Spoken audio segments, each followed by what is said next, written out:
right, live. All right. It's taking just a second. Kenny's getting the computer going over there on his end, getting the estate in Elk Grove going. He's got me potted up over there. I'm echoing. Whoa. Hey.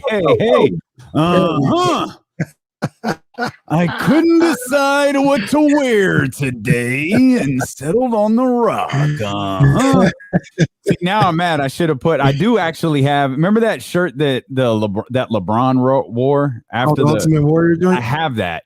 Ooh. I was like, yeah. I've said on the show that I don't really like the Warrior, but I love that shirt because it matched the Kobe White horses like flawlessly. Yeah. I was like, I get it. That shirt go hard. It's kind of dope. Yeah, it's kind of dope. That was pretty dope when he wore it too. The Ultimate Warrior. First off. Yes, indeed, man. Yes, we'll get to man. Yeah. That's man. That dude was different. Man. Different. Dark. Y'all gonna make me lose my mind up in here. You know which one I know everyone loves. Oh, that's how Rough Riders roll. Rough Riders anthem, yeah. But I love my dogs don't stop, your dogs don't drop, and then we're gonna shut it down. Open up. Yeah, like, now they like, no, what? Man, that was nasty. That remix was nasty. My favorite song might be Pound for Pound. It might be How's It Going Down. How's It Going Down is a great song. I listened to that this morning. My name's D like you, but my friends call me Damien. Man, I forgot. Well, his verse in Grand Finale is nasty. But what's my name? DMX, what they really want. Let's get what the chicken want. If I'm gonna creep a little bit from 20. Apple's dropping the ball, dude. I used to know that part. It was Brenda, Letitia, Kendra. I used to know. I used to know all of them. About 3 Kims. Arnez. And Alicia.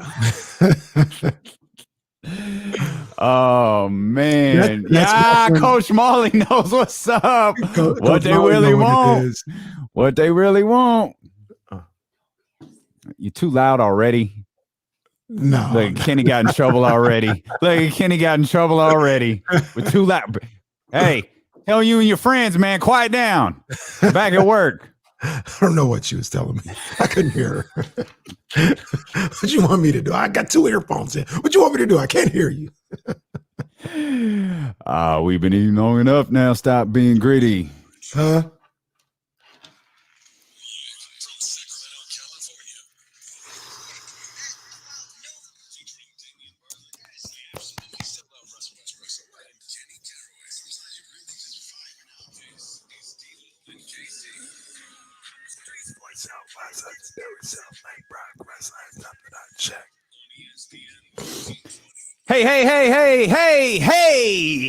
Hey, man.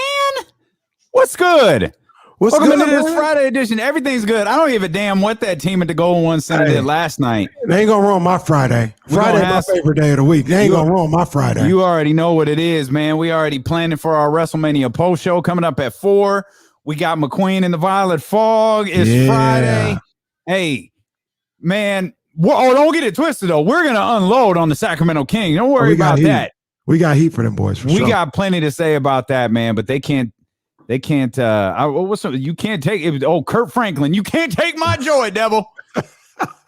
You can't take my joy, devil. It makes me clap my hands. Makes me wanna. As long as you don't go with the recent Kirk Franklin quotes. Stomp. Yeah, I'm going stomp era Kurt Franklin. I ain't that was a wild boy. I ain't going 2021 Kurt Franklin. That's a hard pass on that one, man. That's a hard pass. We here. Welcome. ESPN 1320 Odyssey app. Welcome. Twitch.com/ESPN 1320, the ESPN 1320 YouTube channel. If you're watching on YouTube, go on, hit that thumbs up. Subscribe as well. We're approaching 500 subscribers, man. We're thrilled about that. Yes. This team is terrible. I like you said it on Tuesday, partner. You said, man, I feel like this game against the Minnesota Timberwolves, they're by record the Minnesota Timberwolves worst team in the league. This is rock bottom. I said, careful. It's like, no, this is rock bottom. These fools went and grabbed a shovel, dug deeper, and then found another rock bottom. And that's where we're at now. After that, just despicable. Oh, I'm sorry. It's the unacceptable performance from the Sacramento Kings last night. Oh, you didn't like that? I thought you might have would have liked that a little bit. You didn't like that though, huh? I want to quote him properly. That's what he said. Like, hell, I'm glad he didn't say we fought, for God's sakes. I'm glad he didn't say, hell of an effort by our guys. Like, no, he being Luke, for those who didn't get that reference, that was unacceptable was a line from Luke Walton last night. And I don't know, dude. You lost to the two worst teams in the country. You laid it out. You laid it out beautifully. All the Kings have to do to likely have sole possession of 10th place by the end of the week is to beat the two worst teams in the conference. They couldn't beat both of them. In KC, they couldn't beat one of them. And the Corey Joseph revenge game actually did happen. Corey Joseph went to work on them. Either the Kings are that bad or we just spoke that whole thing into existence. Probably both. Probably a little bit of both. Who didn't know that was going to happen? Who didn't say, what Kings fan? Oh, man, Corey Joseph revenge game. Yep. Yep.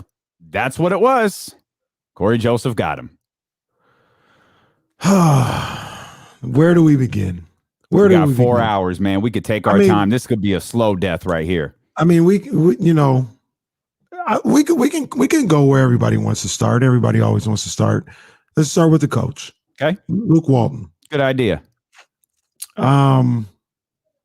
This is your bag, Damian. I'll let you, but I mean, regardless of what I feel about a roster or about not having the opportunity or the weapons or whatever the case may be, his name is on this. Mm-hmm. There's a level of responsibility that you carry being the head coach, regardless of whatever that hand is that you're dealt. I say it all the time. Steven Silas is about to lose his job. He was dealt a terrible hand, a horrible hand, but he's going to be gone because he's the head coach and he's overseeing it. This is no different. This is no different with Luke Walton. Regardless, like I said, of what the hand that was given to him, it's a bottom line business. And right now he's not getting it done. Simple as that. So whatever they want to do with him, I've been saying this, I'll continue to say it again though. Whatever they want to do with him, it's whatever. I really don't care. They want to fire him today. All right. Luke will be fine. His bank account is fine. He'll find another job somewhere. But the blood's on his hands too. Yeah, I don't know if you wanted me to interject or you wanted me to lay out. Like, yeah, it is. I mean, let's start. Maybe should we go in chronological order? Is that the best way to do this? Can we go with what was it about 6:15, 6:30 report that Mo Harkless has been moved to the starting lineup for Tyrese Halliburton? Can we go with the ridiculous article that James Ham had to write about the explanation he was given? And James Ham, I've never seen him tweet something before where he had to say, this is their thoughts, not mine. Talking about that Tyrese can run that second unit better, as if the second unit has been terrible.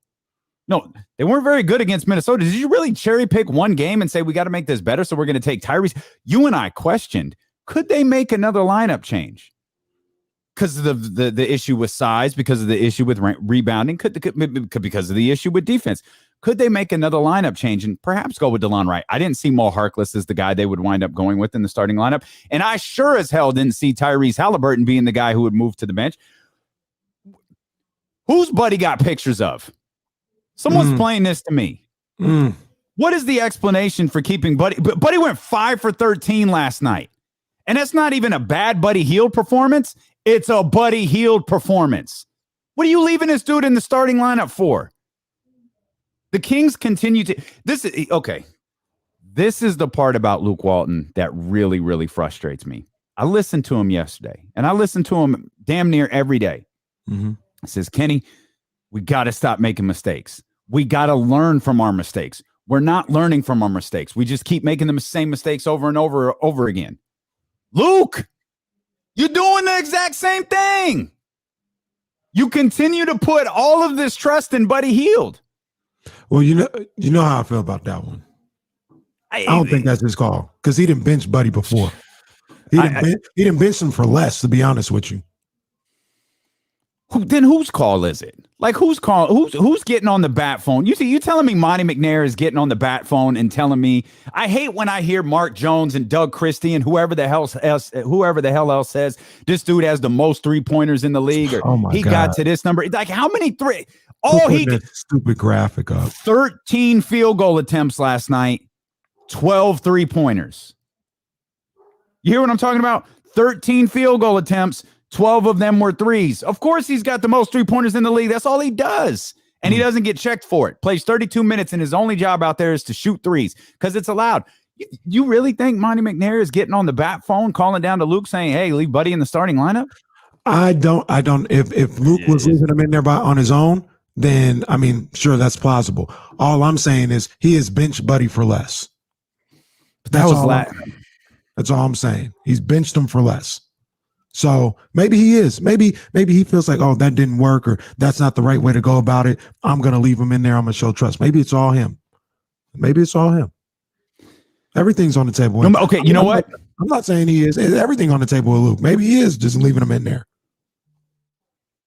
Whoever's decision it is for Buddy Hield to remain in the starting lineup, whoever's decision it was to move Tyrese Halliburton to the bench, I need an explanation better than that crap you gave James Ham yesterday.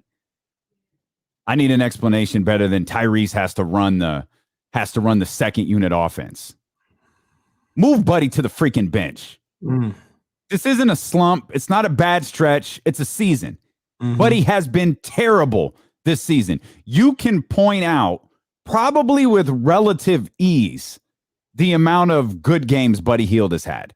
The amount of notable. Exactly. And we're 50 games into the season? But we're going to make lineup switches and take Tyrese Halliburton out and put Buddy in and leave Buddy in there? It's laughable. It's laughable. And how'd that work out, by the way, Luke or Monty or whoever the hell made that call? How'd it work out for that staff? How'd it work out for that team yesterday moving Tyrese Halliburton to the bench? How'd it work out leaving Buddy Hield at that starting shooting guard position? Anybody? Bueller, back of the class? Anybody got their hand up? Yeah, it didn't work out well. Once again, whatever my hypothesis is, I'm gonna go back to what I originally said.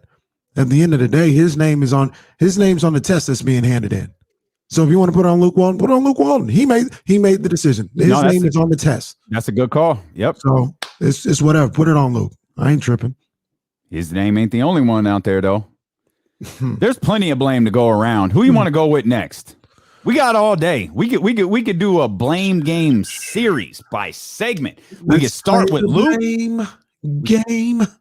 We could start with Luke. We could go to De'Aaron. Let's go to De'Aaron. Well, let's go to De'Aaron. De'Aaron is a franchise player by salary. He'd even be a franchise player by talent. He's not. He is the straw that stirs the drink in a bad way. This team does whatever. Remember I told you about the high school high, my whole diatribe about the scene in high school high when everybody turns back to Mekhi Phifer. I think it was Mekhi Phifer, and they do whatever he says. If he opens his book, the whole class opens their book. If he puts his headphones on, it's party time. Teacher's not in control. He's in control. That's De'Aaron Fox. And if De'Aaron Fox comes out sluggish, comes out passive, comes out not aggressive, that's what the Kings do. I want to do some research on this, and I want to go game by game because me and you, we've seen every single game, and I kind of got a feel of every time De'Aaron Fox plays, like what it was. Like, oh, he came out, he balled to this game. He didn't ball this game. I can almost see you. They're not exactly close to it. Every time he came out and was aggressive, King probably had a good game. If he was passive, they probably were down early, trying to fight back. It don't matter who the opponent is. They do whatever he does. And here's the thing, Damian. I'm going to put the caveat out there because I do love De'Aaron Fox. I love the player. I think he's a great young player. I think he's a great young man. I don't trust him. I don't trust him to lead this franchise. I don't trust him. I hit the pause button right there because I want you to elaborate on that further. And De'Aaron, we love De'Aaron. He's going to take a beating today because if you're the head of the snake, so to speak, you've got to take the blame for this. You've got to take the blame for 5 straight losses, 2 straight losses to teams at the bottom of the conference. We need to have an honest conversation about Harrison Barnes too, and what the hell is going on with him. And is it more than just this position move? Like ultimately, what is it? I don't know. The decision to put Mo Harkless in the starting line, like this team they were just trash yesterday. 44 first half points. We're going to dive into this. We are just getting started, and we can already see here in the chat. Yep, phone lines are open for you. They are open for you all day long. If you want to get in here, 916-349-1320. Better yet, we want to hear from you. 916-349-1320. We're just getting started here on Twitch, on YouTube, and on Sacramento's #1 sports station, ESPN 1320.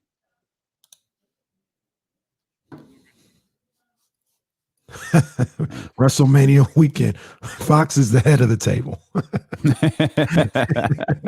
He absolutely is. It's a good call. Yeah. He ain't as tough as Roman, though. Shoot, think of everything Roman had to go through to be the man. Man. I'd argue Roman just got there with the Paul Heyman heel turn. He just got to the point where he's the man. That's for sure. David, that's not nice. Not wrong, but not nice. Actually, what am I talking about? That's very nice. That's a great Pac-12 job. What am I even talking about? That's not nice. Great job. That's a really good job. I mean, I don't know. Do they have sanctions? Did Sean Miller get that school buried? It might still be like under some kind of investigation. Okay. So maybe I know they called like a couple of, I know there was like 9 violations, 8 violations, something like that. Yeah, they were in big time trouble.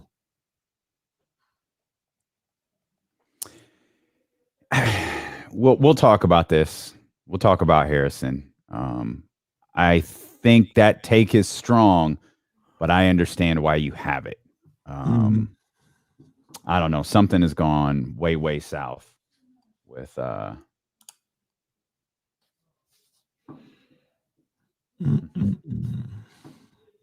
I can coach, to be honest with you. I can.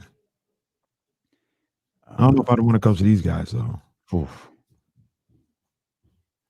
These guys, they'll drive you off the deep end.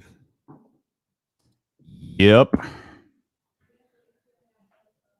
They sure will. Did you hear this at all? I didn't hear it. Hang on, leave it up. I'm sending Marshall the link. Okay. Hang on 1 second. All right, here it is. Did you hear? Did it come about the Kings on the? No, I didn't hear that. Yeah, what was she saying? Yeah, fill us in. Now I feel like I might have seen a quote about it yesterday. But it's like I said. I don't even know what she said, but I know what Charles Barkley said. I know what the homies were saying the other day, and like I said on, was it Tuesday? Maybe it was even Monday. It's all true. Yep, it's all true. Yep. I'm not going to take the energy to dispel nothing, to defend nothing. It's all true. It is whatever she said. That's what it is. Yep. They don't deserve no defending by anybody or no benefit of the doubt. Big time facts.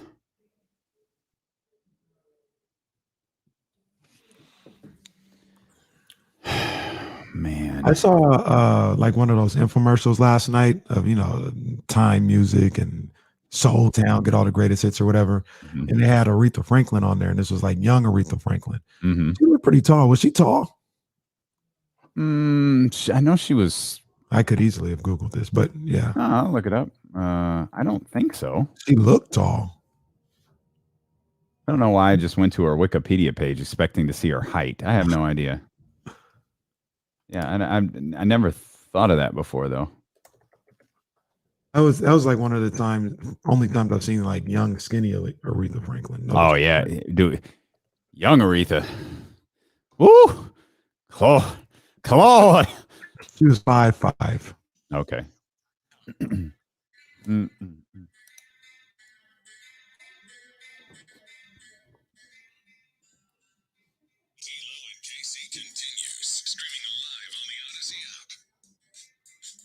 I'm down, open up shop. Man, rest in peace, DMX, Earl Simmons, the Dark Man. If you weren't around like 1998 when It's Dark and Hell is Hot came out, my goodness, man, that was an album unlike anything of its time. Like DMX was, he had that Kenny sound. He had that. I swear, sometimes when Kenny talks, like I think I know you love, all things New York. You sound like you're from New York. You have that raspy sound that is so, customary with some like New York rappers, but unlike Method Man or other members of the Wu-Tang Clan, unlike Reasonable Doubt and Jay-Z and Ready to Die with Big, like he wasn't smooth. He wasn't even keel and low key like a lot of those New York rappers were. He had that raspy New York sound, but he rapped with more like anger and like aggression. I think it's why all those people at Woodstock in that video that's been circulating for the last week. Yeah. I think it's why all those people at Woodstock like that delivery, because it was almost like a heavy metal delivery. It was almost like a hard rock delivery. Yeah. And it was so unique at the time. And that again, if you're a little too young for It's Dark and Hell is Hot coming out in 1998, you missed, like, DMX was that guy. He was that guy in that time. In that clip that you talk about, the Woodstock clip, they got the guys in the crowd doing a mosh pit to your example. Like they're banging head bangers and all this other stuff to that. DMX, to try to put it in terms of maybe somebody like Jesse, or, our producer who I think 24, and somebody of that age can understand.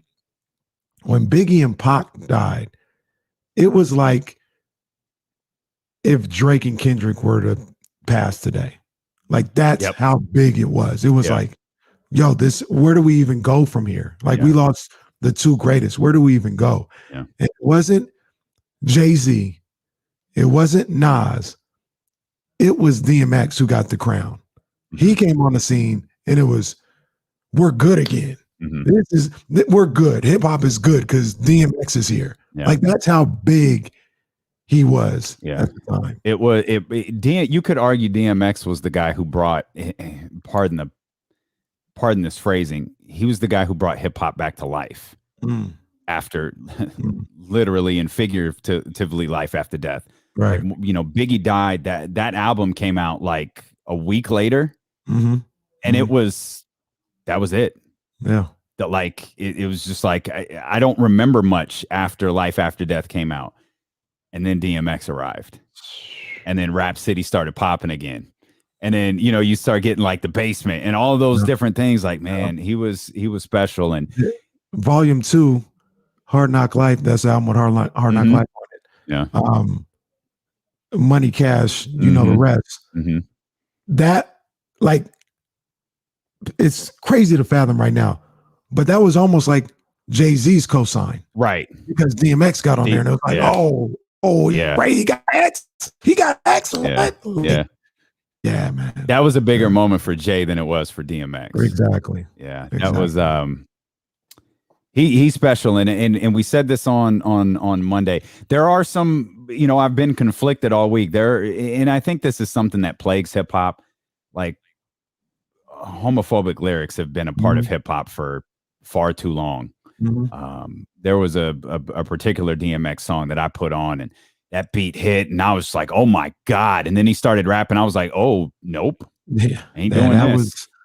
That was excessive. Yeah, like I can't get down with this. But like he was, he was incredible, man. And I hope when you hear stories or read stories about people who, maybe a fall from grace or maybe people who weren't as hot as they were, like you appreciate their greatness in the moment, because it's cool to see all of this love for DMX, but it's frustrating to know that in years past, he's been a punchline. We've seen that so many times before. We saw it with Whitney Houston. I hate to say this, if something happens to Bobby Brown, it's going to be the same thing. There's going to be this outpouring of love. It's like, y'all been clowning Bobby Brown for like a decade and a half. Right. Appreciate them now while they're still here. Now, the good thing about, and I hope we don't have to deal with this for a long time, it feels like we're kind of on the other side about, like, I feel like now, maybe in the last 5 years, we celebrate Bobby more than we did, I hope so, 10 years ago. Sure. You know what I mean? With the New Edition doc that came out, sure, or not doc, but the movie that came out, like, we celebrate. There's a certain amount of reverence that we have for Bobby Brown now that we didn't have 10 years ago. Like you said, he was a punchline. Yeah, and let's get all of that. Let's take that mentality moving forward with people that are here. And so while we're showing this love to DMX, let's get back to trashing the Kings. 916-349-1320. And this isn't trashing. We're talking about players. We're talking about the on-court performance. We're talking about the front office performance, the coaching performance. And we've told you we want you to be a huge part of today's show. 916-349-1320. Let's start with Manny. Been waiting for a minute. Let's get Manny in here. Manny, what's good, man? Hey, I'm gonna start with something cool. You like for DMX, man. Prayers was always my thing because of the raw emotion. You could hear his demons in his voice and reaching out. And every time, I think for like the last decade, we've been worried about that dude, like wanting him to, get things right. But that's what I always remember about him is the raw emotions he gave us. He put everything on the table. He didn't care what we had to say about it. He just wanted to let you know this is how he was feeling, whatever it was that was going on. And he always gonna be one of the really, no matter. I don't care about all the other stuff. Like he's just one of the best ever. He once said, Manny, before you jump in on the Kings here, DMX once said he's blocked stuff out of his mind from when he was younger. And when you listen to his lyrics, especially some of his early stuff, it makes you wonder, like, man, what did this dude go through? You know what I mean? Like, what did this dude go through that put him in a place to write as dark as and hell is high? You know what I mean? Like, so, but go ahead, Manny. I appreciate those thoughts on X, man. Well thought out, but go ahead. The Kings. I was watching the game last night, and while I'm watching it, and I didn't do this purposely to say root against the Kings, but I found myself on different plays, like Detroit would be coming down, and they'd make a bad pass, or they made all these mistakes. And I almost rooted for them because I saw the hustle. I saw them, this team, like they literally looked like they were playing for their jobs. And yeah, they made a bunch of mistakes, but they're young. They're guys that are trying to basically they're guys trying to stay in the league. And then on the other side of these cats that have contracts, that have $90 million contracts that got a little change, and they look like they don't want to be there. They look like they just disinterested or don't care. And it's like, I made a tweet yesterday about, like, man, bring the Monarchs back. Not just because we need a women's team or we need another team, because at least we'll get our team that'll play for the city, that'll want to show that they want to be here for the long haul. Like, y'all, I'd rather see that, like, it's ridiculous, buddy. Like you said, like, what is he even doing in the starting lineup anymore? Like, Ben's just dude. He is not the future. Like, this is why Daquan should have been still on the team. Like, he played with heart. He played with defense. But you want to cut him to go somewhere else, keep some of these bums playing. And it's like, I hate using that word. I apologize for that because ain't nobody really a bum, but that's how I feel watching them. Like, I'm watching a bunch of bums playing that could care less about anything going on. I feel you. Manny, we appreciate you, man. Thanks as always for the call. There's one particular thing he said that I wanna touch on, but I want to get to Tyler. He's been waiting as well. Tyler, what's going on, man? Hey, what's up, guys? How are you? What's going on, Tyler? I'm doing good. How are you guys doing? Well, we doing good. It's Friday. It is Friday. My basketball team stinks, but other than that, I'm healthy. It's Friday. Sun is out. Sun is going to be out this weekend. I'm doing all right. I just have a terrible NBA basketball team. Likewise. Hey, I just wanted to send out appreciation to you guys. Listen to you guys all the time. You guys are doing a phenomenal job. Just keep it up. Appreciate you. That's dope, man. We appreciate it. Thank you. Yeah, man. Well, that's all he called for. Hey, okay. Wow. Oh, I was like, did Tyler hang up? Like, I was like, that's cool. I was like, hey, that's cool. Like, I'm just, okay. We could have dropped it right there and been like, man, this is anybody else want to call and sing our praises? Please do. Okay, I'm sorry, Tyler, and we appreciate that. But go ahead. Hey, so I know a lot of the blame's going to Walton and De'Aaron, and rightly so. But I want to touch on Walton. Okay. Why doesn't he emphasize, hey, let's pick up three-quarter court. Let's pick up half court. Let's be on our guy. Let's be on him, and then, hey, get burnt, pick up, the next guy's there, pick him up.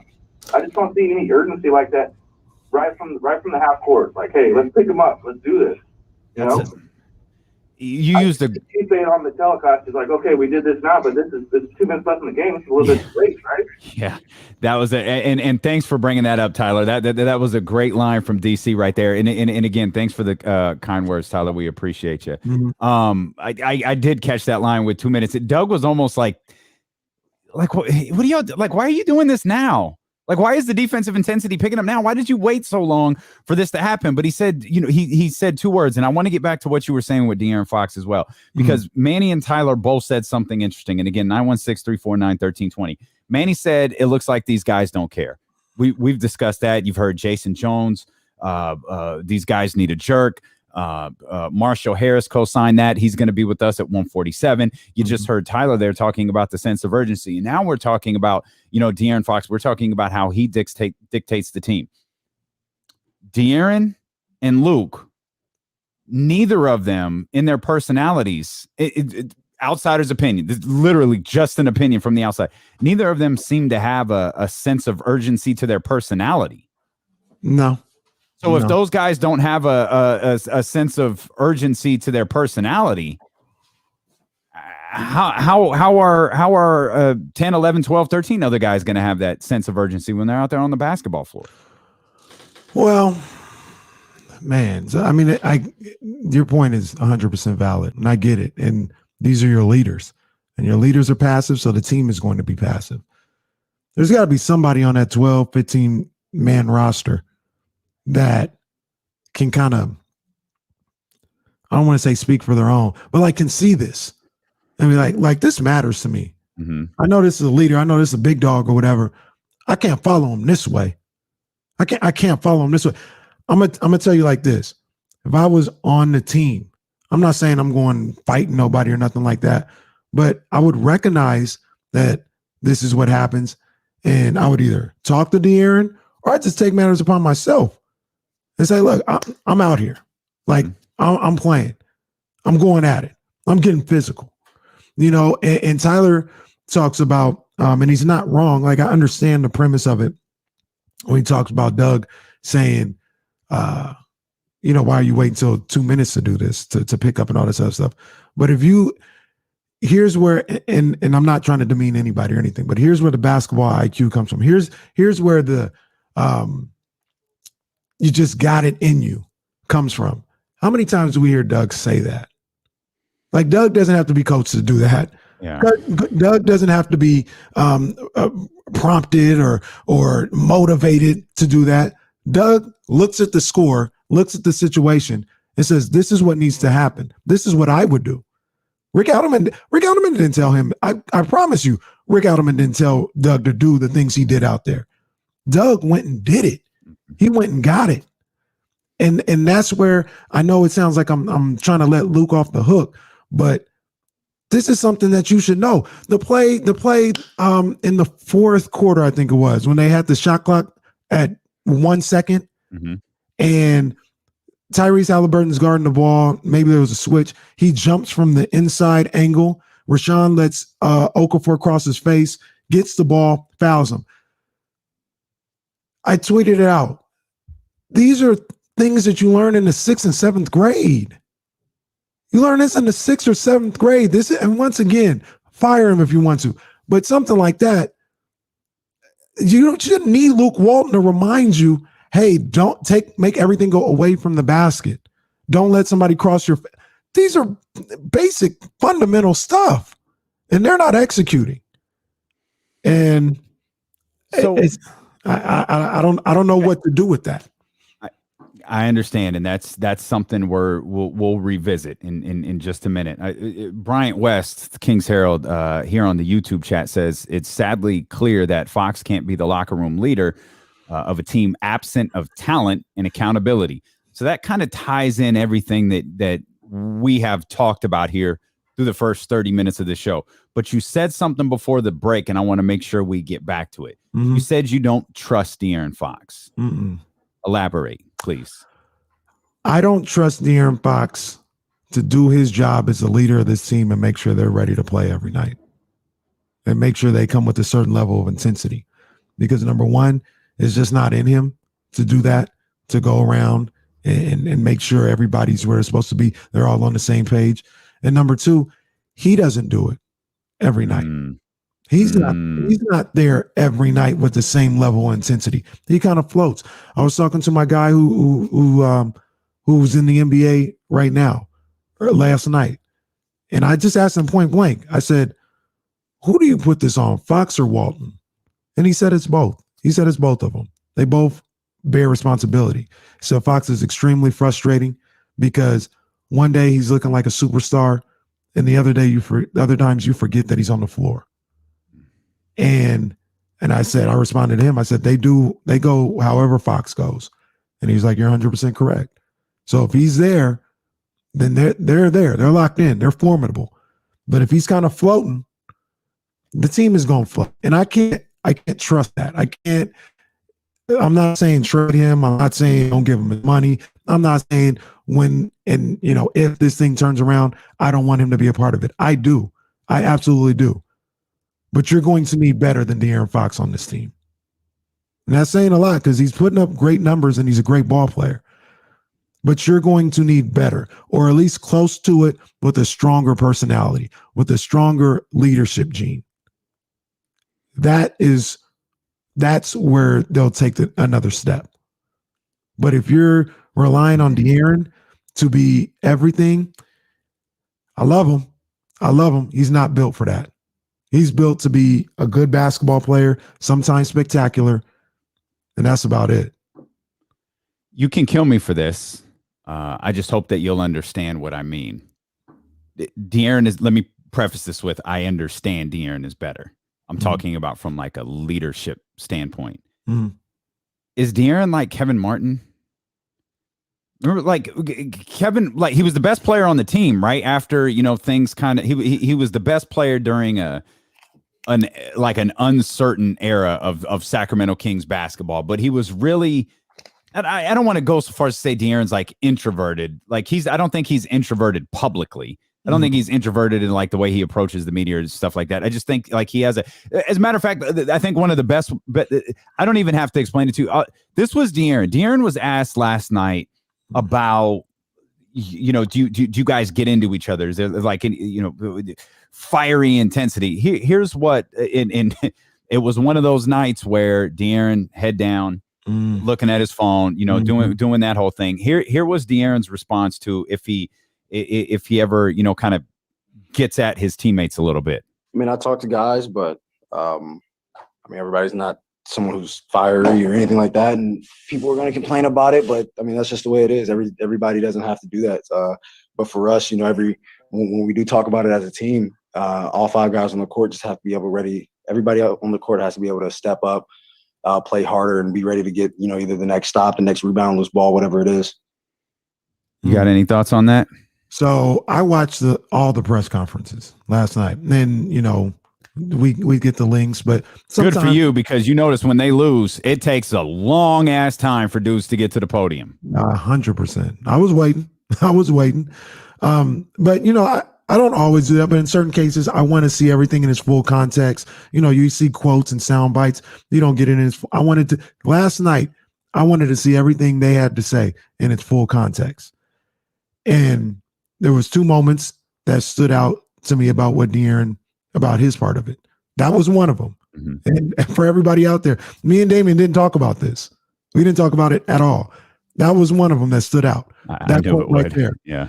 And there's a certain aspect of I understand what he's coming from. And Jason Jones had a tweet last night where he said, if somebody who's not like that starts doing stuff like that, it can come off as phony and fake. Sure. And I get that. Mhm.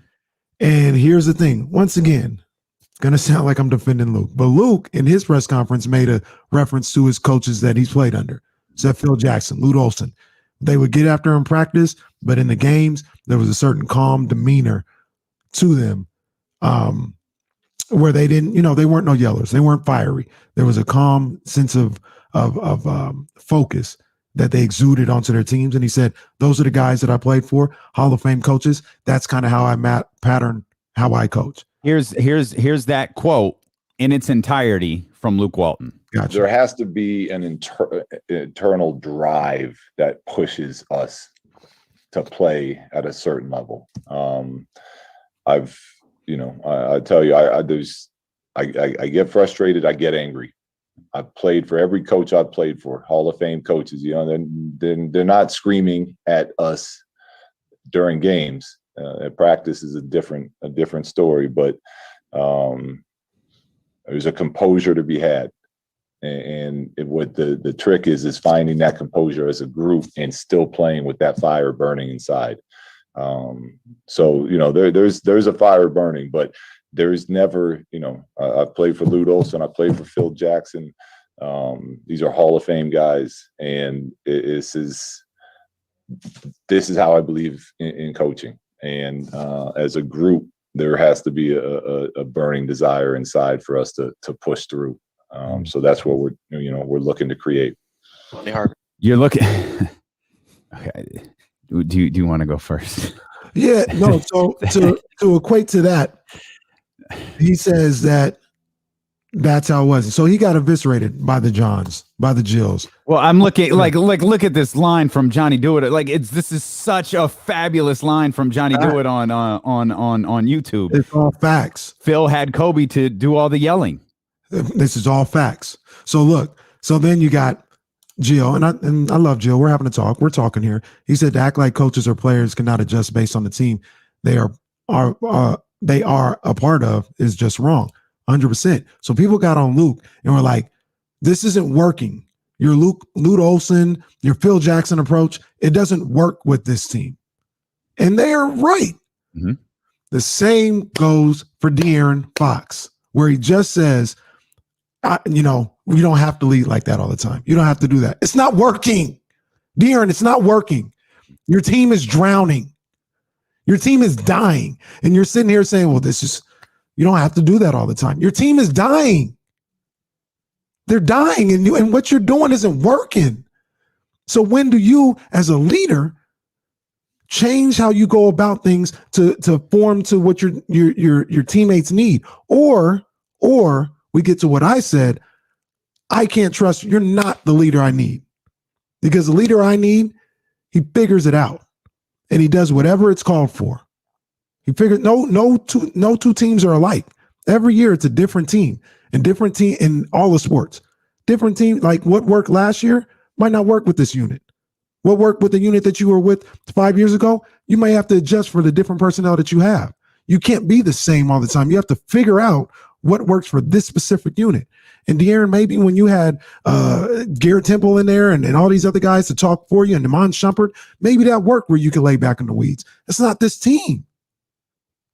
They need more. They need different. So that's kind of what I got out of that. They need accountability. There's no accountability on this team. And you and I are both fans of Harrison Barnes. Like Harrison is, there were questions of whether Harrison was going to be even on the roster at this point in the season. And I think there is a difficulty to that. Like I had a question, I was trying to formulate to ask everybody is, and I'm still going to ask it. I'm going to ask it right now. Does the best player on the team have to be the leader? No. So I'm going to throw that out to everybody. Chat, YouTube, Twitch, 916-349-1320. Because I'm with you. I think the answer is no. But you do have to have a certain status within the team. Like I know Jill points this out all of the time. I think she pointed it out as recently as last night. Two of the most vocal guys about what the hell is going on with this roster in recent years were Trevor Ariza, who was a King for, I think, 7 minutes. He was a King slightly longer than Cabin Jelly was. Kid, kind of kidding. That is phenomenal King's knowledge right there, Cabin Jelly. And then Kent Bazemore. Seriously, Trevor Ariza and Kent Bazemore are the two guys trying to hold this team accountable, and it doesn't work. Why? Because they don't have that long-term status here with the team. Like there's and I think with Harrison, when he comes out and he says things like, and I'm not trying to question whether the roster, the team, or likes Harrison Barnes or anything. That I'm saying you have to have a certain cemented standing with your team to be the leader. And I think the only people who have that cemented standing is De'Aaron, and the other one is Tyrese, and he's a rookie. Right. And neither of them have that, and this is the phrase that's been thrown around a lot, that dog personality. That's right. We'll continue to talk about this. Jump in here on the chat on twitch.tv/ESPN1320 or the ESPN 1320 YouTube channel. If you're watching, we're going nowhere. If you're listening on the Odyssey app or 1320 AM, we've got a lot more we want to discuss, and we want to continue to hear from you as well. 916-349-1320. It's Steelo and KC here on Sacramento's #1 sports station, ESPN 1320.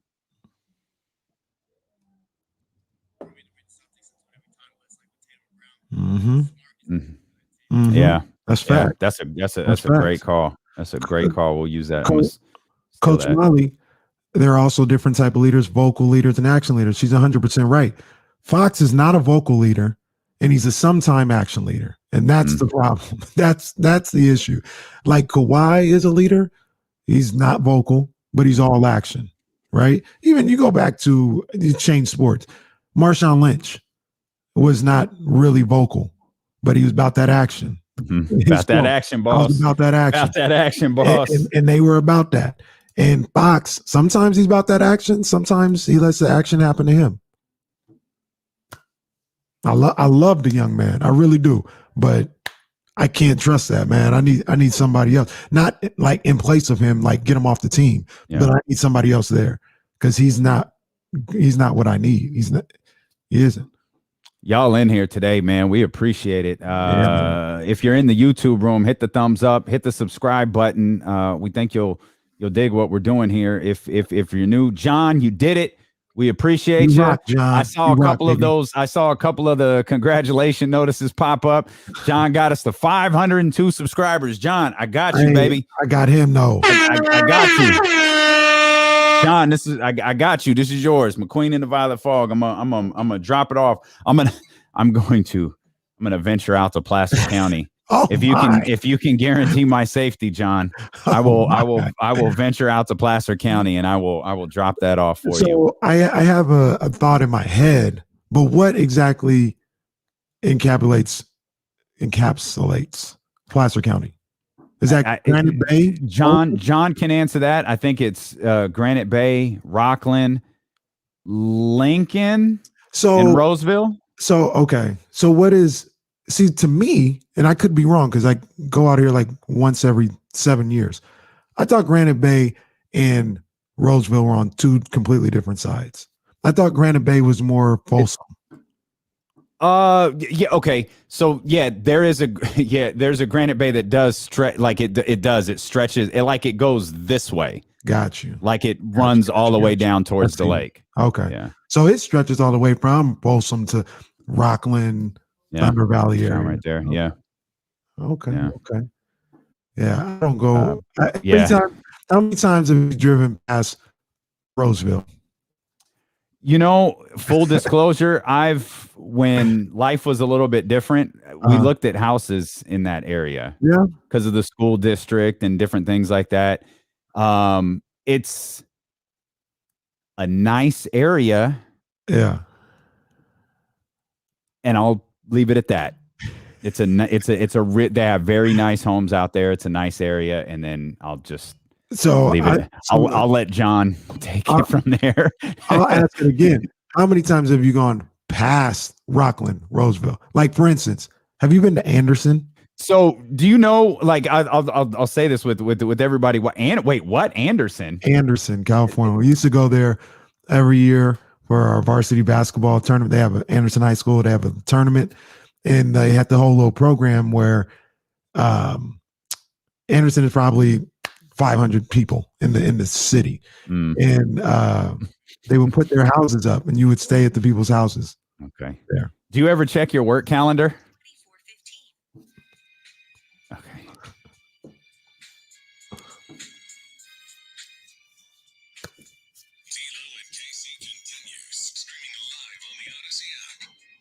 We're repping DMX all day here on D'Lo and KC. We appreciate you for being with us. We hope that you'll jump in here on the Twitch chat, twitch.tv/ESPN1320, or over on the YouTube stream, youtube.com/ESPN1320. All in here today, man, and we greatly appreciate you hanging out with us. We know a lot of Kings fans are frustrated today, and rightfully so, as the Kings drop their fifth straight game. Kings dropped their, and I posted, if you win 5 in a row, then you lose 5 in a row. Did the win streak really happen? I'm gonna say no. I don't think Today, yeah. I'm gonna say no. That's a completely. I mean, this team is back to 8 games under 500. It's they're just a team that you can't trust. It's like you're in a. We use this. I know we use an analogy like this a lot, particularly on social media. I'm gonna modify it a little bit. We're in like this dysfunctional relationship. Like, we have this partner who keeps cheating on us, and every time they come begging, Key Sweat, Johnny Gill, 90s R&B style, they beg and say, no, this time it's going to be different. And they win 1 game, and then they win 2 games, and then they win 3 games. And you're like, oh, baby, it's different. Bring you flowers, and everything is all better. And then they come home, smelling of a man's cologne on a Friday night. And you're like, hey, what's going on here? And they got you again. And here we are. We're in that stage of, this team makes us fall in love with them, and then they do something, and then they do it again, and then they do it again. We're like, oh, man, what are we doing? We're just stuck in this relationship with this team, and we desperately want it to work. We've been desperately wanting it to work for 15 years. Oof, that's a long time. So you're saying the Kings walk out of the house looking all nice, and then we come home and we're like, you look nice today, baby. You look nice. You look so nice. I followed you. Yeah.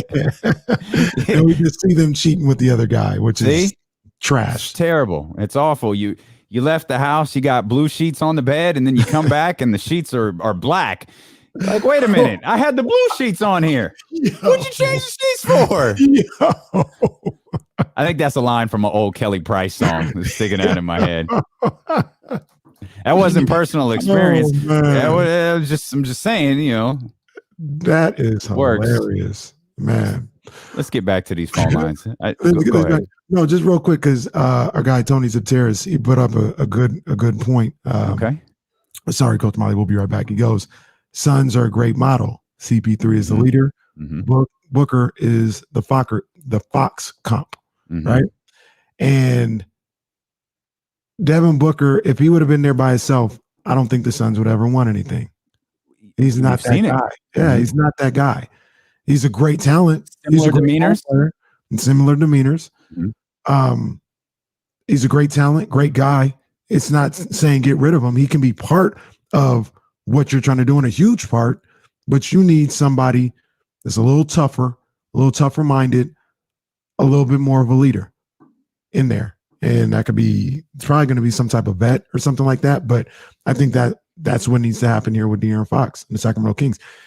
You can't trust his style of leadership from team to team. Because what if next year he's the same way, right?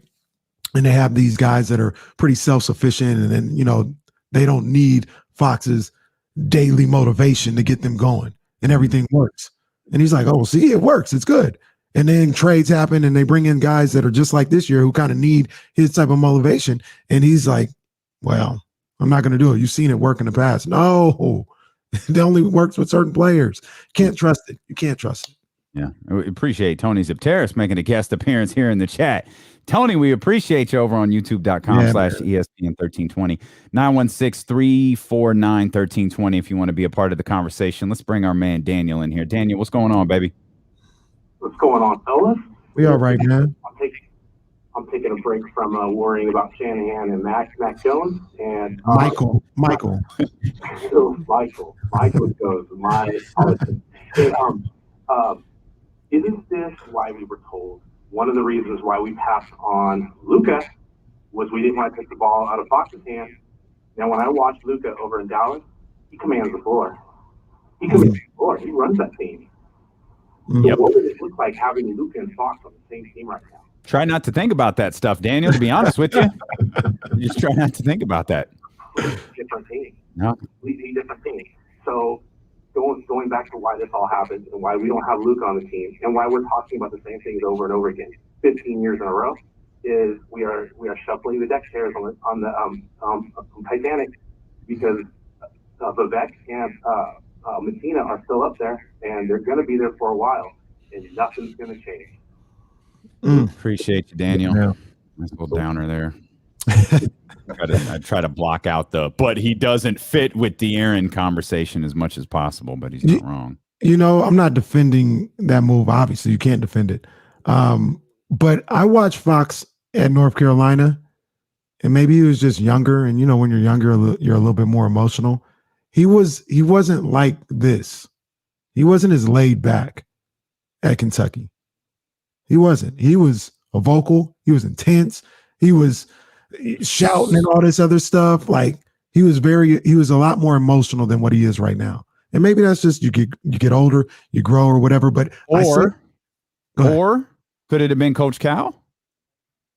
I mean, maybe, but I mean, Fox wasn't doing this with Yeager either. Like he's in the NBA, he's calmed down. And like I said, maybe it's you get older, you calm down, you get a bigger picture view of things. Maybe that's the case. But I only say that to say, basketball wise, yeah, you know, like I get the basketball reasons. I don't think the basketball reasons are the issue. I think it's the emotional and the leadership side of De'Aaron Fox that really puts this team behind the 8 ball. And coming out of Kentucky, you wouldn't have thought that. Like I wouldn't have thought that would have been who De'Aaron Fox has turned into. Just this kind of mild-mannered, soft. Like he was pretty, to me at least, when I saw him, he was pretty intense and ferocious. He wasn't like Draymond Green intense, but he was always talking. If he bangs on somebody's head, he's yelling and, you know, all this other stuff, very emotional. And I wouldn't have thought that he would have turned into this kind of mild-mannered guy once he got NBA. Is it the franchise? Does this franchise, like I'm looking at a comment from John, the Kings, the Kings crushed his soul, just like the rest of us. When though? When did they crush his soul? I don't know. Sometime after the $160 million extension. I have no idea, man. I like. Can I tell you something? It's funny to me. It's probably not funny to anybody else. Like I was when the Kings are this bad. I tweet far too much, and I was way too active on social media last night. And I needed to kind of put everything away. Watch Tracy for watched an episode of Blackish and shut it down. Dude, I woke up, I think it was 2:55. And I never look at my phone because of I believe in the blue light thing, don't look at anything, just try to relax. I opened my eyes. I think one of my dogs was kicking me and I popped up and instantly what was running through my head is the Kings fired Luke Walton in the middle of the night. And I grabbed my phone and I went through I'm going through all of the Twitter alerts to make sure that the Kings didn't fire Luke Walton in the middle of the night. 2:55. That's the state that the Kings currently have me in, is I'm popping out of bed thinking I missed the Kings firing Luke Walton. Oddly enough, Luke Walton would be proud. because that's one of the things he said, right? He was like, shouldn't get a good night's sleep tonight. I So those guys guarantee you those Sacramento Kings slept better than I did. That's probably true. I would actually go as far as to say I doubt there's a single Sacramento King that slept poorly last night after that game, other than perhaps Luke Walton. Luke Walton might have slept poorly because whatever assurances he obviously got about a month ago, he might be concerned about those assurances right now, whether that relates to this exact moment or at the end of the season. Let me ask you a question about Luke. We'll jump back on to Luke now. All right. Because I got some other things I want to say about De'Aaron, or concerns that I have about him. But we'll say that. We'll bring it back. Okay. I think I know the answer, but I'll ask it. What did you think about Luke Walton's press conference? Last night after the game? Mm-hmm. I didn't think anything of it. Like he's never going to yell. Mm-hmm. Like he's never going to be angry. I mentioned on the show his press conference after practice the day before surprised me because he said last night it was a good, hard, competitive practice. Like that was the second thing he said about yesterday's practice. He didn't mention the first part that he said he said it was sloppy. And so his demeanor those back-to-back days, it was a different demeanor than I think we normally see from Luke Walton. But I didn't other than him using the line. This was Luke Walton's open. Can I play Luke Walton's open real quick? Here's what he said. Like for those who aren't familiar how press conferences work, like the way like Luke will sit down and before any questions come in, he'll update any injuries and then he'll kind of give his quick thoughts. And then it'll get opened to, and this isn't like Zoom era press conferences. This is just the way press conferences always are. So essentially it's an opening statement. Here's what Luke Walton said before any questions were asked. Well, let me start by saying that's absolutely unacceptable. The way we came out and played the game of basketball tonight, it's not okay. It's disappointing with all of us. Look, we're in this together. I'm not putting blame on anyone but the group as a whole. It is just, there's no way coming off a good hard practice that that's the effort we get. I mean, they pushed us off our spots. They were more physical than us.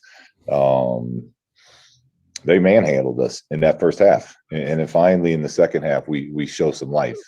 And that's not how it's not the appropriate way to play the game, to respect the game. And that is very frustrating and disappointing for all of us. And we got 20 games left, and we have to find it because that's not okay for anyone. I feel like the last sentence of everything he says is the thing that gets me agitated the most. Yeah, he never goes all the way in. And the reason why I asked the question is because, like you mentioned, he's never going to and I'm not saying you or anybody that's asking, but he's not going to berate the players, right? That's not him. He's not going to yell.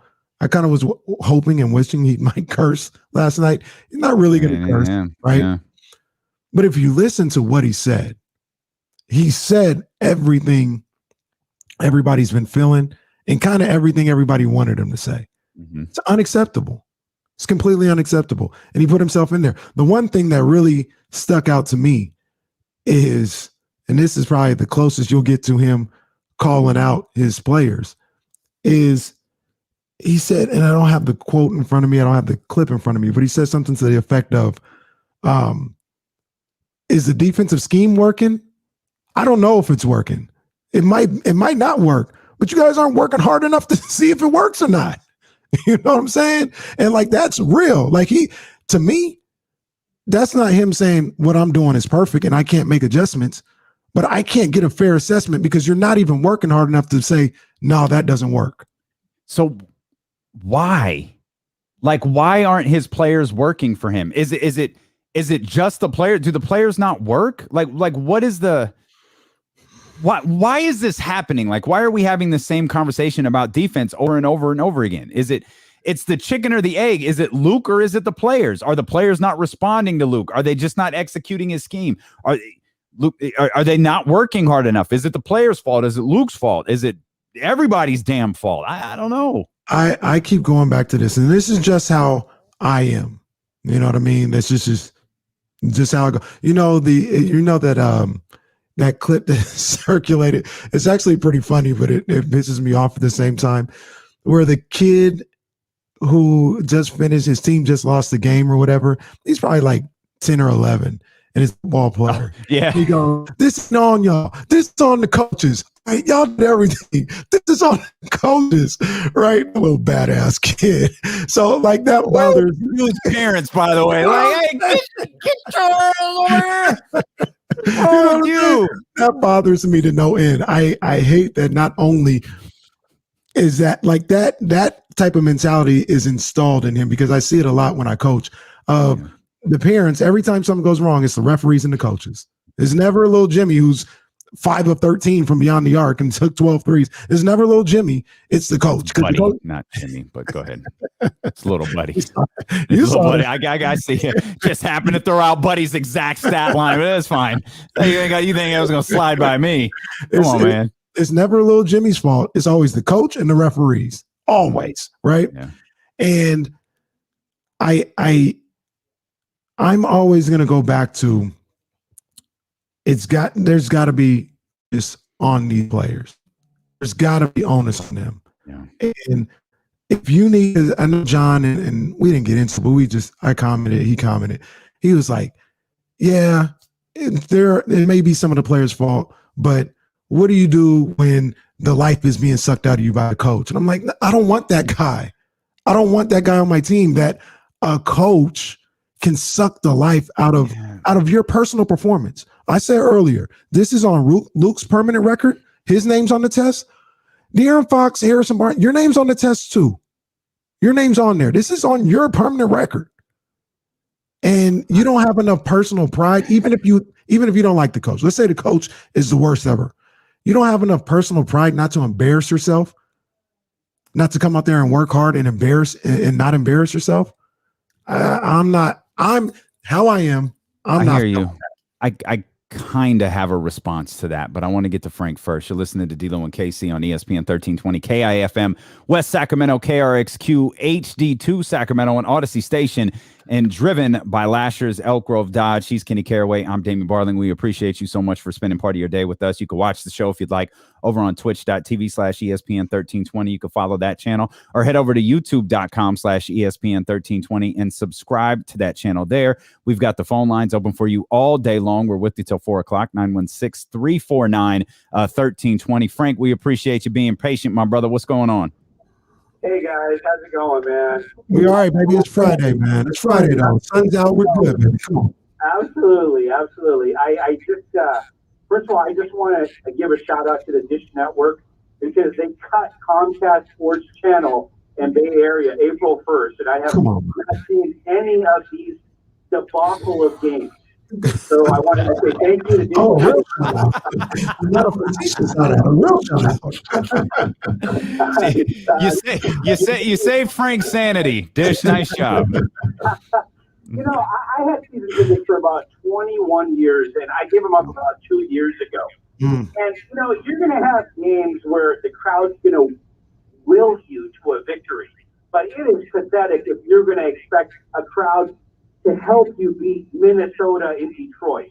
And I just think that these players need to be held accountable. They need to be benched. And if you need to play the other guys, so be it. I mean, it's ridiculous that you lose to Minnesota and Detroit on back-to-back nights. That's You're right. not good enough to judge and assume that they're going to beat bad teams when they're not a great team themselves. They're not even a good team. And it's just sad. It's sad. And, I don't know if they're going to make a coaching change, because they still got to pay this guy. But you're going to hold your players accountable. And I don't know, like you said, D'Lo, I don't know what Buddy Hield has on them, what kind of pictures, what kind of stuff, but it's time to make a move. And if that means packaging him in our first-round pick, we got to get rid of him. We got to get some players in here that are going to do more than just attempt 13 threes a game and not do anything else. Yeah. And hit 5 every third or fourth game. Spot on, Frank. Spot on, thank Frank. you, Frank. Enjoy your weekend, man. Yeah, we appreciate you, man. Thanks for listening. Real quick, Frank touched on something a little bit that reminded me of something else I tweeted last night, and I responded because one of the guys tweeted me, and he's like, these guys look like they've quit on Luke, and they're trying to get him fired. And I responded, I said, who the hell are they to try to get anybody fired? What the hell have they done in this league to try and get somebody fired? Like, that goes back to what I was talking about with John, and you'll respond to it. Oh, what the hell have they done to be sick of somebody or suck the life out of them by somebody? What have you done in this league? No, I couldn't agree more, but I'm going to disagree with the person who sent you that message in the sense of they've been playing like this all year. Like, remember, they were 3-1 to start the season. Remember, like, this was it. It was finally happening. It was the Michael Scott gif. It's happening. Everybody out of the building. Let's go. And then what was that? We had the number yesterday. I think they lost 9 of 11 after that. So they're consistent in their inconsistency. I don't think they're playing to get Luke Walton fired. This is how they've been playing all year long. Frank brought up the crowd. That crowd would have crapped all over the Sacramento Kings these last 2 games. If it was 100 people, 200 people in there, 17,000 people in there, they would have booed that team off the floor. Yeah, man. Twice. Yeah. In back-to-back home games, they would have booed that team off the floor. Fans are sick of it. You could look here in the chat. You could listen here on these phone lines. You could listen to us. You can go to social media. Fans are sick of this. It's just the same story over and over and over again. So that leads to another point that we wanted to get to. How do we hold this franchise accountable? I mentioned it the other day, and I said, like, just playing hard can't be enough no more. It can't be enough. And I hesitate saying, oh, don't go to games, because I love going to games. I love going to Golden One Center. I love watching NBA games.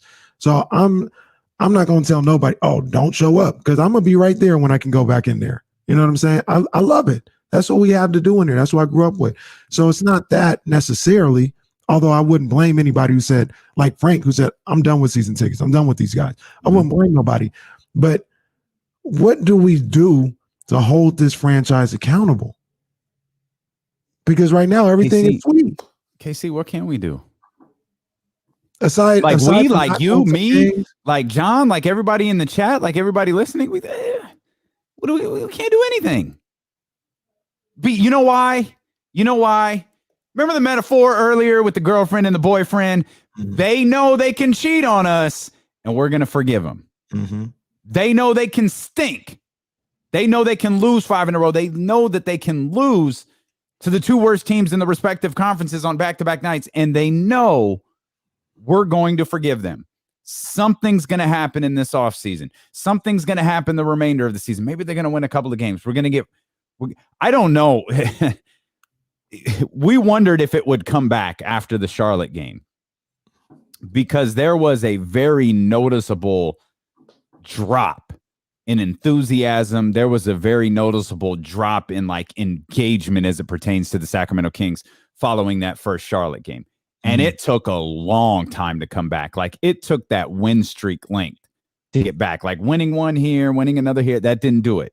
It was winning 3, 4 in a row. It was like, okay, the Kings, okay, we're back. Like, everybody's back. The engagement back is the excitement is back. We looked at the schedule like, okay, they don't have to be world beaters. They just have to be good.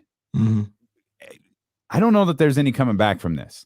Especially you got, and we know what's going to happen tomorrow. They're going to play phenomenal against Utah. I don't know if they're going to win, but they're going to play great against Utah. That's going to be their bounce back. And based off recent roadmaps, they're going to play great against Utah, and they're going to lose by 1 or 2. And then you're going to have that game coming in on Monday, which now suddenly feels like the game didn't even mean anything. We thought that was going to be a huge game against the Pelicans. finally, just like last year, just like 13 months ago, it was going to be this huge measuring stick game against the New Orleans Pelicans. Game doesn't mean anything. No. It's just going to be a question of whether the Kings are able to snap their losing streak against the best team in the NBA before they get to it. And I don't think anybody's putting their money on that. By the way, I'm never reading a BetQL stat again, for God's sakes. That's 2 in a row. Man. I'm going to tell you like this, though, Damian. One thing that we can do around here, and I've thought about it. I don't know if this is we're all talking about this here. We're all trying to figure it out. Mm-hmm. All right. But as a city, we need to tone down the celebrity status of some of these guys. All this, we celebrate the smallest things. And I'm not advocating like don't cheer a guy or don't have your favorite player, but man, all this, the little shirts that we have and the graphics and we make shirts and all this other stuff, man, stop on. You ain't getting none of that until you make the playoffs. None of that. You get some hand claps when you do something good. Only time you getting any of that little merchandise and we out here and we, riding for you and everything and going up against ESPN producers is if you get it done, man. That's man. I mean, say whatever you want. I ain't going back at a mean. Not for this. I said it last night. The city deserves better than this team, man. This particular group, agreed. They deserve better than this. But I'm going to explain to you why your theory is not going to work. I'm going to explain to you why your idea is not going to work. And then we are going to pose a very uncomfortable question for everybody. As D'Lo and Casey continue here on Twitch, on YouTube, and on Sacramento's #1 sports station, ESPN 1320. I got to bring up what you said about Tatum and Brown. That was such a good line. Yeah. Or have Jesse come on and say it. Yeah, that's a good idea.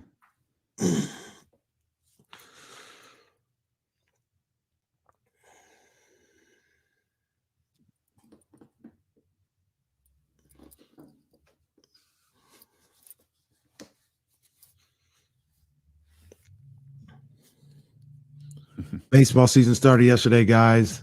The Laguna Youth Baseball, they're not Oakland, but the Laguna Youth Baseball A's took a loss to the Laguna Youth Baseball. We'll just say LYB from here. LYB Giants. That Giants team was tough, boy. So now he's in AA, and it's all kid pitch, right? Thought that might get crazy. Mm-hmm. So like in practice, the kids were pitching. The balls are flying all over the place. The strike zone is crazy. But his Giants team, boy, keep going. Ignore me. Go ahead. Them little kids can pitch. Them little kids was hitting the strike zone. And you can only pitch like 50 pitches, and then they got to get a new pitcher or something like that. Them little kids can pitch, man.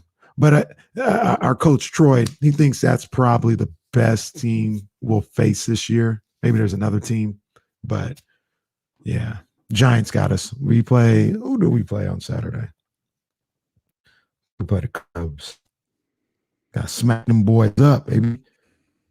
We got some work to do. Friendly reminder for wrestling fans, John, Roddy. We're doing a post-show show. Yeah. A post-show show at 4:00 here on Twitch and YouTube to talk wrestling and to talk WrestleMania. So if you want to hang out, if you actually want to be a part of the show, like on the video stream with Casey and I, DM me your email address on Twitter or Instagram, and I'll send you the StreamYard link, and you could join us. Yeah, you could join us and just be a part of the show, or just hang out and watch. Well. Is Iceberg is Roddy was thinking about you the whole time, man. Come on. Is Iceberg joining us? I think Rich is joining us. I think Warren's joining us. I'm about to hit him right now. But anybody who wants to come on, man, you're more than welcome. Jason, you need to get in here, man. You need to get in here. Oh yeah, Jason, definitely, man. You got the wrestling ring right there. Yeah.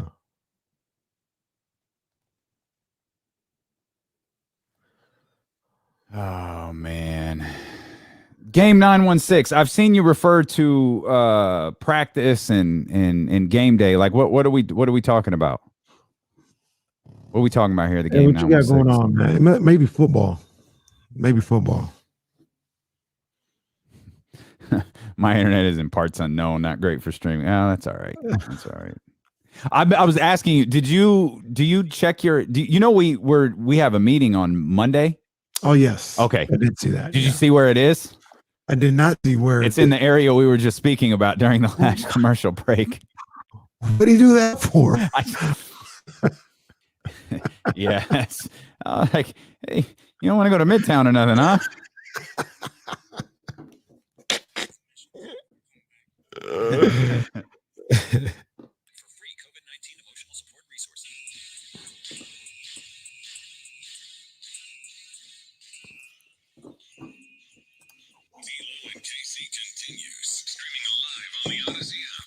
R.I.P. to Dark Man X, baby, all day. We with you till 4 o'clock.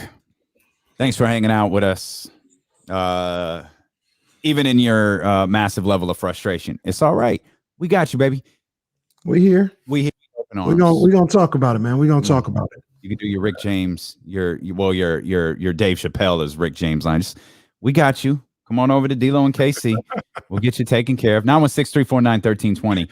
If you want to be a part of the conversation on the phone, if you want to just jump in here in the chat, go to the twitch.tv/ESPN1320 channel or head over to youtube.com/ESPN1320. I want to bring in Jesse, our producer, our super producer, who does a phenomenal job with everything he does here for us. He made a great correlation during one of the commercial breaks a couple of minutes ago where we were talking about does the best player on the team have to be like the leader, because I think unfortunately we've started to question De'Aaron Fox's leadership ability.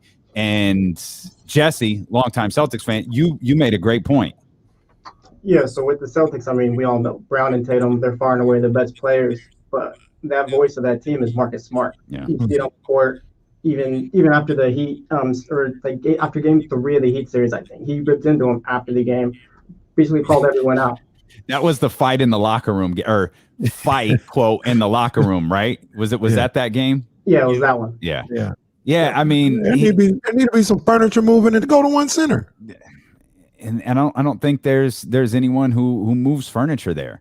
You know, I don't think there's anyone who does that. I thought that was such a great point by Jesse, because we always we correlate the leaders with the best players, and that's why when all of those are the Celtics trading Marcus Smart? No, they're not, because our feelings about Harrison Barnes have been, we think Harrison Barnes should be a part of this team for a long time.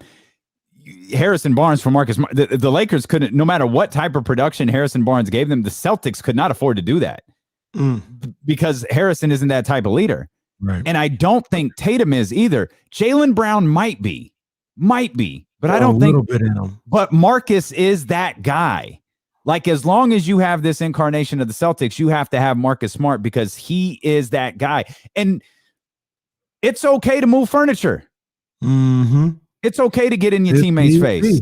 If need be, absolutely. It's okay to get frustrated, which brings me back to something else you were saying a minute ago when you were questioning someone sent you a message saying the Kings are playing like they're trying to get Luke Walton fired.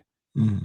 And you responded like, how do you not have like enough personal pride in what you do? And I am of complete disagreement that the team is playing to get Luke Walton fired. Yeah, I don't think the team is good. It's kind of what we're seeing right now isn't new. It's magnified because of who they lost to. It's not new. It's just magnified because they lost to the Timberwolves. They lost to the Pistons, and record-wise, those are the two worst teams in the league. But at the same time, I think it's really hard to play for a leader that you don't believe in. And I wonder if in the case of the Kings, because I think they actually do like Luke Walton. Mm-hmm. I wonder if it's similar to what we were talking about if De'Aaron can't be that alpha male in the locker room, who can? Like, I wonder if they look at Luke and they're like, we like you, Luke. You ain't going to be here next year. Mm. You know what I mean? Like, I mean, again, and at this point, like, it's just guessing, it's speculation. Here's more from Luke Walton last night. He was talking about, like, where has the effort gone that it felt like this Kings team has had at various points this year? I would tell you really where I would say most of it is like I said before, everyone's exhausted in like mentally and physically. And where we have to find it is we have to accept that, acknowledge it, and then find and push through and play through that fatigue. Like, we played De'Aaron huge minutes all year. Harrison, huge minutes all year. Games every other day, back-to-backs, travel schedules crazy.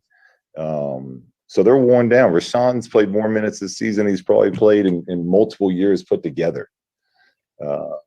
So guys are worn down, but we have to fight through that. That's what this league is. It's, that's why, the money is what the money is. And that's why it's, a grown man's league. That's the highest level of basketball. You got to fight through this stuff. So I'm not saying it's easy, but I'm saying we have to do it. So that was the only answer that Luke gave yesterday where I felt like it was excuse riddled. Nothing he said is inaccurate in terms of everything he said about Rashawn is accurate. Everything he said about De'Aaron is accurate. It's also and I think he acknowledged this as well. The entire league is going through it. Yeah. In that case, don't bring it up. We know. We all know. Every basketball fan knows. Every Kings fan knows. Don't bring it up. Don't point out everybody's tired, because you know what? No one's going to feel bad for you. Again, he points out the money. That's it. That's why we get paid what we get paid, because you've got to be able to recover from that. You're right. Don't bring it up because it doesn't look good. It's a bad look. It doesn't work for you, and it does nothing to further. It doesn't even answer the question that was asked, other than to say, so the effort from your team is gone because they're tired. Damn. So we got 20 more games of this. Because we pointed out there is a stretch in the schedule where they just had 2 days of no games. Kenny and I found a point in the schedule that kind of shocked us both as we tried not to get too far ahead of ourselves. There's a stretch where they actually have 3 days off in a row. So is that what we're waiting for? Are we just waiting to get to that 3-day off stretch and it's going to be so much better than the 2-game stretch? Or are we just looking at, half-assed efforts where you score 44 points in the first half for the next 20 games? Because if that's the case, say so now, and we'll structure our show entirely different. You let us know what y'all going to do. NBA Power Hour on the way here with D'Lo and KC. Your Denver Nuggets coverage. Chicago Bulls are fighting for the playing game. We're breaking down their schedule. Because to tie in what you just said, Luke, like, this fan base is only going to be bad for so long.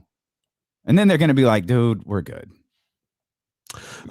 Well, I wanted to hear what you had to say about that. Because like I said, one of the things that I thought about, and like I said, I'm not saying to implement this. I'm not saying I'm going to implement it or nothing, but I'm just, we spitballing here. We're trying to figure this out. How do we hold them accountable was your question, right? Yeah. Is this city always has the reputation of, they're always there. The fans are always there. Even what Charles Barkley always say, well, even when that team was awful, they showed up and, they were great friends. They were loud. They were into the game. And, we got, like I said, radio show hosts going at it with ESPN, former ESPN hosts, say something about the player with these shirts and all this other stuff and all these graphics because we love the Kings and we're showing love to them.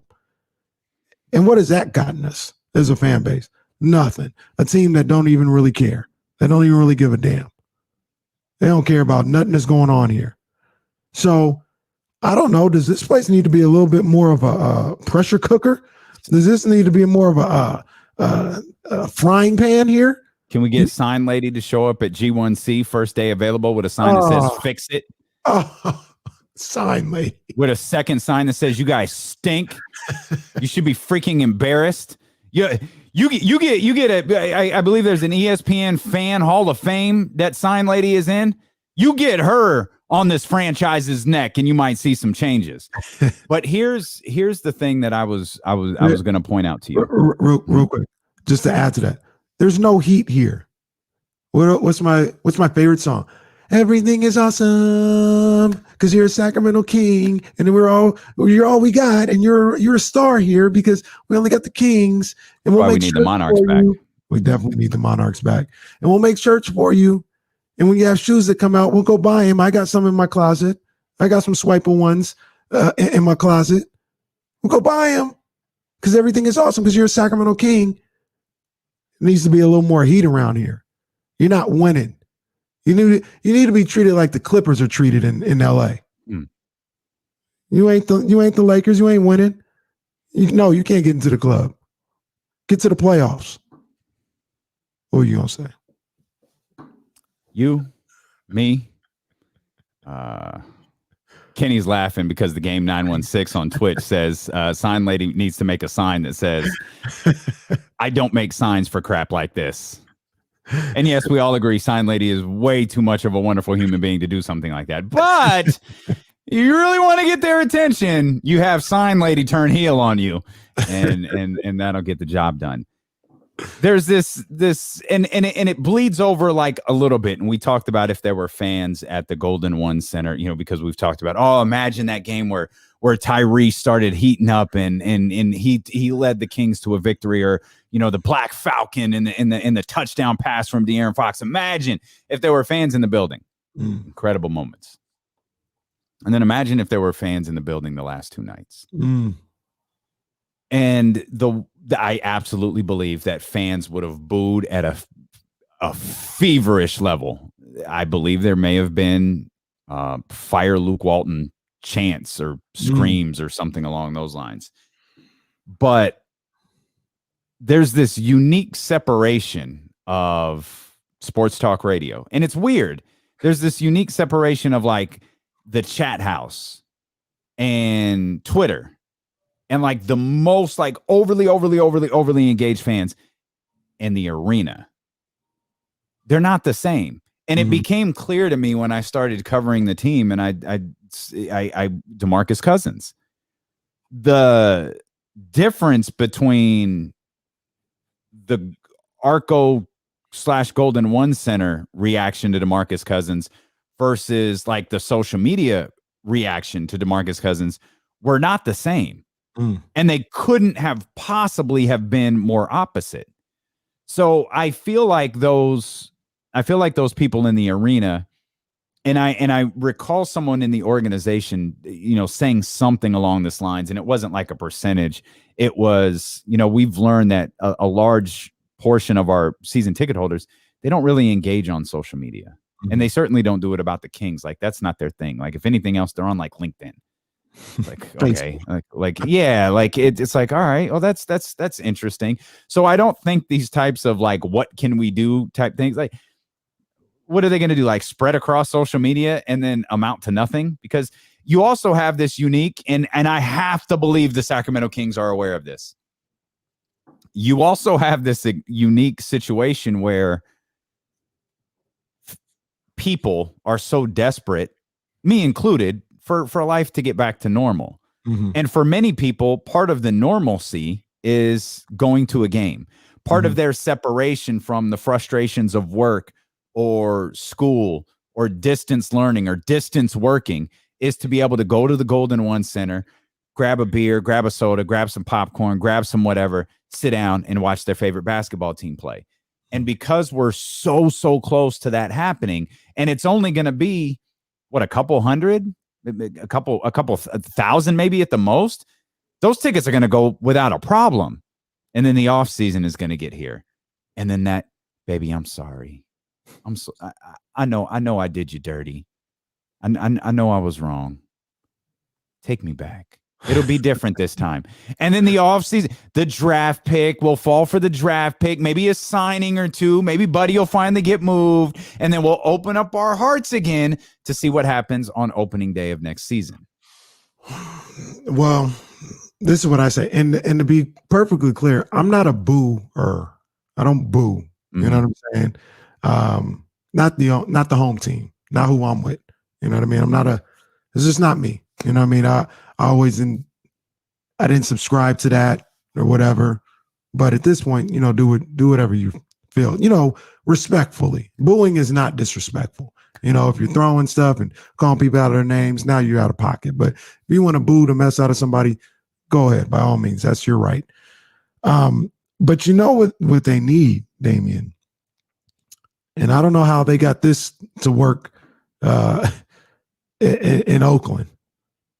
But they need, what's one of the linchpin moments of the Warriors turnaround? I may only know this, but Was it when they were booed the hell out of Joe Lacob? Yeah. Booed the life out of Joe Lacob. What was it like? Chris Mullen appreciate? Like, what was it? His jersey his number was getting retired. They let him have it. Was it because of Monte Ellis? Is It that was. why? They let him have it. Final straw. Like, Yeah. Monte Ellis got traded. We're sick of this. Oh, yeah. And they booed the life out of him. Mm-hmm. And I agree with everything that you're saying about Twitter versus arena attendees being completely different.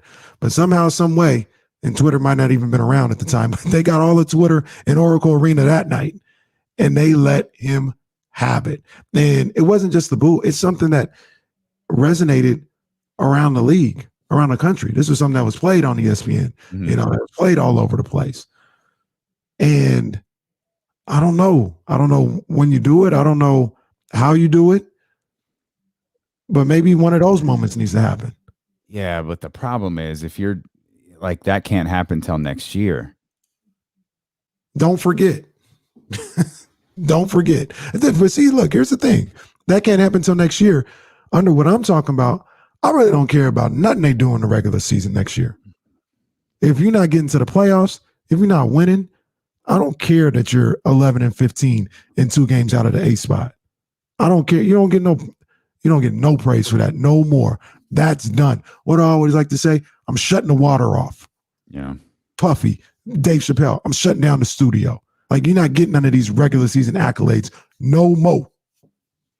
If we'll go. Frank brought this up when he called earlier. If you want to call and get in on the show, please do. 916-349-1320. Frank brought up Vivek.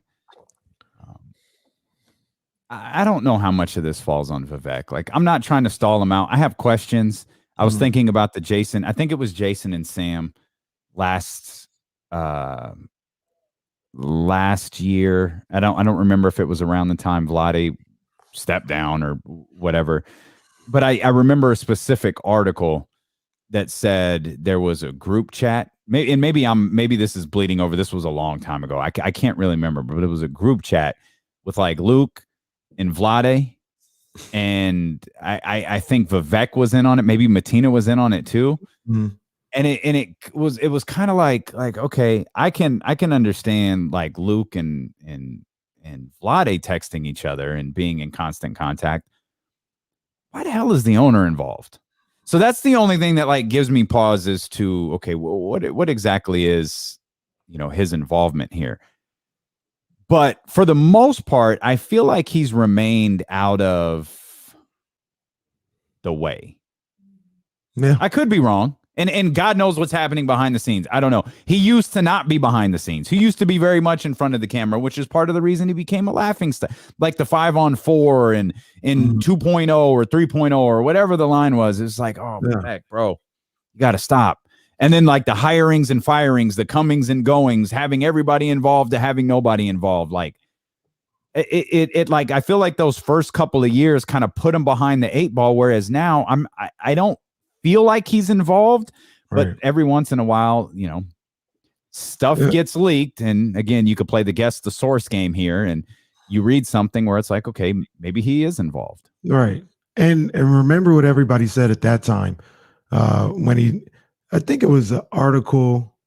It might even been before that. He did an article where he had talked about something and he just kind of sounded strange. And then before that, like you mentioned, the 4-on-5 and all this other stuff. And everybody's like, Vivek, stop talking. Shut the hell up and just run the team from behind the scenes. And to be fair, it's pretty much done in the last few years. That's like, what it feels like to me too. You don't hear from Vivek. I guess you see him at the game, but he's never really in front of no cameras.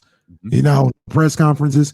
He's in the shadows for the most part. Now, if he's having say-so in, I really wouldn't even know what he's having say-so in, because nobody says like he's telling you to bring this player in. I know people might say, don't trade somebody because I want to make the playoffs. Well, but there was the Buddy thing. I mean, the Buddy Hield thing and the Nick Stauskas thing. Like no one's gonna forget that stuff, which Right. again is part of the problem. But that was when he was still out there. Right. You know what I'm saying? Yeah. Since then, he ain't been out there like that. Yeah. Now, here's the thing that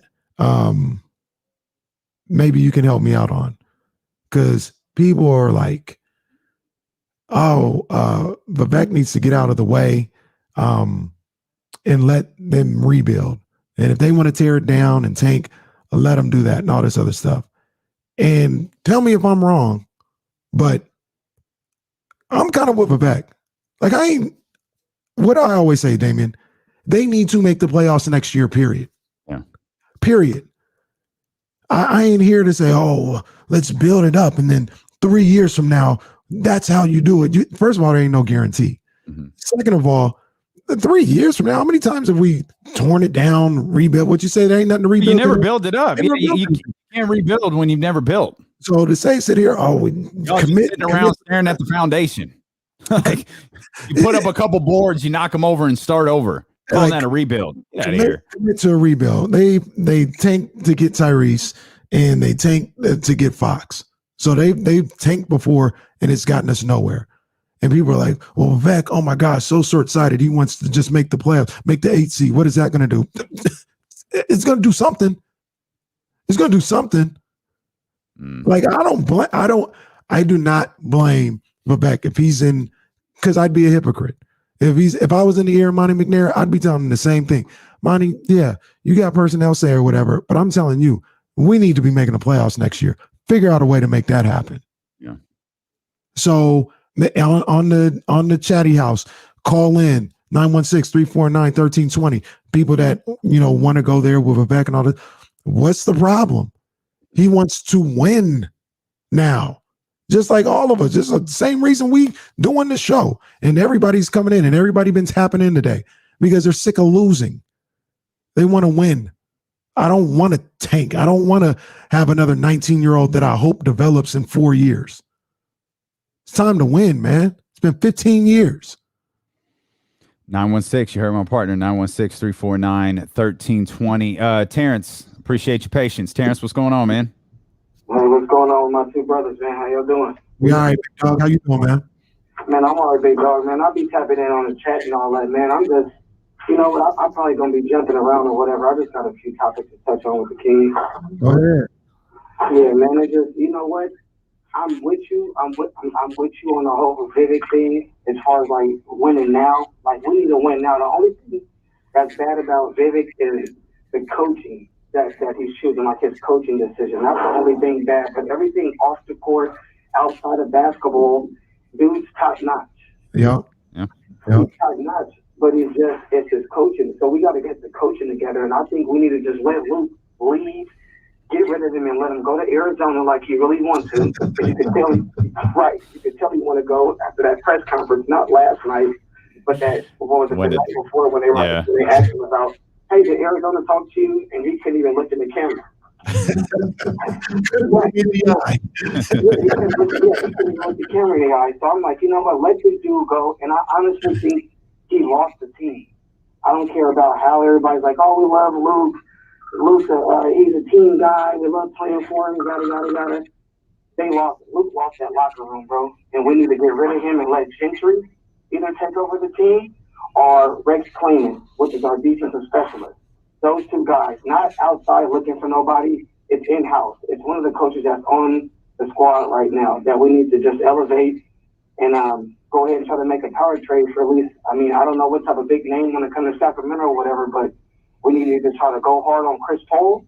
I know it sounds crazy, but either go hard on him to where we could be a legit winner, or try to be like one of these big name stars. We could try to package some picks or package something, bro, and try to make something new. Because Fox, I love him, but it's not happening with that guy. Like you guys were saying all day, dude's passive. I say it all the time. I'm literally yelling at my TV screen for my wife, like, why isn't this guy in killer mode 24/8, not 24/7, 24/8. We need you. You're the star. We need you to be in killer mode, not passive killer mode, not, oh, I want to yell at him sometimes, but I want to be super cool. No, bro, we need you in a dog mode, like a Patrick Beverly, like Green. We need you in that mode like all the time. It's probably the team will look at this guy and be like, you know what, we need to go. But if you just always passive and you doing all that, then that's what the team looking at you like, bro, we ain't really chipping on this. Our leader is hella passive. So we're going to that everybody's taking, brother. 100%. I agree with you, Terrence. Yeah, we appreciate you, Terrence. That's said a lot there. Yeah, you said a lot. I love Alvin Gentry.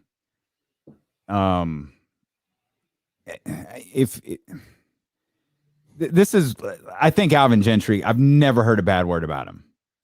You know what I mean? Like by all accounts, he is just a phenomenal human being. Right. But something hasn't registered with him as a head coach. He's had a couple of really, like, when I say a couple, I know I've looked this, I literally mean a couple, like really, really good seasons as a head coach. And then for some reason it hasn't translated. I don't know if Terrence, I felt like Terrence was referring to a permanent change at the head coaching position, not an interim change at the head coaching position. So I don't know that that's it. I don't know who the answer is. I mean, I've mentioned names that I like before. I think the most difficult job if Monty McNair parts ways with Luke Walton this offseason, and it's I'm pretty sure if that happens, it's happening in the offseason. The most difficult task that Monty McNair has, I'm going to tell you about in a second. Twitch.tv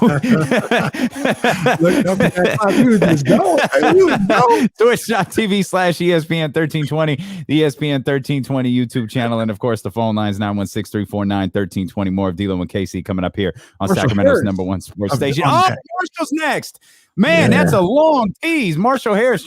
Man, this is a wild show, man. Marshall Harris joins us next here on ESPN 1320. Holy smokes, man. It's 147. Wow. Crazy. Wow. I ain't out here. Game 916. I need somebody to tell me he won't get out of the way of what? And when is he not getting out of the way? Yeah. And I'm not here caping for Vivek, because just like Luke, his name is on this too. So anybody whose name is on this nonsense, you get heat and you deserve it. But get out of the way of what? He want to win. Like, I'm gonna be honest with you, and maybe this is something that is part of the problem too.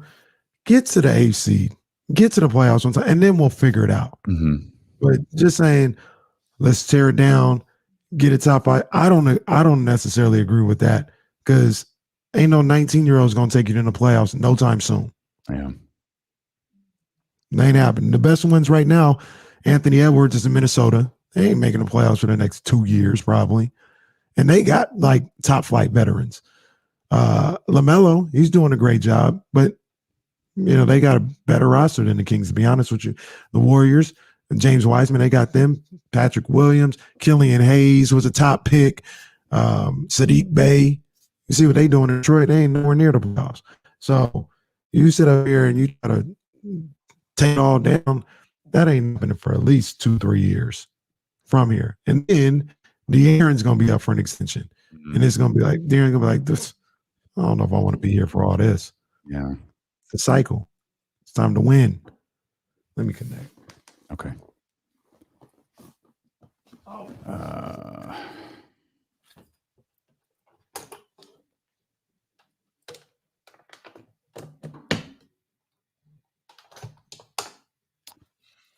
The game. Did you ever answer?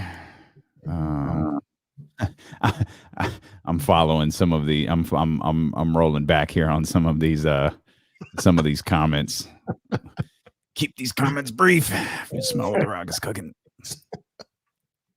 I ain't even gonna lie to you. I don't want those problems. We don't want that heat. Like, hey, just to be clear, just so everybody knows. Because we ain't no suckers, ain't no double standard. We ain't about it. We ain't about that. Y'all can have that one.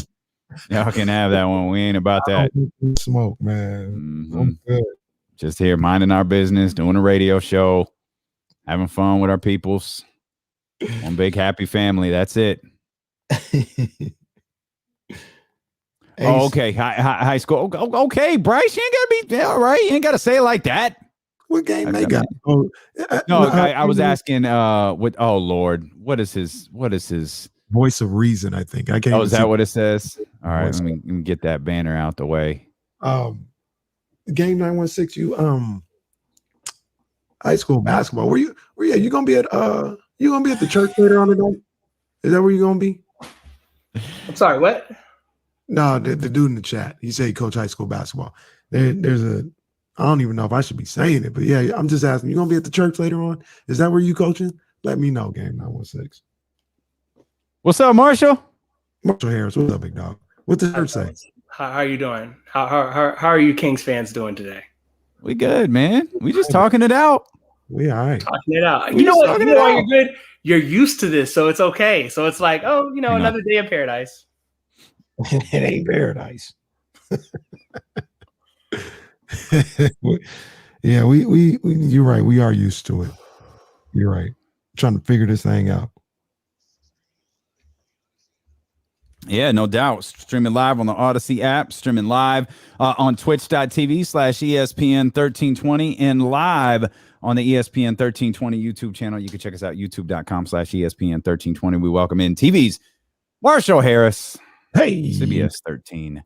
Marshall, my man, what is all the way good? How are you? The voice of reason, I should point out, as he has labeled his nameplate today. Marshall Harris, the voice of reason. Just thought I would change things up. I mean, not that you aren't perfectly reasonable radio hosts, D-Lo and KC.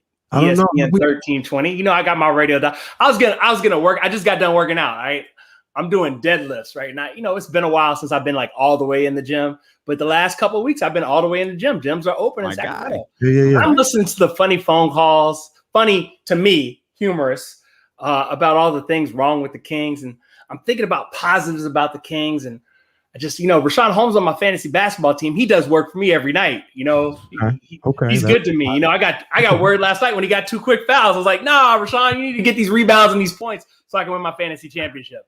And it harkened back to an age I am somewhat familiar with, but at the same time, not at all familiar with. Because as you know, in my former job, I worked at NBC Sports Philadelphia. I was the host of the Sixers pregame and Sixers postgame live. Mm-hmm. And during that tenure of about 8 years of doing that job, specifically, there was a team that won 10 games. 10 games. And this is why I was thinking about this last night. Do you know who was on that team that won 10 games? He was a lottery pick. He's very good. Very good. Very good in college. Michael Carter. No. Higher pick than that. Think like top of the draft. Not he was on the court last night. Okafor? Jaleel Okafor. Big Ja. And so I thought it was hilarious how you were talking about him, right in front of somebody, catch, shoot, 1 second on the shot clock. And I was like, what did we talk about after those games? I was trying to remember. You win 10 games, you got a lot of time to talk about a lot of different things. Yeah. And I was like, we try to just focus on the young guys. The problem with this team is when you try to focus on said young guys, it's the young guys who seem to be a big issue with your turning of the page from a not good basketball team to a good basketball team. Right now, the Sacramento Kings are a poor basketball team, a sub-mediocre basketball team. That means below mediocre, below average basketball team. And you try to parse, as we do, day to day, week to week, why they are so bad. And you come up with, well, is it the coaching? Is it the star player? What if I just tell you it's just the entire culture? You wouldn't be wrong. I mean, is there any evidence that there's anything ingrained in this franchise that says that's a franchise headed in the right direction? Well, I was going to ask you, Kenny and I were talking about this before the show, and I wanted to throw this out to everybody listening. I stopped myself from tweeting this last night because I was like, wait a minute, let me think this next tweet through a little bit. And I had Herm Edwards running through my head and said, don't send, don't hit send. So I think this is a perfectly fair question to ask. Are the Sacramento Kings the worst franchise in professional sports? Hands down, in my opinion. You sure? I'm positive. So there's a team that doesn't play this sport, but I'll give you a hint. It's a team that earlier this season swept the Kings on a back-to-back. Oh, there's no team in that city. Worse. What? There's no in that city. Okay. What team also is in that city? The Texans. Right about now, look at the past 3 years of what they've been doing and how they got to where they are and where they stand currently. Well, look, today the Rockets are probably worse, right? But this is nothing going from. But historically, in the last 15, 20 years, there's no comparison. This is too tunnel vision. Like the Texans, no way. The Texans, if you had said Seattle, you probably could make an argument for the Clippers, even though they had that. The clip feels familiar. They had a stretch of being really good, but they were a joke. Prior to that, you probably could have made maybe like a Detroit Lions reference or a New York Jets. I don't think you can get me with the Texans, but when you look at the Kings, it's 36 years. 8 years they've been good. 8 years out of 36. Never you got to the Western Conference. Sacramento. You're saying since the move, you're just measuring the franchise since they got to Sacramento. Yeah, forgive me for not researching Kansas City and I want to know. If you ask a question and give me the parameters of the question, I will answer the question. I just want to make sure I got the parameters right. KC, is that fair? That's fair. That's fair. I'm talking about Sacramento. Oh, okay. Okay. They're one of the worst. I don't think anybody's arguing that they're not one of the worst. I just the Knicks. But that's not what I said. Yeah, no, they're the worst. They're the worst? I said, are they the worst franchise in professional sports? Currently. You can make a case. I don't agree. I think the Texans are worse right now. When you see what they traded away and how they let their coach become the general manager that ran it all into the ground, where they are now with their quarterback. Oh, you want to talk about general managers running stuff into the ground? Hold on. Let me get a drink here. Yeah, we can talk about general managers running a franchise into the ground. Stay hydrated, Damien. Stay hydrated. Got you. I stay hydrated with McQueen and the Violet Fog Gin. Okay, but look, seriously. Okay, yeah, you can make a case. Maybe they are. Remember, I'm an outsider's perspective. I haven't been here for those 36 years like the two of you have. I'm just looking at all franchises. Like the Knicks, if the Knicks weren't headed to the playoffs this year, what's changed about the Knicks? They made the playoffs a couple years with Carmelo, 8 years ago. Okay, did they do anything when they got there? This team hadn't even sniffed the playoffs. I got you. Longest streak. You can't even get the Timberwolves. The Timberwolves are probably just as bad. But and that's a good point. Even they have gotten to play some playoffs. They fell into the playoffs one year. The fact that you can't. No, Jimmy Butler dragged them to the playoffs. Stop. Fair enough. They didn't fall. Jimmy Fair Butler enough. said, "I'm taking all you." Yep, all of them. The fact that you can't fall into the playoffs once in 15 years. I mean, no, you're the worst. You're the worst. And I love my Kings. Okay. I love the Kings. I love the city. What other topics do you guys want to discuss when I say beautiful, on my way home from the gym, I was like, why I got to go to work tonight? It is beautiful really Friday. It's a really nice Friday. I love Friday. I love high school football took your day away? Because you used to be off today. I'm going to Folsom and Rockland, two undefeated powerhouses in this half a season. About to see what's really good. What are they, 2-0? They're both 2-0? 4-0 and 3-0. Oh, okay. Folsom's 4-0, Rockland's 3-0. We got 10 games. Monterey Trail, St. Mary's just got canceled. So we had 11 games for you tonight on CBS 13. We got 10 now. And none of them include McClatchy. Dang. Alma mater just can't. McClatchy doesn't play today, I don't believe. I don't think any of them are playing. I don't think Sac Unified is playing. Yeah, McClatchy's not. No, because Isn't Johnson unified? I think so. And Kennedy? Kennedy definitely is. You're right. Kennedy is. Okay, yeah. Yeah. No, they play. McCarthy. I didn't know I knew about high school football like that. I'd be out here, Max Preps and me hanging out. That's phenomenal knowledge. Let me ask you a question. Let me ask you something real quick, because we're trying to figure out what we can do as media people, as fans, to hold this franchise accountable.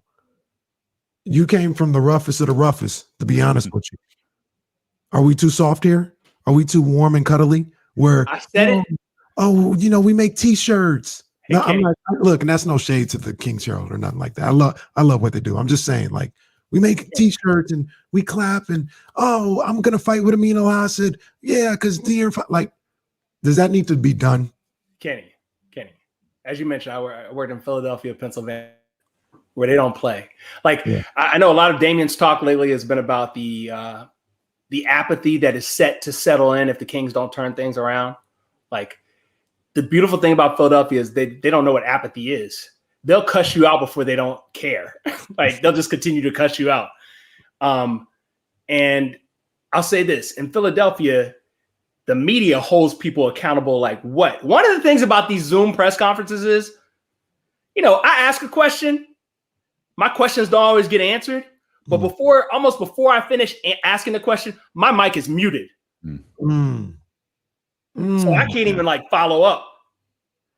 They don't even do media availability nowadays between games. It's just like game day only. Yeah. There's no morning shoot around. There's so many fewer opportunities for the media to pose the questions that it's ridiculous. And I'm not saying it's all like the Kings' fault. I'm just saying the way it's set up in this virtual world. I would love if you guys were in studio right now, I could come be in studio and really get this demonstrative off like it needs to be set off. But I can't do that. So I'll do the best I can with what I got. Yeah. I might get one question to Luke Walton and one question to a player after a game. That's it. Pre-game's a little different, but pre-game I'm busy at work, like doing all the other stuff I have to do at work. So there is no accountability. And the fans will never hold the team accountable. You know why? They're the only game in town. Well, they're the only game in town. You're just happy we're here. Let's keep it a buck. We almost left town. Vivek came through and saved the team from leaving town. We have a franchise. I don't know, and correct me if I'm wrong, if there would ever be a point where the anger level, the lack of interest would ever get high enough that the fans can actually hold the franchise hostage. It's going to be the other way around until the end of time. Now, I will say this. And you're right. That's the same thing I said. I'm guilty. I love going to NBA games, right? I love going to NBA games. So I'm not going to sit up here and say I'm not going to go or nothing like that. However, unless there's, some inner workings that I don't know about, Vivek and all them, they bought a house. They're locked in. They got bills to pay. So when you say like they hold all the cards, they got bills to pay and they can't leave this bill. I guess you can do anything, but like it'd be a lot of money, right? Like we're talking billions of billions to get up and say, you know what? We're not getting attendance no more. We're going to Seattle. Like would you think that they're kind of locked in here? Whereas if next year the fans are like, no, we're not showing up to that trash, that they'd have to answer to that. Kenny, the fan base doesn't have the fan base doesn't have the stones to do that. What you just said. I'm sorry. What? I disagree because the fan base did it before. When?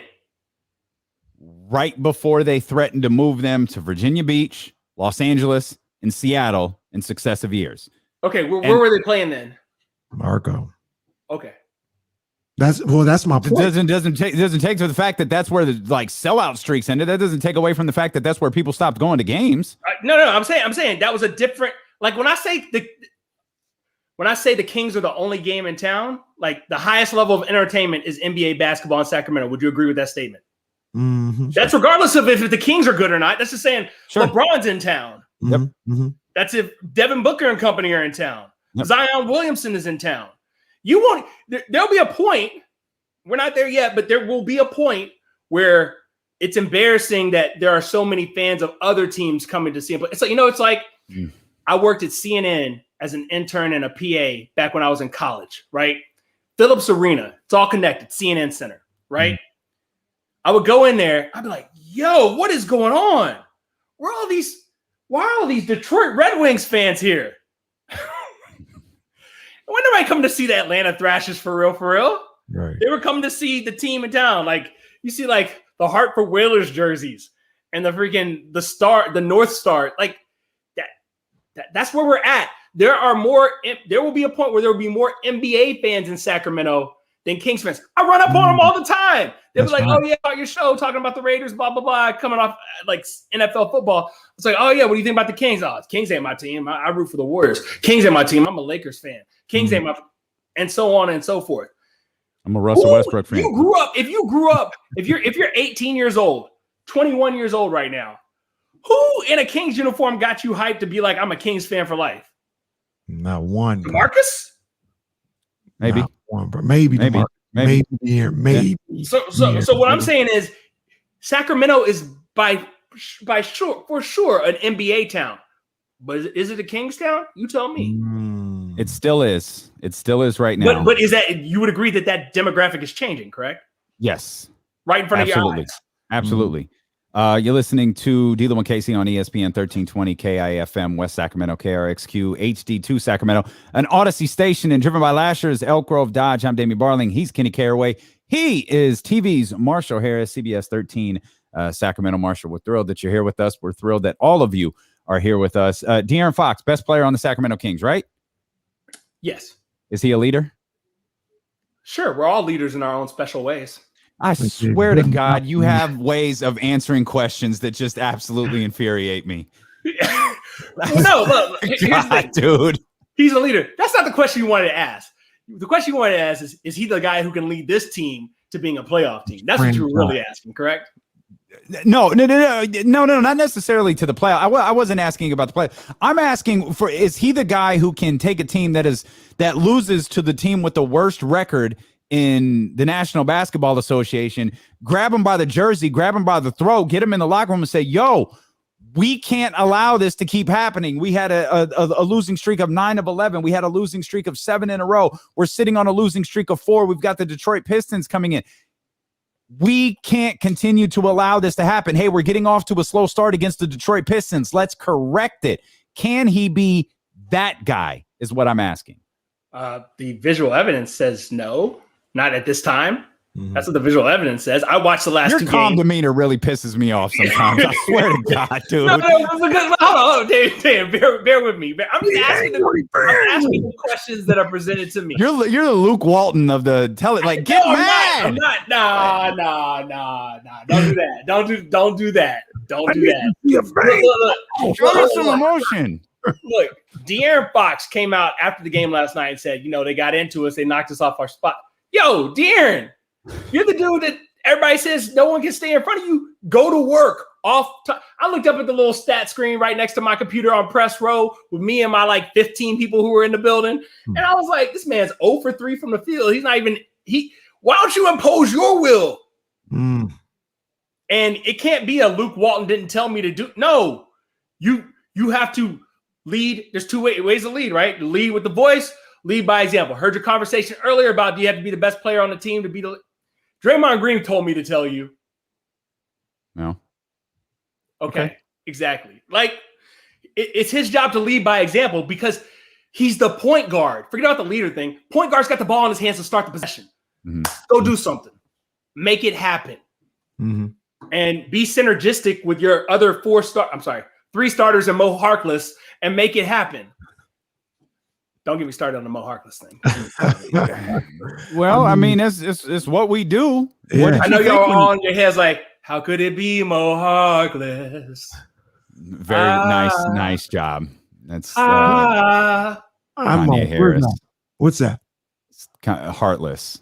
Heartless. That. Come on, man. I'm tone deaf. I'll be the first to know. Yeah, I'll let you know. I thought that was like Frank Sinatra. I mean, that was. Come on, Marshall. I mean, if anybody could, I'm tone deaf. If anybody could drop Frank, it would be Marshall. Like Marshall could definitely drop. The classics, bro. The classics. My way. I mean, my way. But to answer your question seriously, yeah, De'Aaron Fox, yeah, he's a leader because he's a point guard because you got to be a leader, but he's not the demonstrative guy that you want him to be, and maybe he's just not that guy, and he doesn't need to be that guy. But you know what? The team needs that guy. I'll tell you that. They need that guy.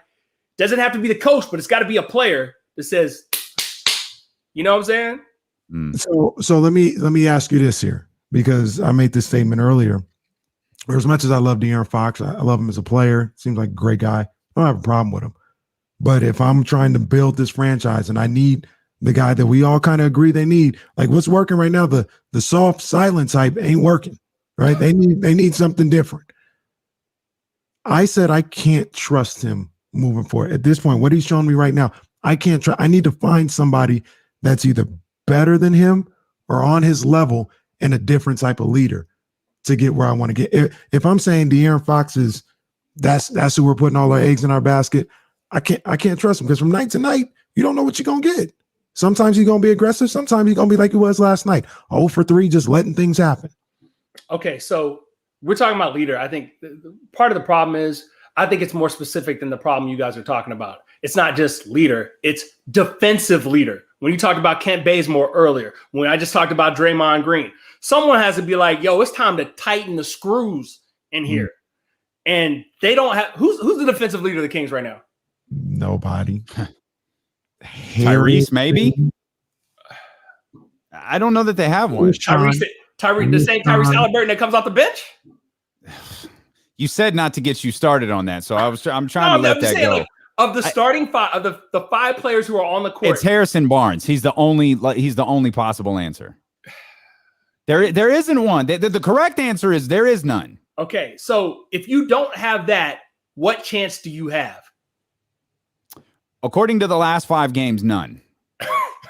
What about the 5 games before that? They're getting 100% chance. You'll never be consistent. You'll never be consistent because you have nothing. Kenny, that is my point. Kenny, that is my point. You'll never be consistent. If you're not consistent, you ain't gonna finish and as a top 10 team in the West. Probably won't finish. You could sneak into the top 10 teams in the East, but you'll never sneak into the top 10 teams in the West if you're as inconsistent defensively as they are. That's fact. You just won't. Yeah. Jason Jones was with us, I think it was last Friday, and he said something about the Kings need a jerk. They need, and you co-sign that on social media pretty hard. Why is it's so important that the Kings have a jerk on their roster? They just put Steve Martin right on the end of the bench. Okay, they just need that dude. They need somebody who is grimy. You got to have some grime to you. This is not youth sports. Okay, this isn't little league where everybody gets an at bat, everybody gets to play an inning in the field. No. When we talk about this word I'm about sick of the word accountability, by the way. Because if you're talking about we have to be accountable, well, who's holding somebody accountable? What actions are behind the accountability that you speak of? And I don't know. And they could talk about how we want this to be locker room talk, inside the locker room, inside conversations, not for the public. But eventually somebody has got to come out and say something about how the accountability works within the Kings, because right now there is no accountability. So when you have a jerk, somebody who will mix it up, you'll get that accountability. Right now, who's that dude? He's nowhere near this roster. Nowhere near. They don't have anybody within 80 miles of somebody like that. I'd love to see Metu go off.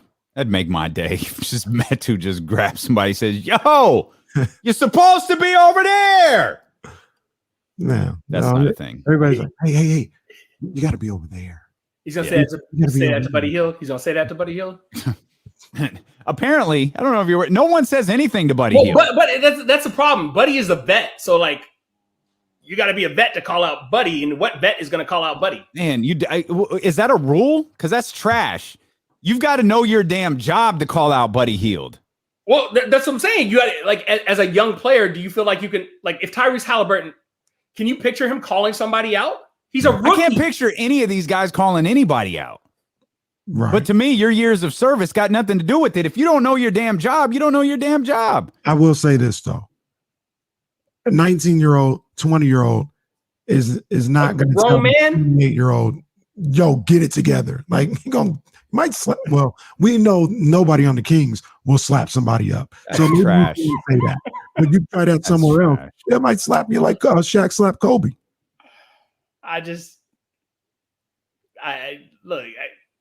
It's amusing to me. I've been through this. Y'all have been through it like for a longer period of time, but I've watched worse basketball. You than hit this, the lowest but it was of on lows. purpose. Yeah. But it was on purpose. They're actually, well, I was going to say they're actually trying. Who knows if they're really It's debatable here at this point. Trying You to got think. any thoughts, Marshall? Opening day for the Giants. Let's go. Get out on some, like, say something positive before we go. Positive? Yeah, give us something happy. Something White happy? Sox. In bombs, in 485-foot bombs.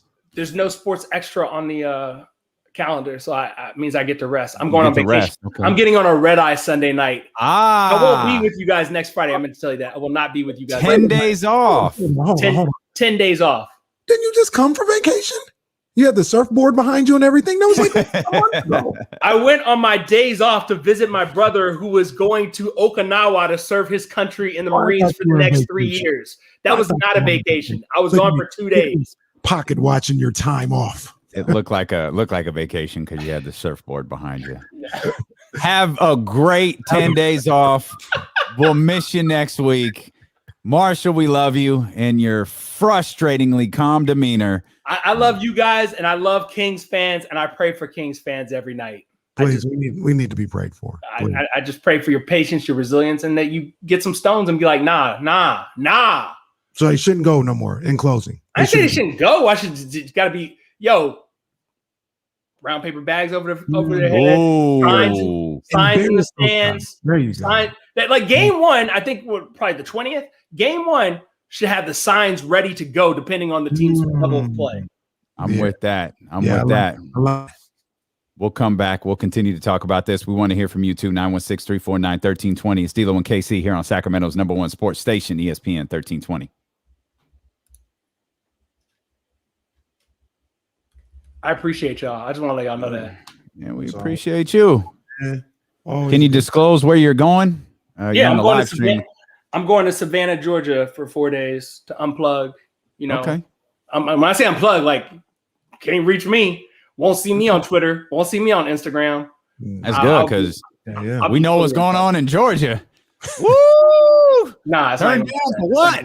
No, I'm literally going to visit my college roommate, and he has to work. I'm just gonna be at the beach every day chilling. Oh, there you go. Like, they got this spot called Tybee Island, and I'm just gonna be on the island. Like, yeah.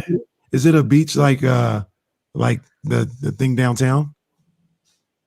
What thing downtown? That goes up to the lake, under the bridge where the people go. Yeah, Damien, you know what I'm talking about. I was just gonna stick this one out. You know what I'm talking about? A beach in downtown Sacramento, under the Green Bridge, where all them people always be on the sand and on the beach and everything. You don't know what I'm talking about? I've never been there, but at least I've seen it. You're not talking about like Chevys on the river, are you? No, it's a little before that, and it's before Discovery Park. I'm surprised you guys have never seen that. Once again, I've never been there. I don't know if I'll ever go, but I've never been there. Okay, I got you. It's before Discovery Park. I don't even know how to get there, to be honest with you. Right. You've been there and seen it, but you don't know how to get there. I got you. I mean, don't wait in line to vote, Marshall. I'm not going there no more. Yeah, it's next to the American River. All right, I'll talk to y'all later. Y'all jump all the sharks. All right. Appreciate you. Thanks, Marshall. Love you, hook up. Yep. Oh man. Oh, get this graphic back up here. Let's go, McQueen. We approaching that happy hour time that we. You could play it. Can you send out a tweet for WrestleMania also? The WrestleMania wrap up or WrestleMania, I don't know, preview show or something like that at 4:00.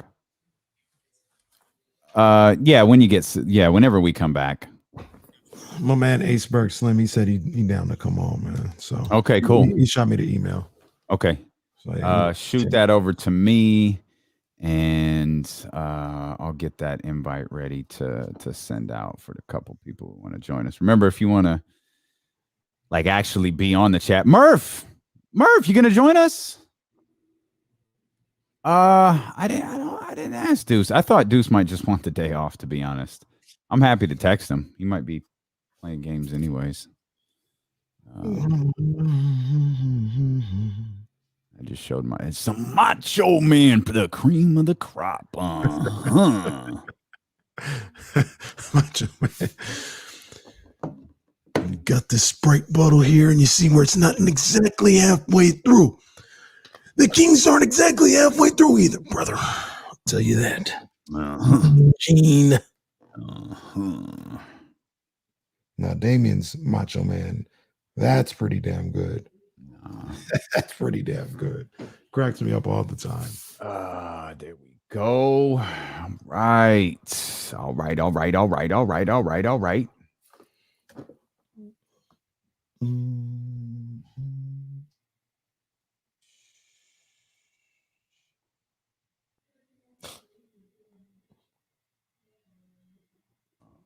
right, we in here, baby. Appreciate y'all hanging out. Hope everybody's having a good time. Garden Highway. Yeah, I think it is Garden Highway. Oh, we're coming back.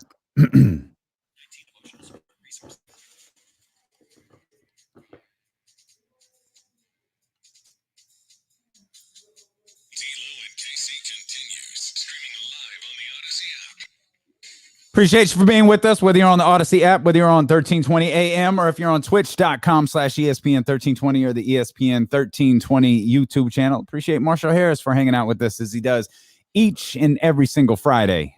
Damien, the people know Sand Cove. I definitely never knew that was the name of that place. But yeah, you never even heard of Sand Cove? I don't think so. I don't know.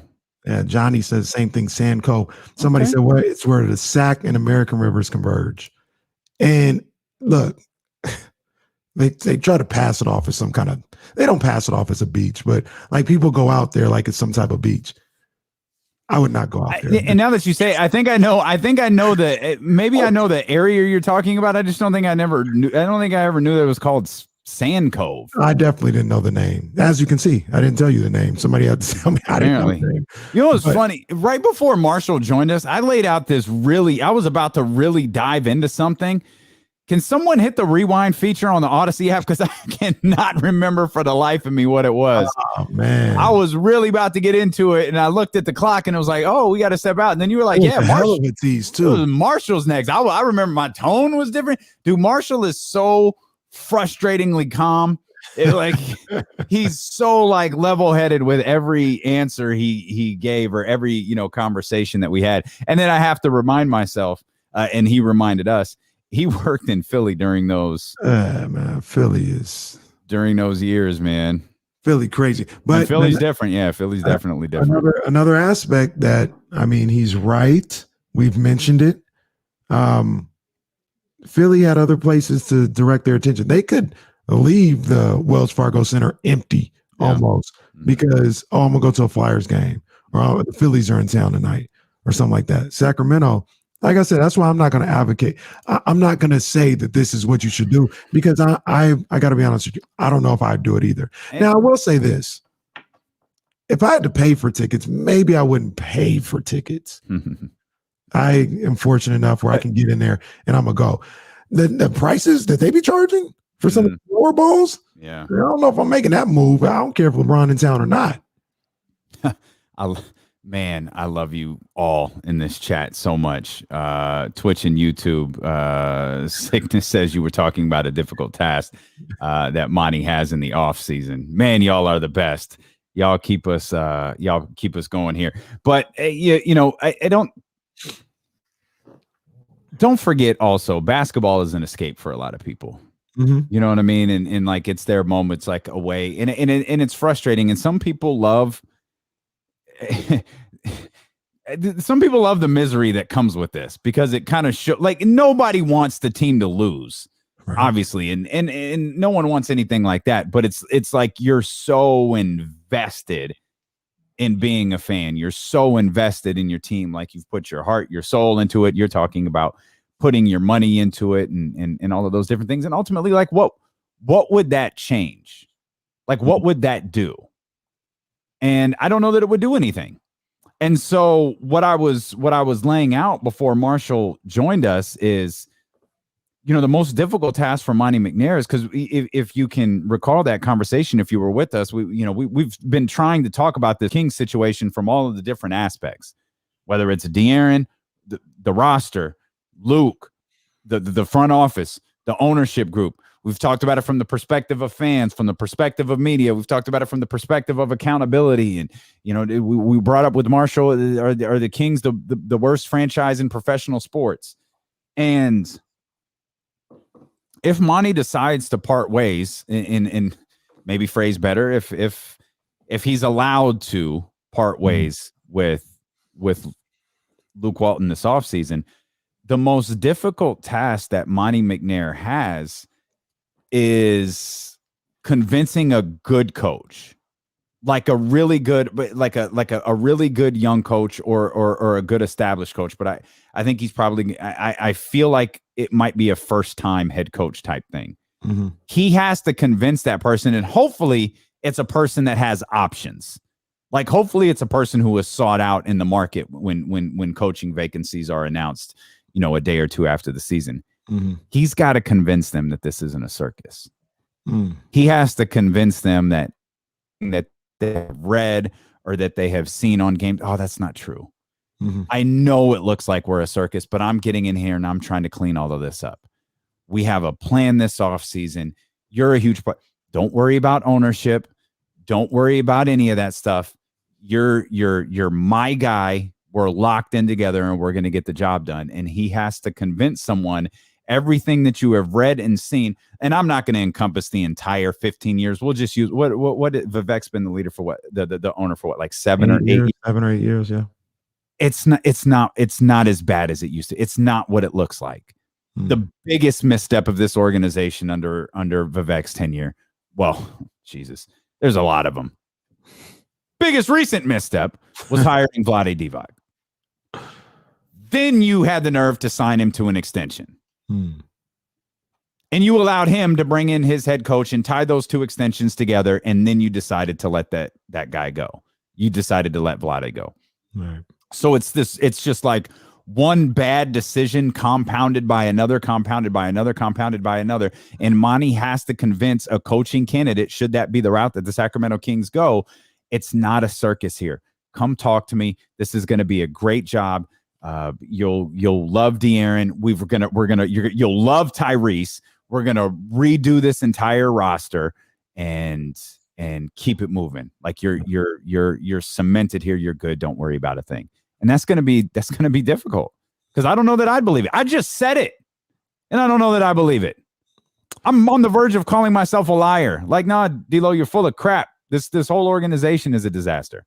And Monty's got to sell that to somebody. You got to find the right guy. You got to find the right guy who is the type of guy who would accept that type of challenge. Like, well, if they want to hire me as coach, sure, but not to put my ring in the hat. But that's something that I would accept. What do I always say about? Is it your hat in the ring, or your ring in the hat? I thought I said my name in the hat. Oh, I thought you said something about a ring in the hat. I don't know.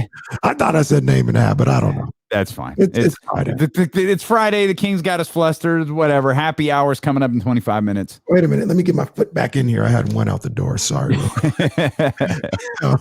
But so what do I always talk about because I think of the big picture, I think of the glory, I think of the legacy. What's the championship I always talk about? And I say, that would make you a god. Nobody New York. You talk about New York. Right? But that's my mentality. I'm thinking about if I go down to LA and win one, I'm just another in a long list. And what they're going to do is they're going to probably denigrate me because I didn't win 4. Right. You're not Pat. You're never going to be Pat Riley. Yeah. Right. You know what I mean? So I'm like, or Phil. Like, yeah, it'd be dope, but I want to go somewhere where I can have a legacy of my own that'll stand on its own. And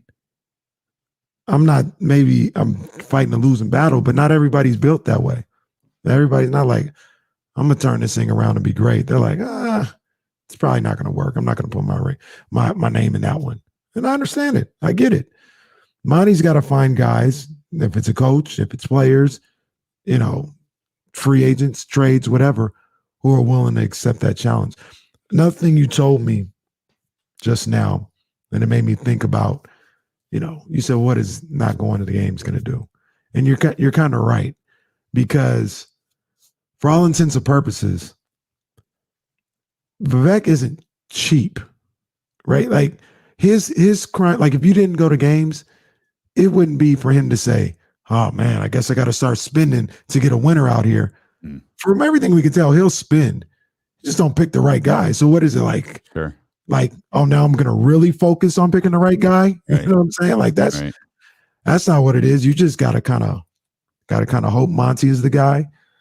You got to hope Fox and Tyrese are part of the solution, and they don't need 3 or 4 pieces. They just need one more piece, and you pick the right piece.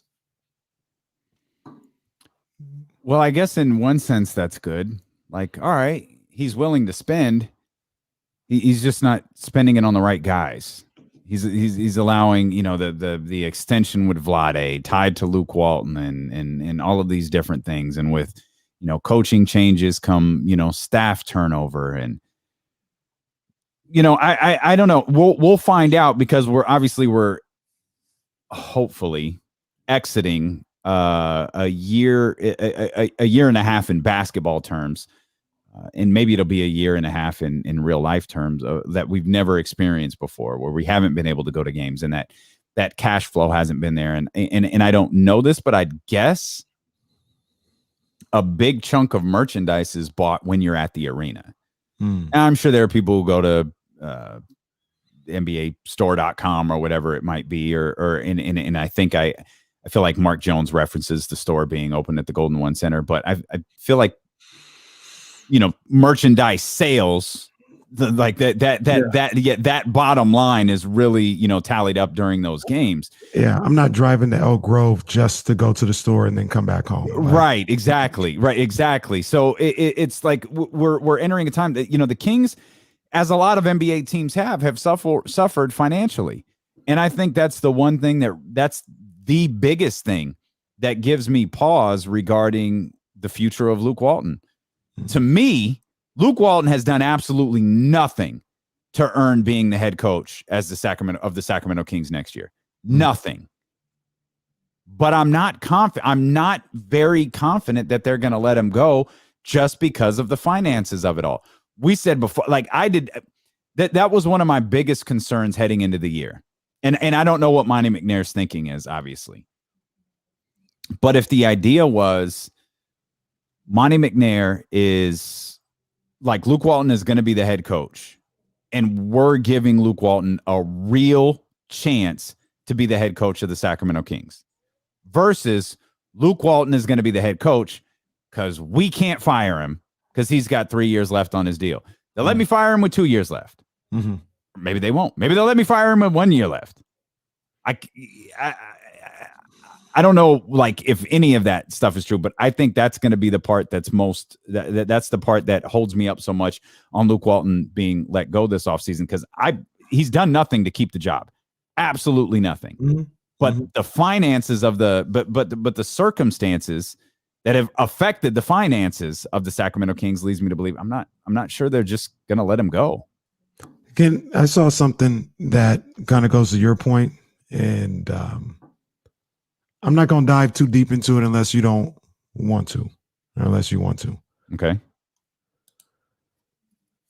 What about the minority owners? This is what I'm going to say.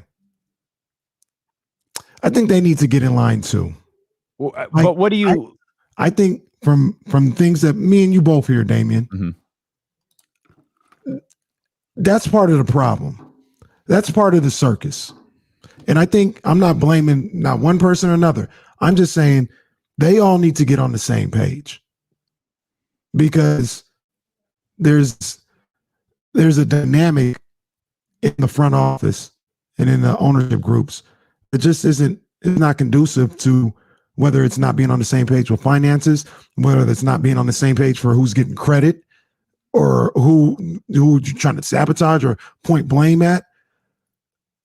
That's part of everything that needs to get straightened out. And like I said, I'm not here to say who's at fault and who's not at fault. That's not my place. That's not what I'm trying to do. All I'm trying to say is that needs to get cleaned up. I'm with you. I'm with you completely. I think we've already seen stuff in the Monty McNair time as the general manager. And I think we may have discussed it I lose track of what we discussed on the show, what we discussed privately, what we discussed on the stream.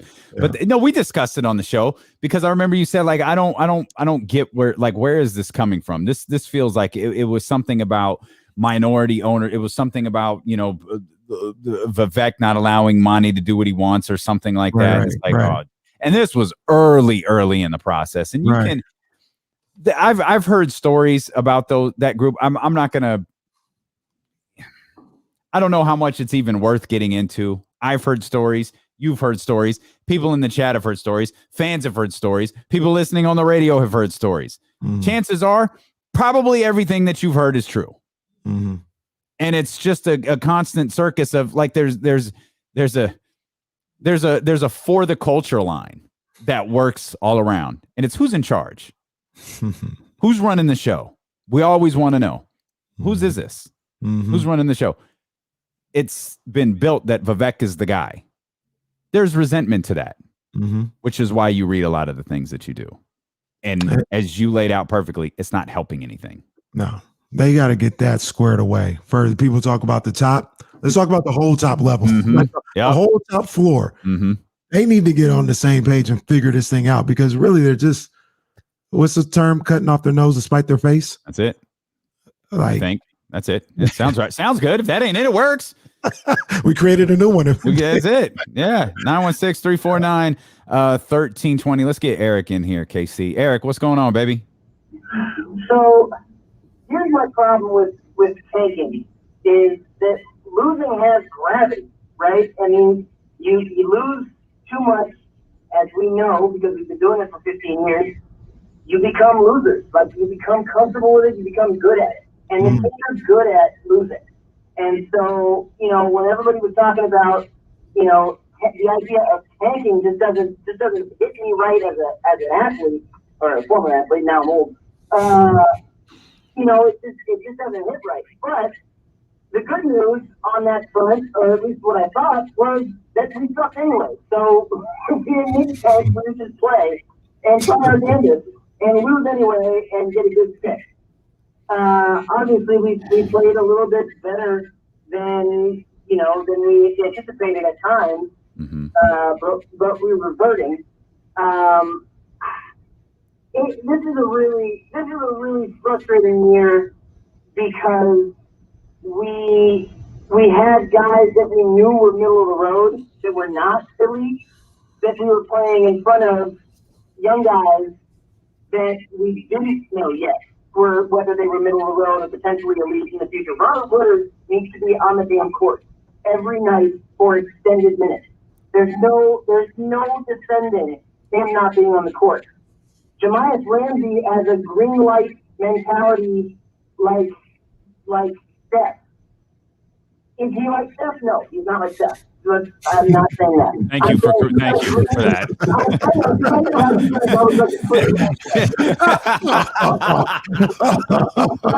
Guys got to make me seem unreasonable. All I'm saying is, Homeboy's got a green light in his head that does not turn yellow or red. And it doesn't matter if he misses 20 in a row, that green light don't dim.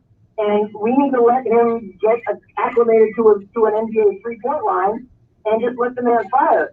Because the alternative was Corey Joseph.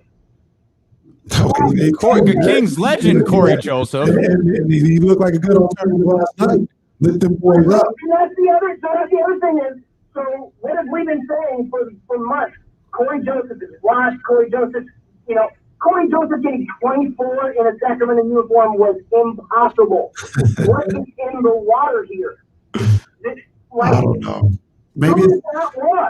Maybe it's down Maybe it's something. Maybe it's something down at Sandy Cove. I don't know. Okay. I don't know. Right. Maybe Thanks, it's in Eric. the water there. We appreciate you, Eric. We're starting happy.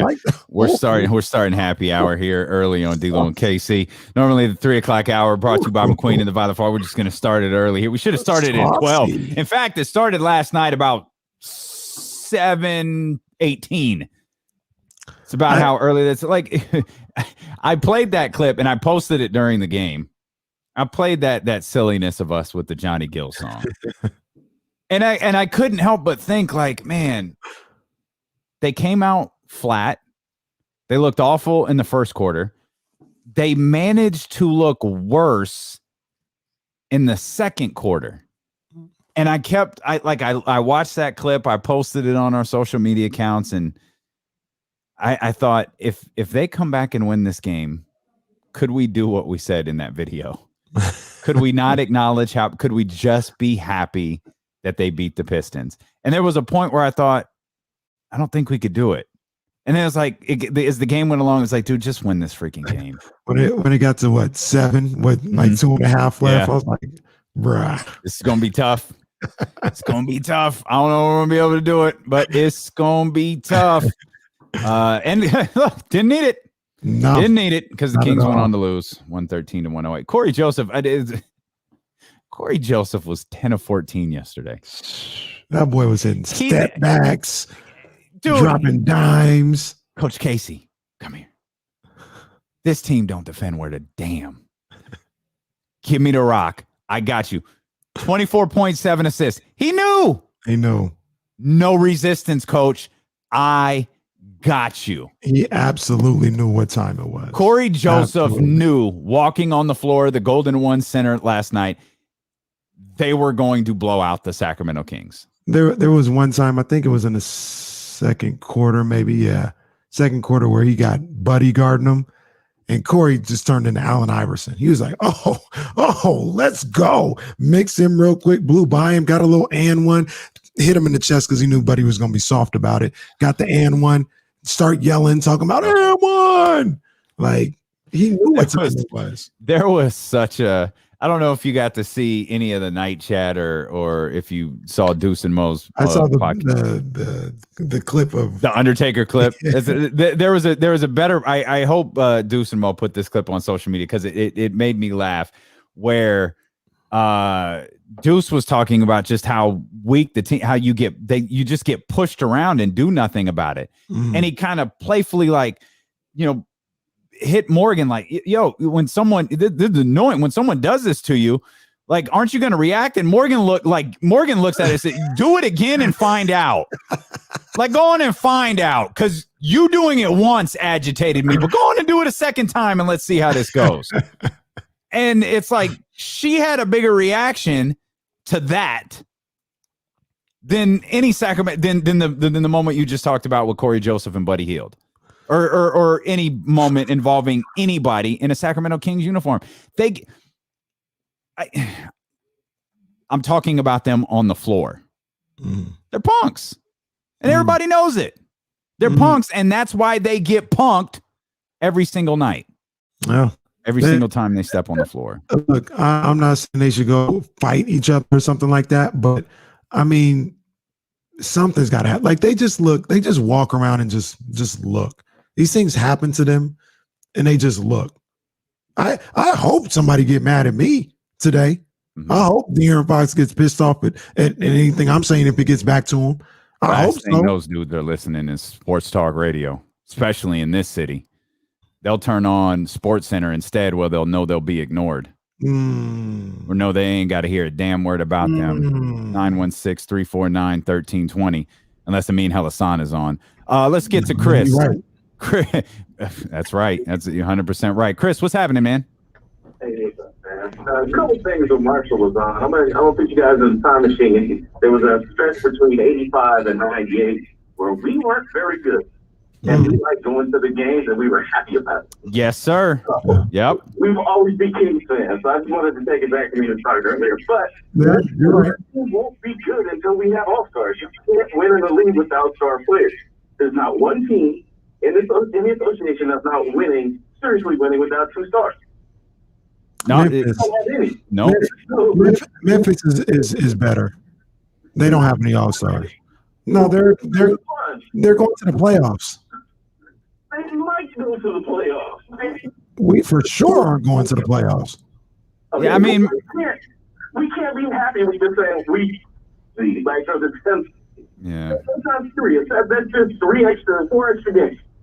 Like, being successful with those 4 extra games, then shoot, all we need is to pray for health and luck, and we might get it one of these years, you know? No. We're almost there. We've been praying for 15 years. That's the whole point. We've been praying for 15 years. Our prayers aren't being answered. I get what you're saying. You're right. Like, to win on a different level, you're 100% right. You need an all-star. And not just one, really. I think you need multiple. You're correct.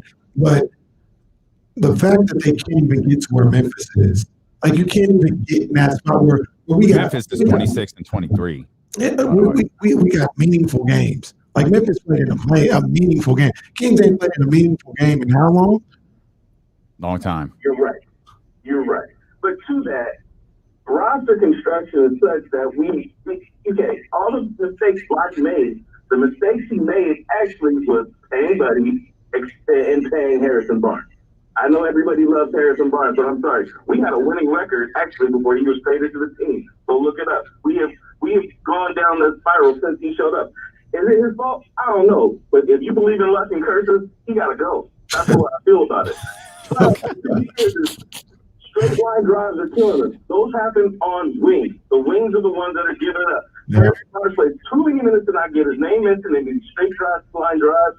It's like, it's not Harrison. How can it not be? He's part of the problem too. Okay, man, boy, Jesse is quick with the trigger today. Jesse is not having it. Jesse said, hey, Chris, Chris, I love you, buddy. Like, that wasn't me. I ain't in charge of that button. That is Jesse in charge of that button.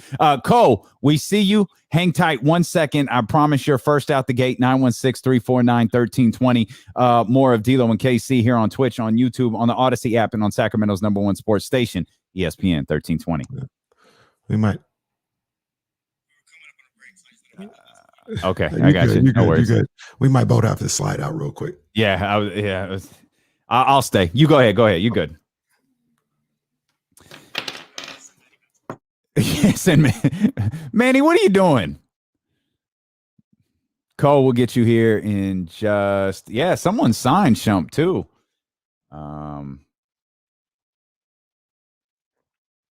Oh, okay, Patrick. I thought I had heard that. I wasn't positive that was true. I'm with that though. I'm with that. I love that idea.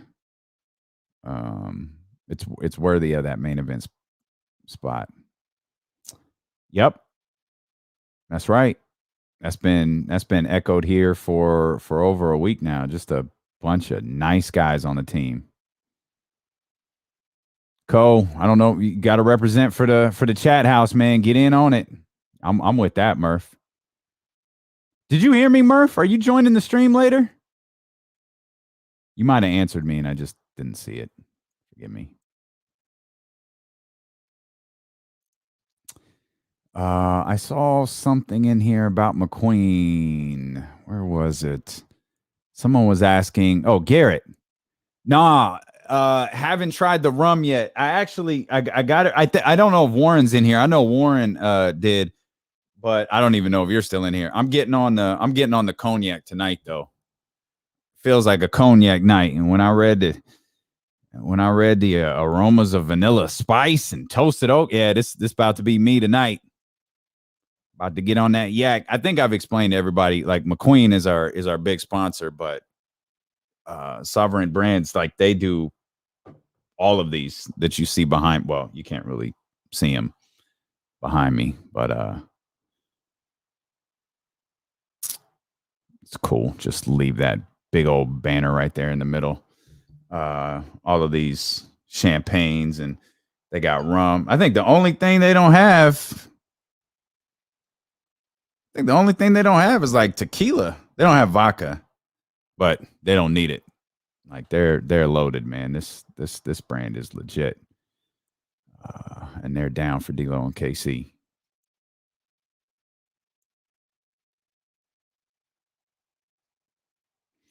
Man, might. I can't wait to open that too. I can't wait to try all of these, to be honest. I just like that McQueen so much. It's like, well, it's already open. Might as well get at it.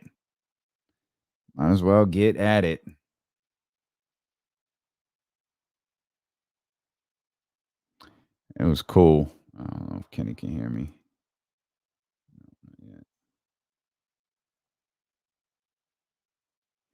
X gonna give it to you.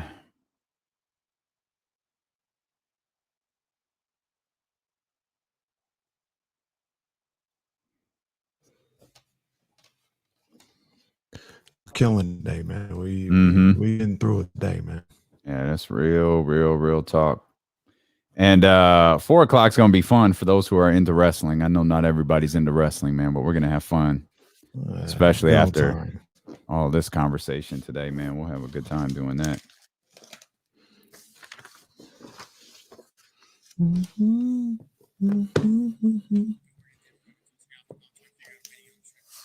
Okay, I'll send you the link, and then you can just okay.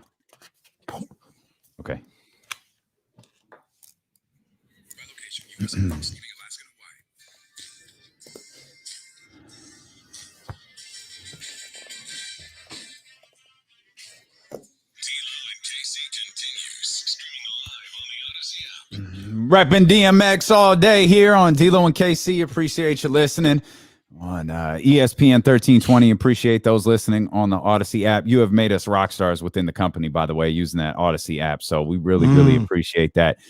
Please continue to listen, support. There's a way that you could favorite us as your favorite station. Just hit the heart button like you would do on Instagram, and we'll keep you alerted to any breaking news. And, of course, you can listen to D-Lo and KC every single day live from 12 to 4, and you can listen to it on demand just as you can watch the show on twitch.tv/ESPN 1320 or the ESPN 1320 YouTube channel. Appreciate everybody on YouTube who has helped us get over 500 subscribers there on that channel. Twitch has eclipsed 200 subscribers.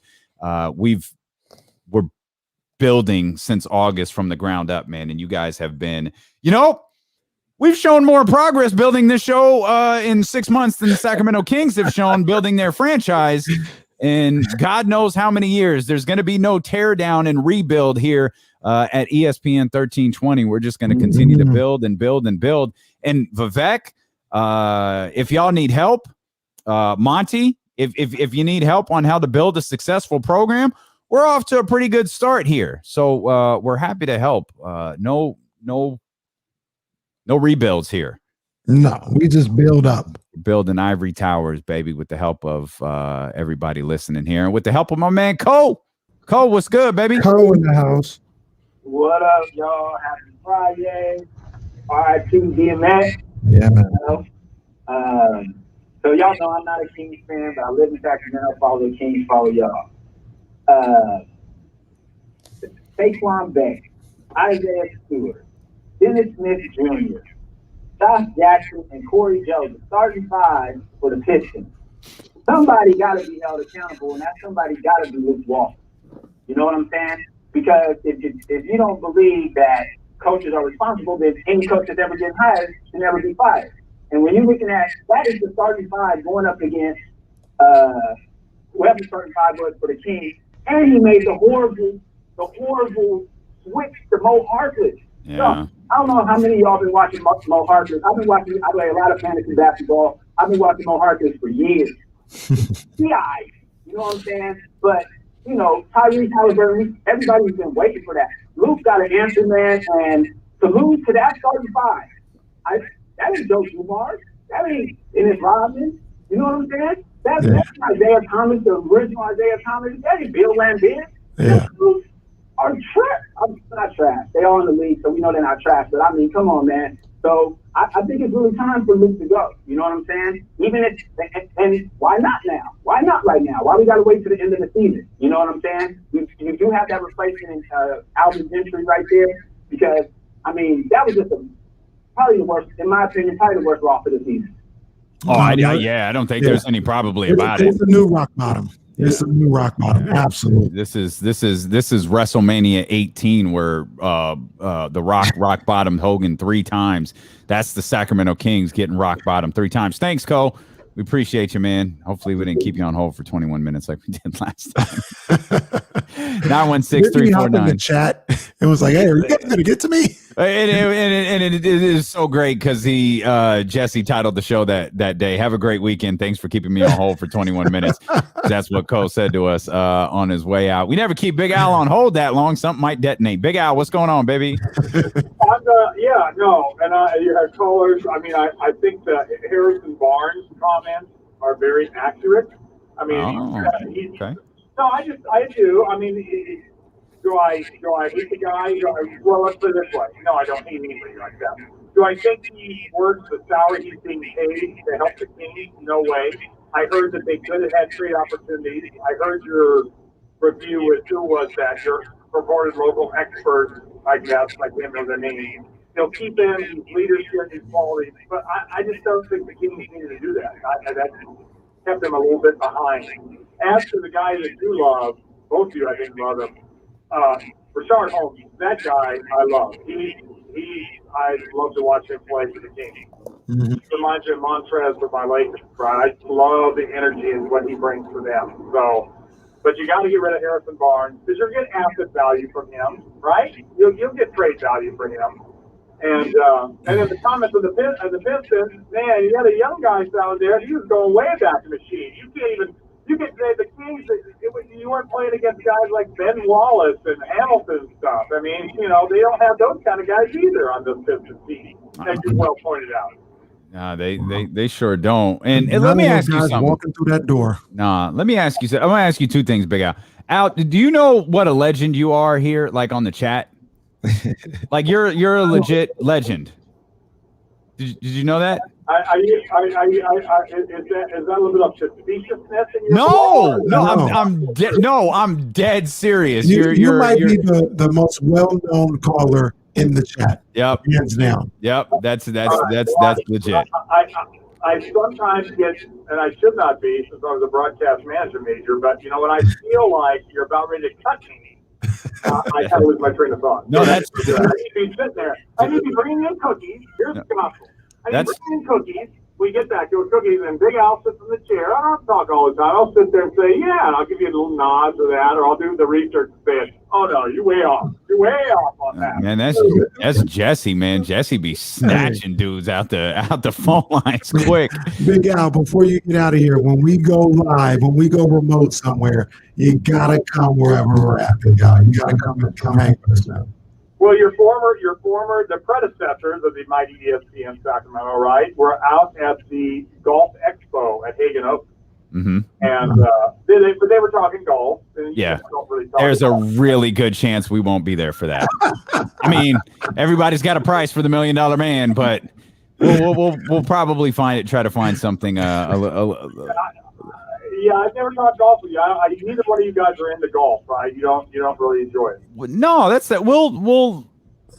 We like stories, and if there's a good story in golf, like we'll follow it. But the Masters, we're paying attention. If there's a reason to lock in on Sunday, we'll lock in. But I don't have the Masters playing in front of me while we're talking. It doesn't move me like that. But you personally coming to my course and taking you out there to play a round of golf. Oh, golf. I'd love to do that. Yeah. Okay. The question is, would you want to do that? Because how much time do we have? I've never played around the golf. Hey. All right. Well, yeah, we come out. So that's fine. There's appropriate time. Yeah, I'll get you out on my course. And listen, my course. The mighty. Yeah, my course. I know I don't own it. I won't say it. Listen. Guys, I just got off at Steel Bend. That's where I work, Steel Bend. So okay. We're gonna make that happen, man. We definitely gonna make that happen. And I taught the boys at McClatchy High for 2 years until I said, "Oh, dear Lord, I cannot put up with this anymore. They will not focus on the important things of golf: chipping, putting, pitching, all that. They just want to hit it deep." You really ain't gonna like me, Big Al. Like if you could teach me how to swing a golf club without my back hurting for the next 4 or 5 weeks, like we'll be in good shape. We'll have some fun. All right, you're on. All right, appreciate you, Al. Thanks, care. man. Big Al. That is my guy. That is my guy too. We love man. us. Big Al. Let's go out there. First ballot Hall of Famer. Absolutely. What are you gonna wear when you go to the golf course? Oh, come on, don't play me, bro. Do you have like the golf stuff? I've got golf stuff. I don't. I'm gonna have to get some. I've got golf, and I will look fly. But what I I know you don't, will. Oh, no, what I don't have though are like Jordan cleats. Like I don't have like the hot We're going with the spikes. Jordan cleats. Yeah, I don't Jordan cleats. I don't have the hot spikes for. I think the I'm gonna golf have. course yet. I gotta figure out. I have golf clubs. They're so old though, because but they're in phenomenal condition because I didn't use them a lot. But they're not even made anymore because they're Nike clubs. Nike doesn't make clubs no more. Nike got out the golf. They make golf apparel, but they don't make golf clubs anymore. I think everybody hated them. You know, I wouldn't know the difference between a good. You know, I would have got some Nike joints. I got a whole set of them, but I don't know the difference between a good golf club and a bad golf club. I don't either. It's like bats and baseball and softball. Like, just give me the bat. I'll hit the bomb myself. Friday Night Baseball, by the way, guys. I'm out there. Let's go. Okay. Yeah. Okay. Friday Night Softball. I was gonna say, let's not fib what you're doing here. Reese is playing baseball. Kenny is playing softball. I mean, it's all love either way because I'm going to be sitting at the house drinking cognac, so it don't even matter. I got to catch up on NXT from last night. Here's a reminder too, wrestling fans, whether you're listening or watching, we're going to do a stream exclusive on twitch.tv/ESPN1320 and the ESPN 1320 YouTube channel, Talking Wrestling, Talking WrestleMania. We're inviting you guys in to come hang out with us like on the live stream as well. Like you'll actually be a part of the show. It'll be a lot of fun. We hope wrestling fans will tune in or stick around depending on where you are at with that. You're listening to D-Lo and KC on ESPN 1320 KIFM West Sacramento, KRXQ HD2 Sacramento, and Odyssey Station, and driven by Lashers, Elk Grove Dodge. He's Kenny Caraway. I'm Damian Barling. We are venting. We are getting it all out. We want everybody. We want you to do the same thing. 916-349-1320. We want you to do the same thing for multiple reasons. It's not healthy to hold stuff in. So if you've got stuff to say about the Sacramento Kings, let it out. We'll be your therapist. It's all good. We've been doing it all day. Kenny's been doing it for me. I've been doing it for him. Marshall, both of us. And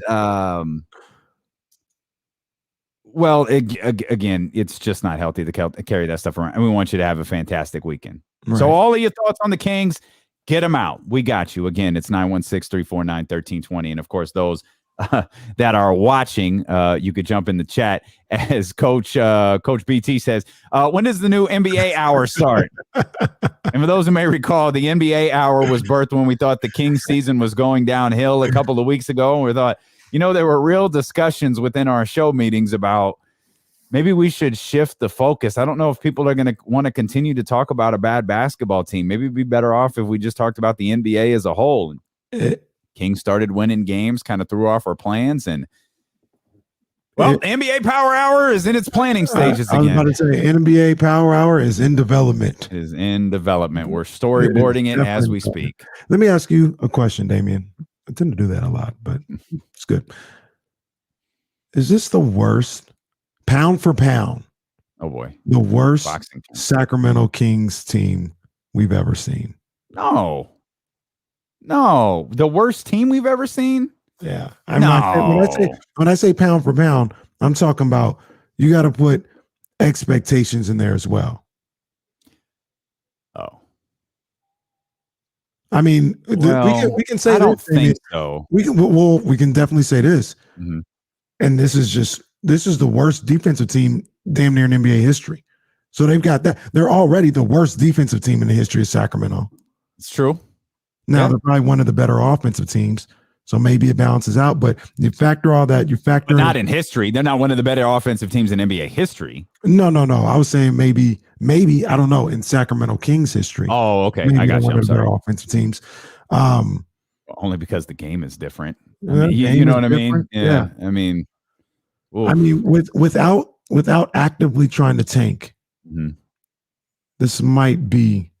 See, I was a little young in the early 90s, and I don't know exactly how it went down then. I may have to look that up a little bit.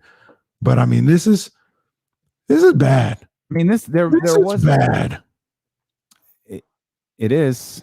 It's bad. I don't know what to add to that. It's bad. But this is a team that. How many games did they win? Chat, help us out. How many 7 games? of 8. No. How many games did they win the year? Didn't they have the worst? They had the worst record in the league. Yeah, trying to get Blake Griffin, right? And it was the Blake draft that got him Tyreek. Mm-hmm. I don't. But they. I mean, that was they might have had like 19. Like it was a terrible amount of games. A terribly low. I'm seeing 17 here as the first response on the chat. I knew it was low, but that team was pretty bad. Talking about expectations, how about this one from the game 916, bringing up the one with DeMarcus Cousins, Isaiah Thomas, and Rudy Gay. There were some expectations. There was some goofy ass expectations around George Karl in that group there, but. Okay, let me ask you this though. Mm-hmm. Was it really goofy? Yes. To think that George Karl. Now I can understand the marriage between him and DeMarcus. But because I feel like you're about to gloss past it. That's why it was goofy. Like so we've laid out our timelines before, right? Like where you would be when something happens, like if you were in Sac or if you were in Los Angeles, you were at college or wherever you may be. I was following that. Like we were having conversations. I mentioned being able to spend time with guys like, not like we were hanging out, but like time with guys like Mike Wilbon. I remember being around Mike when that George Karl rumor started. Mm-hmm. And he's obviously covered the league forever, knows George Karl very well. It's like, this ain't going to work. This is not going to, this will be a disaster.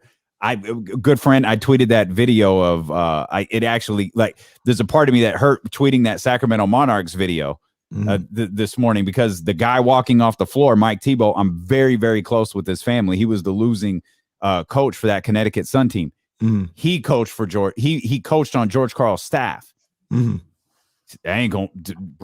is not going to work. DeMarcus Cousins and George Karl is not going to work. If they don't fight within the first week, I'd be stunned. It's like everybody outside of Sacramento knew it was going to fail, while everybody here seemed to be rooting for it. Now rooting for it to fail, rooting for it to happen. Yeah. No, I get why it was never going to work long term. But they had a moment these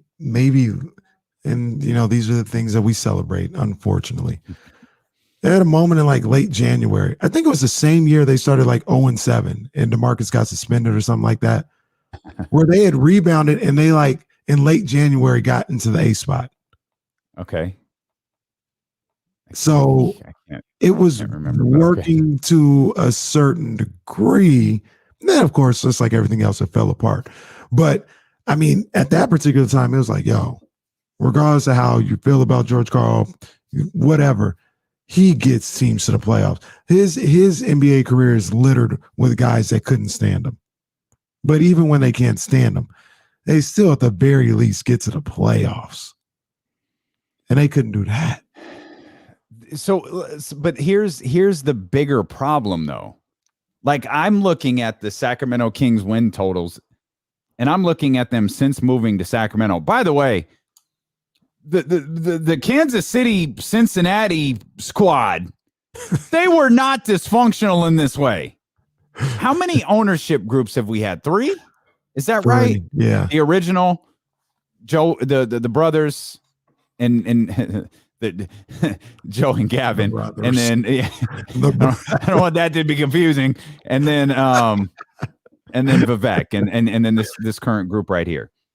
But the bigger issue is KC. You talked about George Karl. You go back and you look at the records, like the win-loss totals of this team since they moved to Sacramento. It is terrible.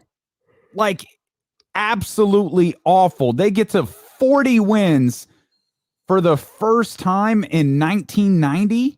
Am I seeing that right? Or no, in 2000. The 1990-2000 season, correct. Yeah. They get to 44 wins that year, and that starts to change. They hit 44-38 in that last year they went to the playoffs and haven't seen 40 wins since. Wow. Bruh. Like this team got here in 1985. Like, what is it about this organization that is so like one ownership? And I know a lot of people dislike them because of how it ended. One ownership group got it right.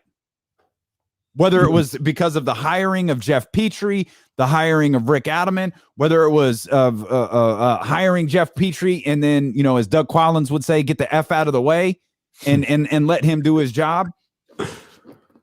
They got it right until the very end. They got it right. Now they damn near ruined it all. Right. But they're the only owners who, for a stretch of time, got things right with this organization. Yeah. And it was bad before, and it's been bad after. Even in the two Mitch seasons, the one where they made the playoffs and the one where they lost in the last game of the season, they were 39-43. They've made, yeah. I mean, I think they made the playoffs their first year here. Yeah, first year. 37-45. And then missed it until 96, and then got it together. You saying that reminds me, the Malous still can't come here, right? Can't show their face in Sacramento. I mean, they're not going to get beat up. I'm not saying that. No, if they can't, you want to talk about booing somebody? The Malous come to Sacramento, they're going to get booed walking down J Street. You could boo them walking down J. Hey, you could look around and go, "Hey, we won. I know. We won here. Hey, we got you your only championship. I know. It ain't a Kings championship, but it's a professional basketball championship. You got one, and it was us that did it. They made one misstep in their time as owners of the Sacramento Kings, and they wouldn't, as their time of owner of the Sacramento Monarchs, they wouldn't give John Wisnett a raise after the 2006 season. He was the lowest paid coach, general manager in the league. He did both. They wouldn't give him a raise, and because he's hard-headed, he said, F it. I'm just going to be the GM. I'll hire a new coach. And that ended their opportunities to win championships. They made more. Jenny wasn't ready to be a head coach. They got rid of Rick. No, I said their only mistake as owners of the Monarchs. That's what I meant to say. Here in Sacramento. Yeah, the only mistake they made is as owner. They made a ton of mistakes as things started to wind down as the owners of Sacramento Kings, is the owner of the Sacramento Kings. But they're the only ownership group that's won. That's crazy. So it goes back to, you know, we were trying to find the root of this problem. It starts at the top. It starts at the top. And so whatever may or may not be going on with Vivek and the ownership group, like I don't really know. Allow Monty to run this team. It may suck financially. Luke Walton can't be the head coach starting next season. He can't be. He hasn't earned it. He hasn't earned it. You screwed up. You're paying for the same screw up. The Vlade screw up is the Luke Walton screw up. You should have let them both go at the same exact time because they were tied together. They were married together. That was the line everybody was using. Vlade's finally the general manager of this team. He's bringing in Luke Walton, and their two contracts sync up together. It's sink or swim now. Well, Vlade had a cement block on his foot because he was gone quick. Luke should have been gone with him. Should have ended this at the beginning when second Monty McNair was hired. Because you're still dealing with the stank of everything that happened before. Dude, you've got to move Marvin. Maybe you do have to move Harrison Barnes. I'm inching closer towards that. We got to blow this whole thing up. De'Aaron, Tyrese, blow everything out the water. That's it. So where does that leave you? Shoot, I don't know. I ain't the GM. If Monty want to hire me, he can hire me. I don't know. What's the reason for keeping Rashawn Holmes at this point? Rashawn Holmes, by the way, our favorite player. Rashawn Holmes what's the point? I'm looking at it from a general manager's perspective. What's the point? We can't win. I'm stuck with Buddy. I got to get Buddy the hell out of here. Now, I will say that maybe with Harrison Barnes, maybe if I could put Harrison Barnes at his freaking position and let him play that, maybe we'd be better off. I don't know. So here's the deal. Chris's call is getting to me a little bit, and I'm believing in the voodoo. Here's the deal. Jesse, super producer, he mentioned it earlier. They need Marcus Smart in Boston. They need him. When he was gone, they looked anemic. They looked soft and they looked anemic. They've seemed to get things back on track just a little bit once they got Marcus Smart back. I don't think you need to blow everything up. I think you need to find a Marcus Smart. Because you have guys that can do stuff, but at their strength, like they were Kings and the Celtics, Jesse said it, the numbers said it, they were the same team. Yeah. The only difference was, well, they were the same team because they both didn't have Marcus Smart. Things turned around and they got their Marcus Smart type. Mm-hmm. And now Boston is trying to get back on the right track. Yeah. I think you need to find that type of toughness, that type of player. Maybe in Sacramento, one just won't do it. Maybe they need two of them. You know what I mean? But find that type of guy. I don't think you need to get rid of, I'll put it to you like this. If they got rid of Harrison or Buddy or Luke or all these guys, the way they're performing, you'd get no real argument from me. You really wouldn't. Any of them. Wouldn't get no argument. But if you don't want to throw out the baby with the bathwater, which is so cruel, I don't know why you would ever do that. Where did that phrase come from? That's such a terrible phrase. Killing two birds with one stone. Yeah, why are you killing birds? Once again, I stopped using the term dog fight. Like, I don't want my dogs fighting. What are we talking about? As somebody once said, who's killed one bird with one stone? And why are you trying to kill birds with stones? Like, right. But you get you that type of player. I think they have talent here. They're missing heart, and you need to bring somebody in there to bring that in. Fine. I have a response to that, though. Okay. And I'm going to give that to you. We're going to go commercial free till the top of the hour. As soon as the radio show wraps up, we'll stay live on twitch.tv/ESPN 1320 and the ESPN 1320 YouTube channel with our WrestleMania preview show. We'll be talking wrestling right here on Twitch and YouTube. And then, okay. All right. Actually, 100% correct. John Bull says Randy Johnson killed a bird with a stone. Okay. All right. Everybody's on timeout. The only person in life who ever did that. And I'll respond to what Kenny just said about adding that Marcus Smart type and keeping the same roster as D'Lo and KC. Continue here on Sacramento's #1 sports station, ESPN 1320. I love that you looked up. Don't throw out the baby with the bathwater. I'll be right back, guys. What's going on, y'all? What's going on, man? Friday. What's everybody doing this weekend, man? What's everybody doing? What do I got going on? I got baseball game on Saturday. Not me, my son. What else we got going on? Something else. I'm forgetting it. My cousin's going to Top Golf. So I'm going to try and get out there. There's something else going on a Saturday. Maybe it was the baseball game. But I got that. As far as sports goes, obviously WrestleMania. We're talking about that. Big boxing. My man Jerron Boots Ennis. Boots Ennis, if y'all don't know, I feel at one point in time he might end up being a top 5 pound for pound guy. He's fighting on Showtime on Saturday night. You might want to check that out. Jerron Boots Ennis against Sergey Lipinets. It's a step up fight. Jerron Boots Ennis. I'm telling y'all, this cat is special. So I'm definitely going to watch him on Saturday. Then Sunday, yeah, WrestleMania, I guess. The Kings play on Saturday too, but who gives a damn about that right now? So check this out. Terrence says you had Top Golf yesterday. I love Top Golf. I'm trying to get one out here in Elk Grove. I've talked to my powers that be. We're all trying to work on it. All right. We're all trying to work on it. Trust me.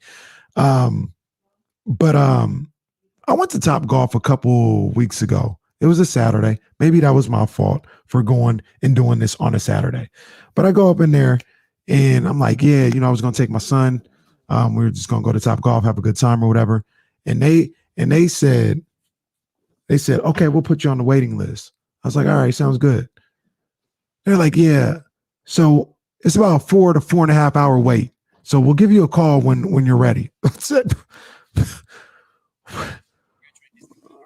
I'm saying 4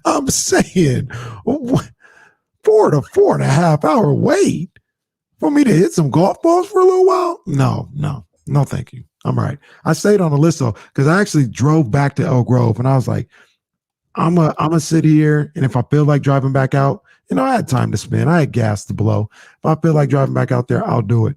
They called about 4.5 hours later. I was like, no, I'm not coming out there. No, thank you. Yeah. 4-hour wait.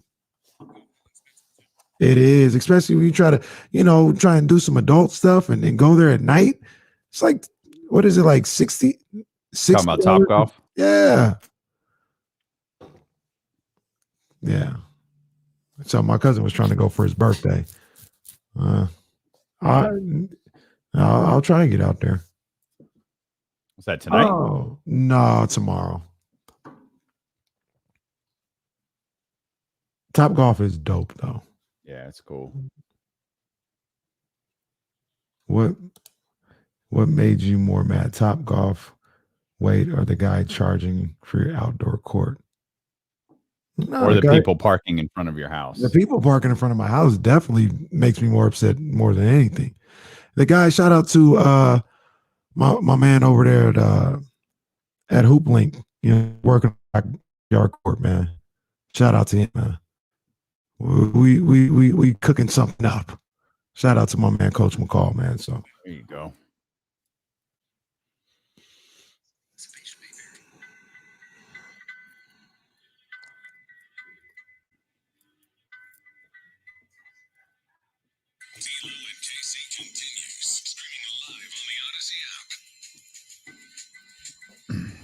RIP to DMX.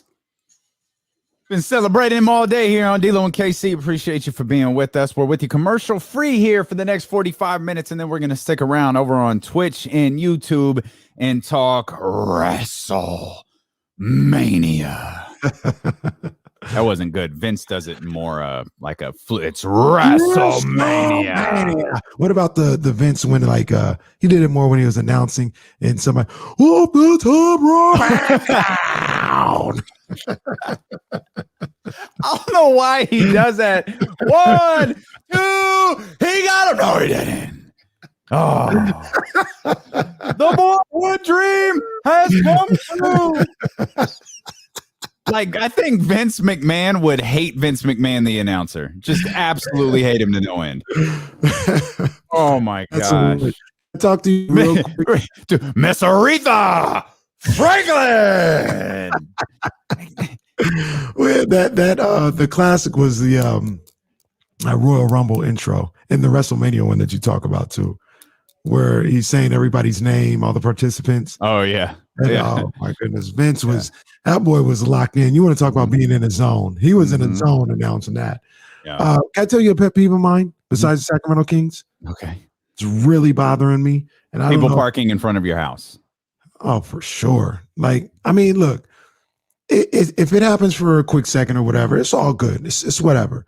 But when you think that's your parking spot, now we need to calm down. We really need to calm down. So Kenny's pet peeves, by the way, are brought to you by McQueen and the Violet Fog Gin. We don't make much, but what we do make is damn good. Kenny? They are not a pet peeve of mine. San Francisco Giants. Uh-oh. What happened? They put the names on the back of the jerseys this year for the first time since they got the new jerseys. Mm-hmm. I hate it. I never wanted it that way. Okay. Why did they do that? It was just fine. It was very classic. It was very kind of throwback with just the number. I kind of love that about the Yankees. Number two. I don't need to see Jeter. I know number two with the Giants. I don't need Bonds on the back, especially at home. Give me that 25. And now for whatever reason, nobody was calling for this. Nobody was calling for it. They put the names on the back of the home jerseys on the cream whites. Ugh, disgusted. Again, Kenny's pet peeves are brought to you by McQueen and the Violet Fog Gin. Drink away your pet peeves. That's a very. There's a rant joke in there somewhere. Rants are played. We don't do rants. We do pet peeves. There it was. There it was. I knew that there was a joke in there somewhere. Who does rants anymore? Give me a break. Like, come on, man. Let's keep it moving. Now you said something. I love that I can make you laugh. I love that. Oh man.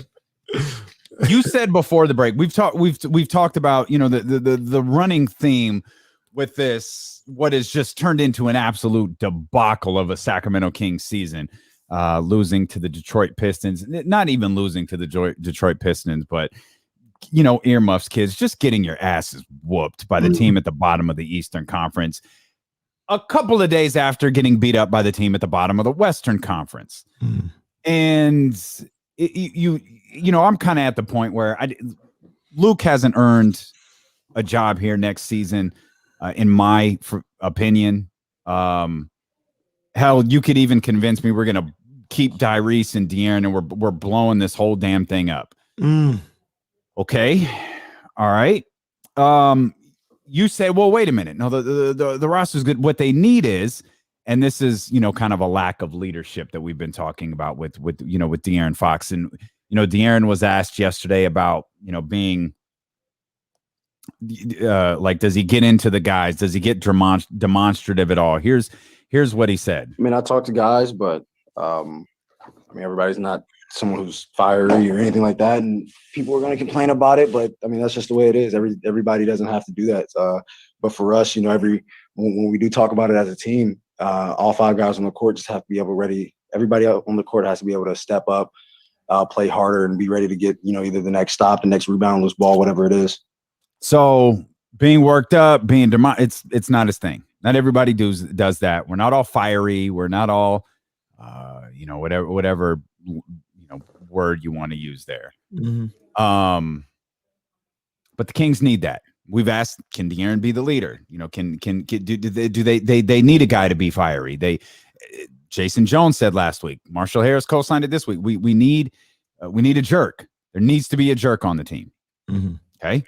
We've talked a lot about Marcus Smart, what Marcus Smart has meant to the Boston Celtics, and why during the trade deadline we were so adamant. The Celtics are not trading Marcus Smart. Like, he's not the best player on the team, but he's the heart and soul of that team. He's when that team is, you know, down to Miami. He's down against Miami.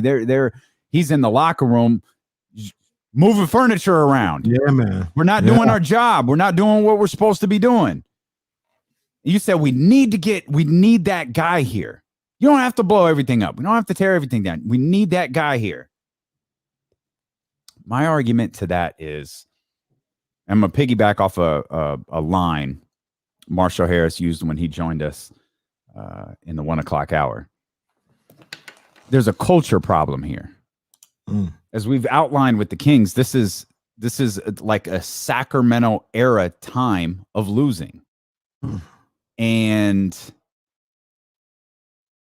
if guys like, but if players like left over from Vlade are here, and I know that encompasses De'Aaron too.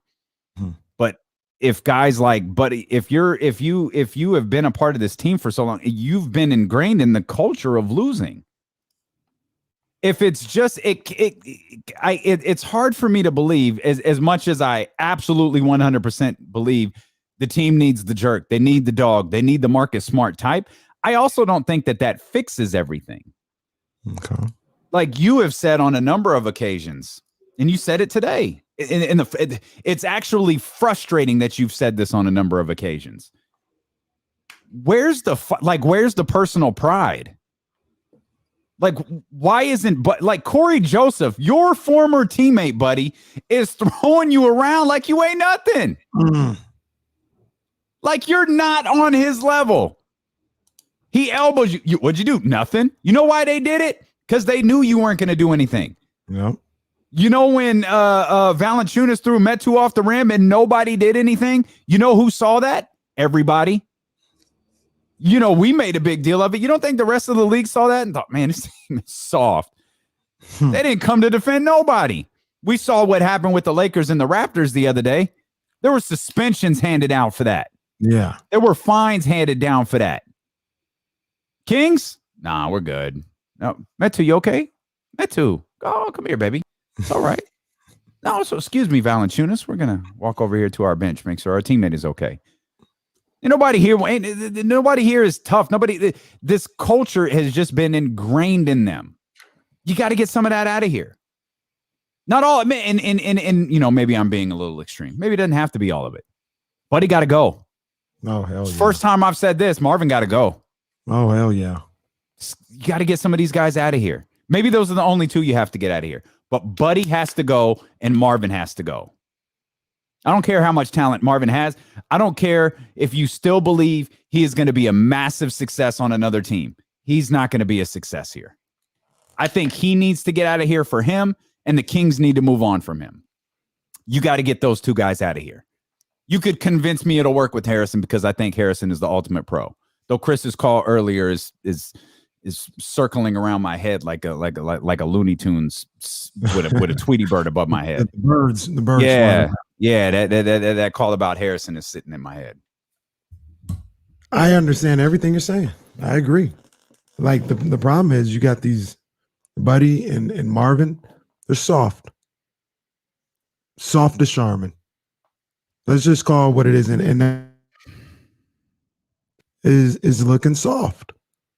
All of them, De'Aaron, Harrison, Rashawn. He's not soft, but I mean, Rashawn's kind of letting this happen. Yeah, Rashawn's kind of letting it happen. Yep, absolutely. He's not getting at nobody. I mean, we don't know what's going on in the locker room. Maybe there is furniture moving in the locker room, but on the court, at the podium, just kind of letting it happen. He, as the Queen Bee likes to say, one of her favorite lines, nobody's letting them have it. Like she's like, yeah, let her have it. Mm-hmm. Nobody letting nobody have it in the media. That talking to the media and on the court. Yeah. So they're all complicit, man. They're all complicit. All of them. So like what now? Like so we just and again we know what happens next, right? Like we know what's going to happen tomorrow. Kings aren't going to get blown out tomorrow. That's not what they do. They're going to come out there, be competitive. I don't know if they're going to win or not. I'm certainly never making another proclamation on this team. I'm not telling you about another, I feel good about this game. I don't feel good about this game. I'm not going to feel good about another game the rest of the season. No, this group don't get none of that. But I know the Kings MO. And they're going to come out because I don't know if you know this, Casey. They play up to their competition, apparently. They play down to competition. They play up to because they're on that level. They're on that level where they have the proverbial, LeBron James has a switch. We talked about in those championship years for the Golden State Warriors, the proverbial switch. Yeah, they got it too. Apparently, this perpetually under 500 Sacramento team, they also have that switch. They haven't been able to reach it over the course of the last couple of games, but they play down and they play up. They're going to play well against Utah tomorrow. Again, it's their MO. We've seen it. They're going to play well against them. I just don't know whether they're going to win or not. The audacity to have that type of mentality, to think that once again, who the hell are you guys to sit up here and think we play down to anybody? You actually said it.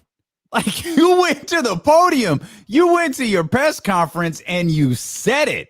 We play down to our competition. Fam, you are the down. You're the team everybody looks forward to playing. Can't wait till we get the Timberwolves, Pistons, and the Kings. Because everybody knows you're soft. You know who's not soft? Detroit ain't soft. No. You don't know what you're going to get from a night-to-night basis from Detroit. They might not be talented enough, but they're not soft. Everybody knows, we could get the Kings. They're not going to fight back. I don't think I could probably, at best, I could count on one hand how many times I've seen the Kings physical on the defensive end the way Detroit was last night. I can't recall. Oh, I was going to say I can't think of a game where they played like they did last night, where the Detroit Pistons played like last night. I can't recall. Well, the Kings have not brought that type of defensive intensity to a game. I don't think ever this year. Not at all. I can't. I'll give you one. Maybe the New York one. Maybe the first New York game. Maybe. like 1-0. It was a low scoring game. 394. I thought that, of course, that the tricky part to that is that's the Knicks pace. That's the way the Knicks wanted to play. The Kings went along with it, and I thought they did okay. Of course, the Knicks they might still be the lowest scoring team, the lowest scoring team in the league. So maybe that was a bad example. That game, I know Rashawn, but it's not there. Boston, the Boston game, the second one. Indiana, I remember they got punched in the mouth at the beginning of the Indiana game, and then they rose to the challenge. So maybe 3 games, maybe, if I'm being nice. 3. They've played what, 50? 50. And we talking about 3 games where they came out with the same intensity as the Pistons. The Pistons, one of the perennial, they're going wire to wire and being in the power less rankings. And you can't, that's facts. You can't bring the same level of defensive intensity as them. No, definitively the answer is no, they couldn't. And let me ask you something. Because people are talking about getting the life sucked out of you by a coach that you don't believe in, or like you mentioned, like hard to play for a coach that you don't believe in. You think the Pistons believe in Dwayne Casey? Well, don't they may put some respect on Mr. Casey's name. We don't talk like that here.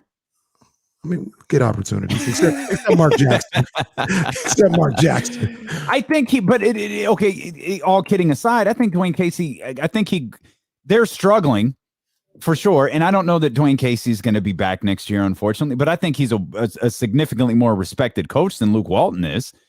He's got 60-win seasons on his resume. Luke barely got 60 wins in his career.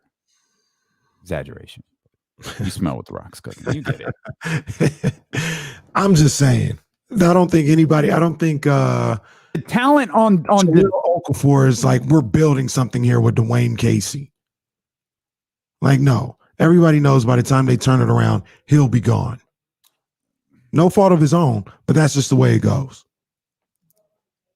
Dennis Smith Jr., I'm building something with Dwayne Casey. No, I'm not. But they still find a way to go out there and play. I'm not going to argue that you're wrong in that. I'm just going to say that the Detroit Pistons roster and the Sacramento Kings roster I think the Sacramento Kings roster is better than Detroit's. Mm-hmm.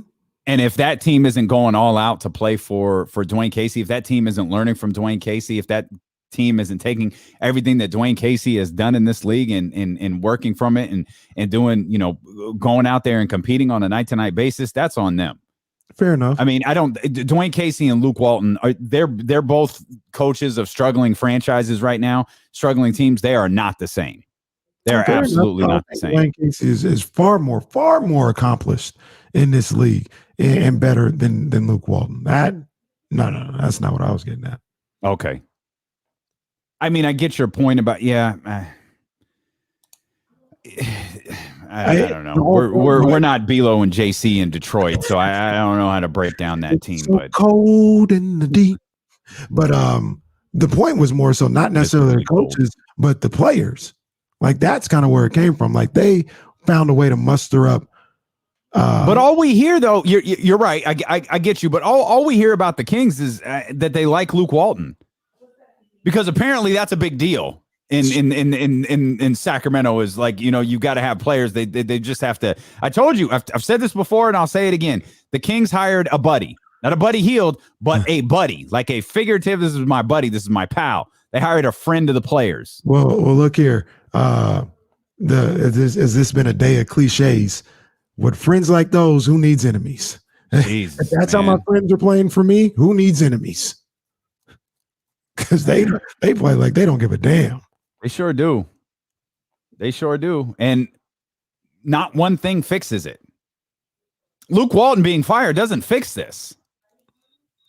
Like there's a series of things that has to happen, and Monty McNair's got to take control of this roster. He's got to have Monty McNair's got to have a phenomenal offseason. I don't know in his head what he thinks, but this ain't gonna work for another season. Nah, look here, man. I'm saying it. They need to be in the playoffs next year. They need to find a way. They need to find a way to get into the playoffs next year. That don't solve everything, but it's a good start.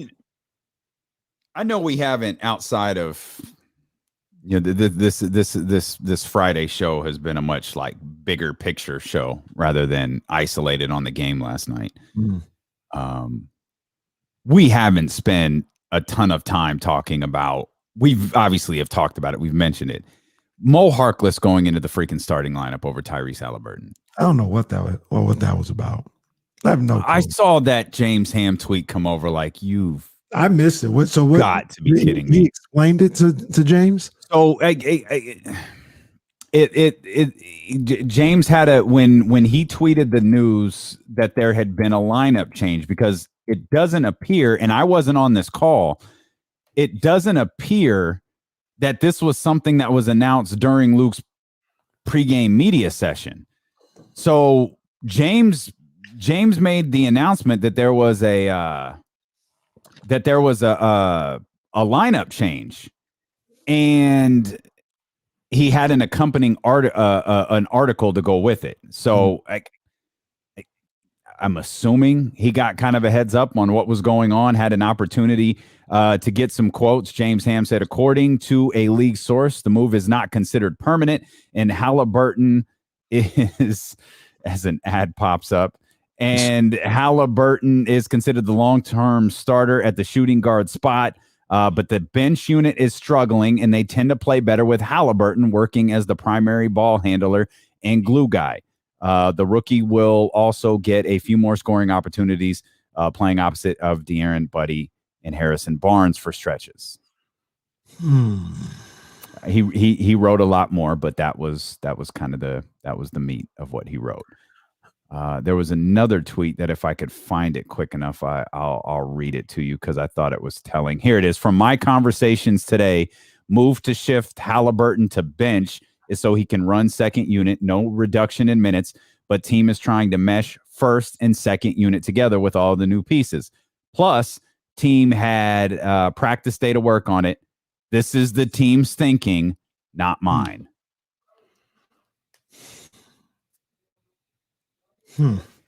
I just read a load of crap that was fed to James Ham. That's what I read. What are you reading? What are you smelling?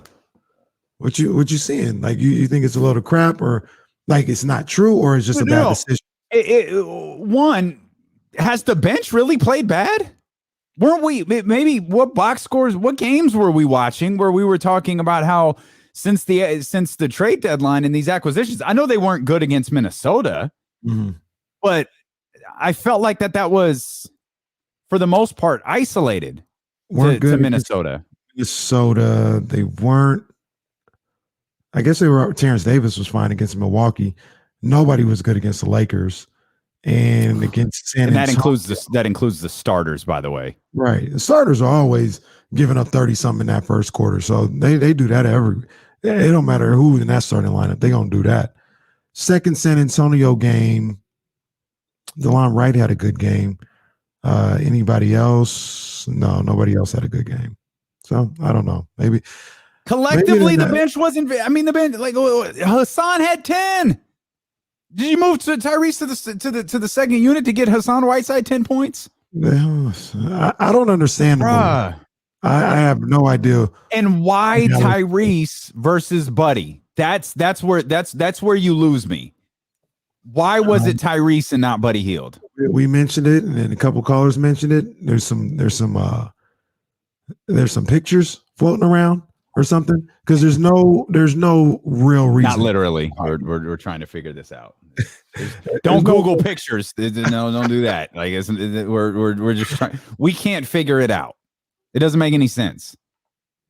Shout out to Cody here on the YouTube chat who's found us for the first time, man. We appreciate you. And Cody, wait, his name is Cody Faubert. Isn't the fighter Cody? It's not Faubert. What's it? It's Gallbrand. What's the name? That's it. You got it. Gallbrand. Yeah. Something like that. That's it. Pluto out here says, why bench Tyrese instead of Buddy? He's over on the Twitch channel. I don't know, fam. Got me, dog. Yeah, this is kind of funny. Top answer gets the score. Oh, what was it? He's kind of right. I just saw that too, Kyle. He said there's a lot more people at the Giants game than I expected. Yeah, I kind of thought the same exact thing. It's open out there. It's open. There was we're not supposed to be like giving updates around here, but there was a big play that happened, and I looked and I said, Jesus, when they did the pan view to people cheering, I was like, my gosh, a lot of people out there. Wow. It's Friday. Kenny's getting antsy. That's what he is. Tried to give a little. Yeah, look at ain't said a damn word all day. No update. I just said something happened and I saw a lot of people. That's all I said. 4 hours of fantastic conversation thrown down the drain because Kenny's getting a little antsy here at 3:41 on a Friday. We've gotten all our venting out regarding the Sacramento Kings, and so how many is it? Oh man, is it 12 games that Tyrese has been starting since Marvin's been hurt? That sounds about right. They're on a 5-game losing streak, about to be 6. So I think they were 6-1. So he has about 12 games. Okay. So 12. 12 games since I remember Luke saying this is our starting lineup. This is our starting lineup for the foreseeable future. I mean, never defined what foreseeable future is. So I guess 12 games was the foreseeable future because he pulled the plug on this, in my estimation, pretty freaking quickly to put Mo Harkless in there. Not a knock on Mo Harkless. He just started for the wrong guy. Started for the wrong guy. That's what it comes down to. I think that's what has people upset more than anything. Maybe it's not a whole, hey, I want to shake this thing up or whatever. They lost 4 in a row at that point. And maybe he had seen they lost 4 in a row. He didn't make any changes before when they lost 9 in a row. And maybe it was a situation where he was like, no, I'm not letting this happen again. We got 4. I'm not letting it turn into 5 or 6. I'm making a change right now. Maybe that was my downfall before, but it was the wrong guy. That's it. I'm fine with the change. In fact, I'll applaud him for the change. Don't sit around and wait for it to get worse. You changed the wrong player. What is it about Buddy Hield? And whether it's Luke or it's Monty or it's Vivek or whoever the hell it is, I want to see Buddy the way you see Buddy.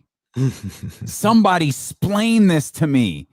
It's like they're waiting and waiting and waiting for him to have that big moment. We're 50 freaking games into the season, and that moment hasn't happened. But he continues to play late in games despite how bad he is defensively. He continues to play late in games even when he's dribbling the ball over the place. He continues to start games despite the fact the sample size of this team stinking at the beginning of games is getting quite large. But he never get called out for it. He really does. He really doesn't get called out for it. He doesn't get benched. None of that. Man, don't make no damn sense, man. Maybe that's where he needs to get out the way. We're trying to figure out where he needs to get out the way earlier. Maybe that's it.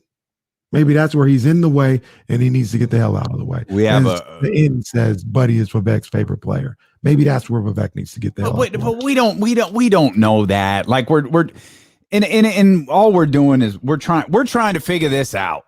Because there's got to be some explanation somewhere. Because Buddy on any other team other than maybe Detroit, he ain't starting anymore. They would have any other team any other coach that goes to the podium and talks about defensive effort on a night-to-night basis, on a day-to-day basis. Any coach that goes out there and talks about defense and defensive effort and then marches Buddy Hield out there for 35 minutes a game, what credibility does Luke Walton even have when he's talking about defense and he continues to leave Buddy Hield in the starting lineup? You said this beautifully earlier. As we tried to figure all of this nonsense out, you said this beautifully earlier. Luke Walton's name is on the test. He's the one who's holding this. He's the one who's holding this record. And he's failing. So if he's getting if, and I don't think that he is, if he's getting whispers from Vivek or whispers from Monty, he's the one who needs to stand up and say, no. Because if this fails, I've got to get another job somewhere else. And right now, Luke Walton's resume, not good. It's not good. Luke Walton's not a good coach.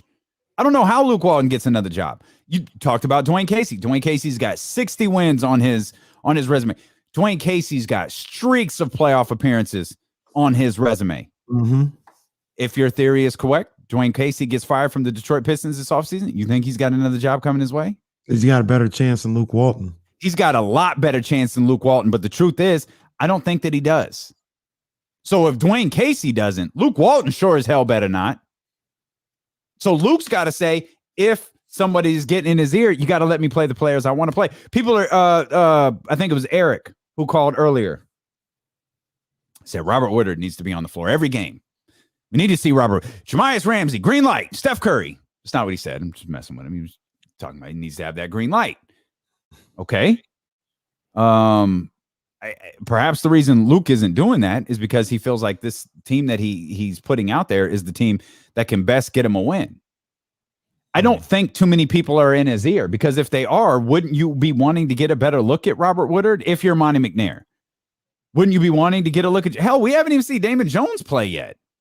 I know, that's crazy. Wouldn't you want to at least see that? Yeah, sure. I don't think Woodard and Ramsey are ready. You know how I feel about it, but right. Exactly. No, exactly. That's what I knew you were going to say. I'm guessing Luke probably feels the same way and thinks if we put him out there, we're losing. What am I saying to De'Aaron Fox if I put him out there? What am I saying to Tyrese Halliburton and Harrison Barnes if I put those guys out there? We have to keep trying to win games because it's my resume. So I don't buy that Vivek or anyone else is in his ear. I just think he's a bad coach. That Buddy thing is different, though, because like I said last year, he benched him for less. Now, you can make the argument he didn't have nobody behind him like he had Bogey last year. He was kind of forced to have Buddy. But we've seen him bench Buddy. Yeah, he benched Buddy the other night in Minnesota, and Buddy got mad and threw the towel down on the ground. Wasn't a story. I feel like I was the only one who saw it, but it happened. I didn't even see it. Buddy turned the ball over, about a minute and a half to go in the half. Luke got him out of there. Buddy comes walking off, throws the towel on the ground. Like, he'll still yank him out of there, but it doesn't happen enough, to be honest with you. And I don't know why he started. You made a starting lineup change. I don't know why it was Tyrese and not Buddy Hield. That's the biggest issue. Because is this what we're going to see tomorrow? You serious? Are they really going to march this starting line out there again tomorrow against the Utah Jazz?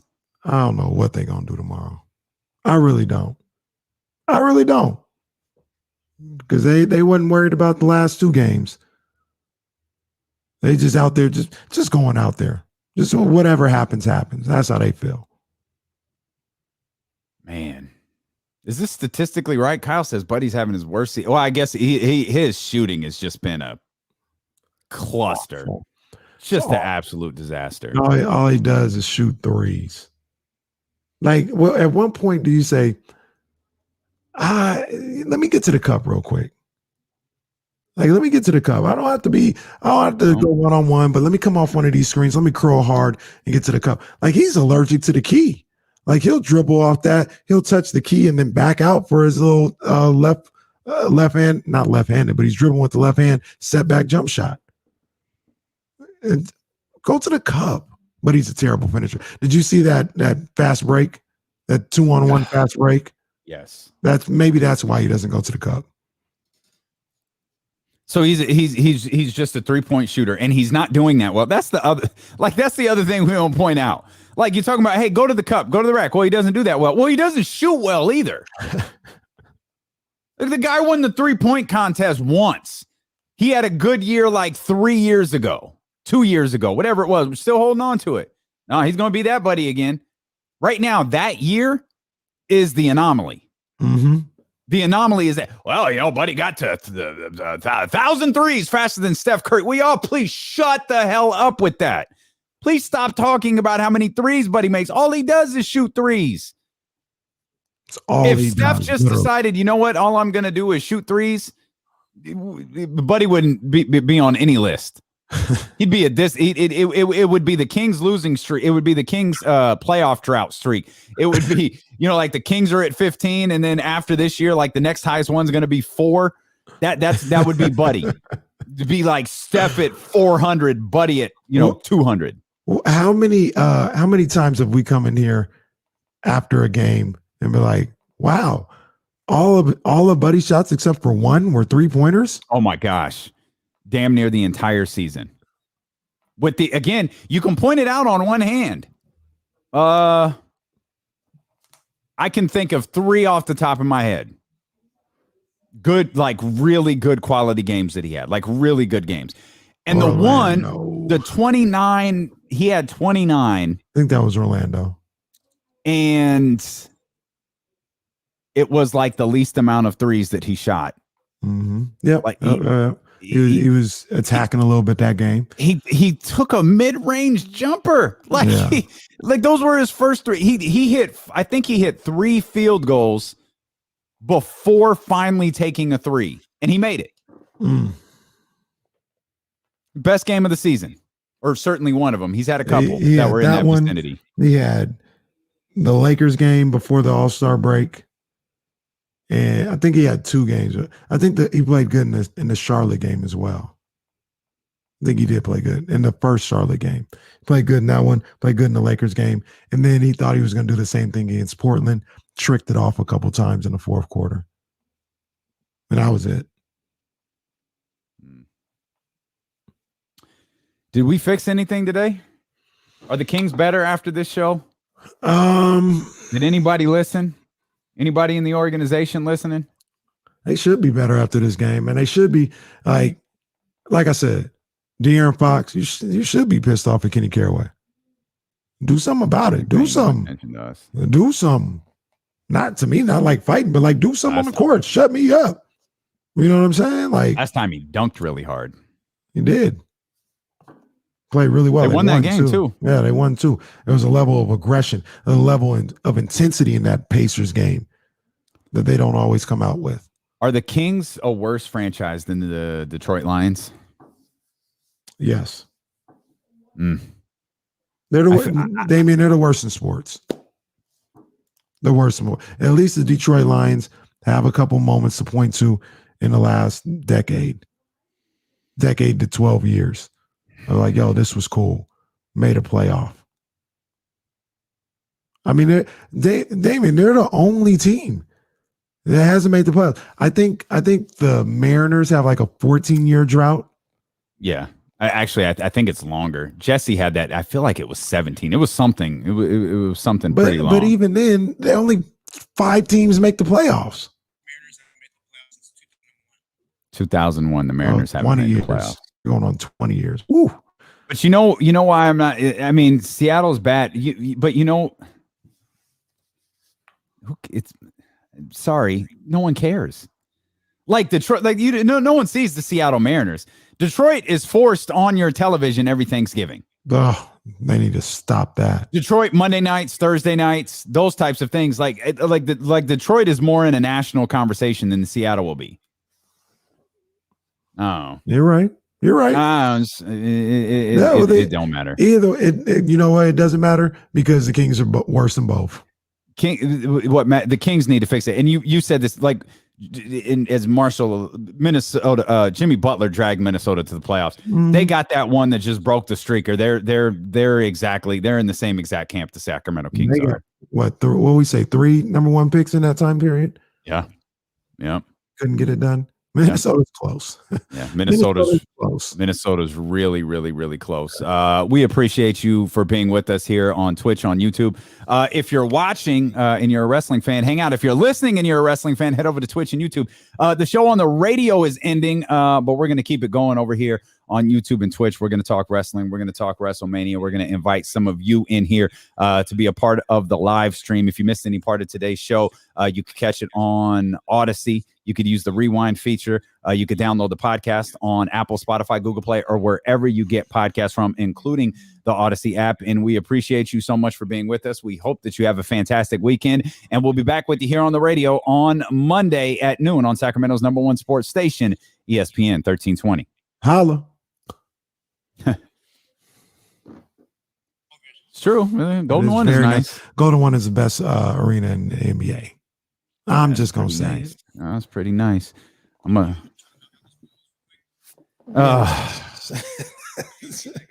I forgot. Yeah. We'll start this wrestling show here in just a heartbeat. We've got to knock out these promos here real quick. So you get to see how the sausage is made. You got an audience now. Ooh. Yeah. Well, we did this. We did it before. Kings and let's see. Coming up on so I don't have to say coming up on anything. Can the Sacramento Kings put an end? Sacramento Kings played the best. Let's see. Coming off of playing the two worst teams in the league, Sacramento Kings played the best team in the league. More Kings. More. Did the Sacramento Kings end their losing? Okay. I know where I'm going. I'm going to talk about. And we're getting closer and closer to the draft. Maybe you could drop a Michael Jones reference.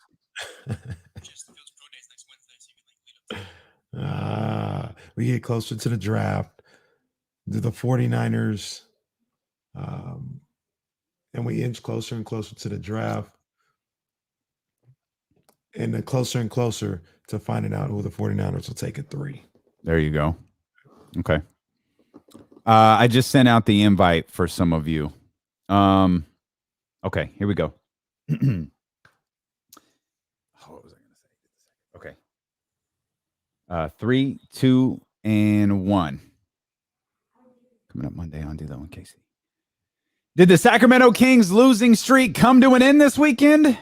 If it did, they would have had to beat the best team in basketball. And we're inching closer and closer to the NFL draft. Is there any new news with the 49ers and the number 3 pick? We'll figure it all out. Yes, sir. That audience got us on that one take vibes, baby. And one takes vibes, baby. And I get this in one take. Mm-hmm. That's an underrated Jay-Z guest appearance too. The Minuteman. Yeah. Dr. Cheesecake. You guys get disconnected from the I don't want to. I can. Well, oh no, we have to. Yeah, I got to pod Kenny up. Yeah. Yep. All right. Okay. Thanks, man. All right, we're making a couple changes over here. Don't mind us. There we go. Yeah. All right. All right. I got some questions for you when we get this started, man. How are we doing it? We gonna go right into yeah, we just get right into it. Are we going to go into the past, or are we going to figure out what's going on in this year's WrestleMania? Whatever you want to do, baby. We here. We here. I sent the invite. Warren's going to jump in. I think Bryce is going to jump in. I think Rich is going to jump in. Those are the people who sent their email addresses, so I sent those off to them. And look who made an appearance to learn some wrestling. Some wrestling.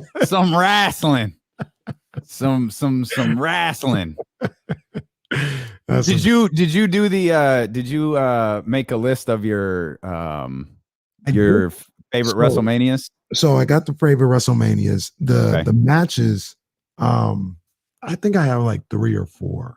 Okay. Of my favorite matches. But I got the top 5 WrestleManias. My personal favorite 5. I got some music for us too. I hit I had to watch the WrestleMania 6 Open. That WrestleMania 6 Open gets me hyped with the upon the examination of the galaxy and space, images begin to appear, images of strange and powerful forces. But of all of the forces in the universe, the two most powerful, Hulk Hogan and the Ultimate Warrior.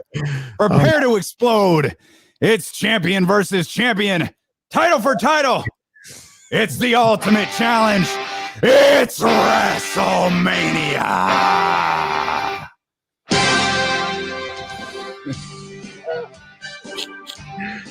I love Vince McMahon. He's the best. Oh my goodness. It's the ultimate challenge. Let's bring in our man Rich here. Rich, what's up, baby? What's up?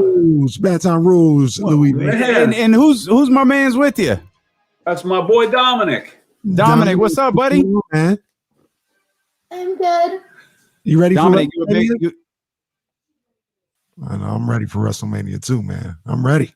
WrestleMania. He hasn't really been exposed to the wrestling yet, so I got to get him there. That's all me. Okay. We'll get him there. We'll get him.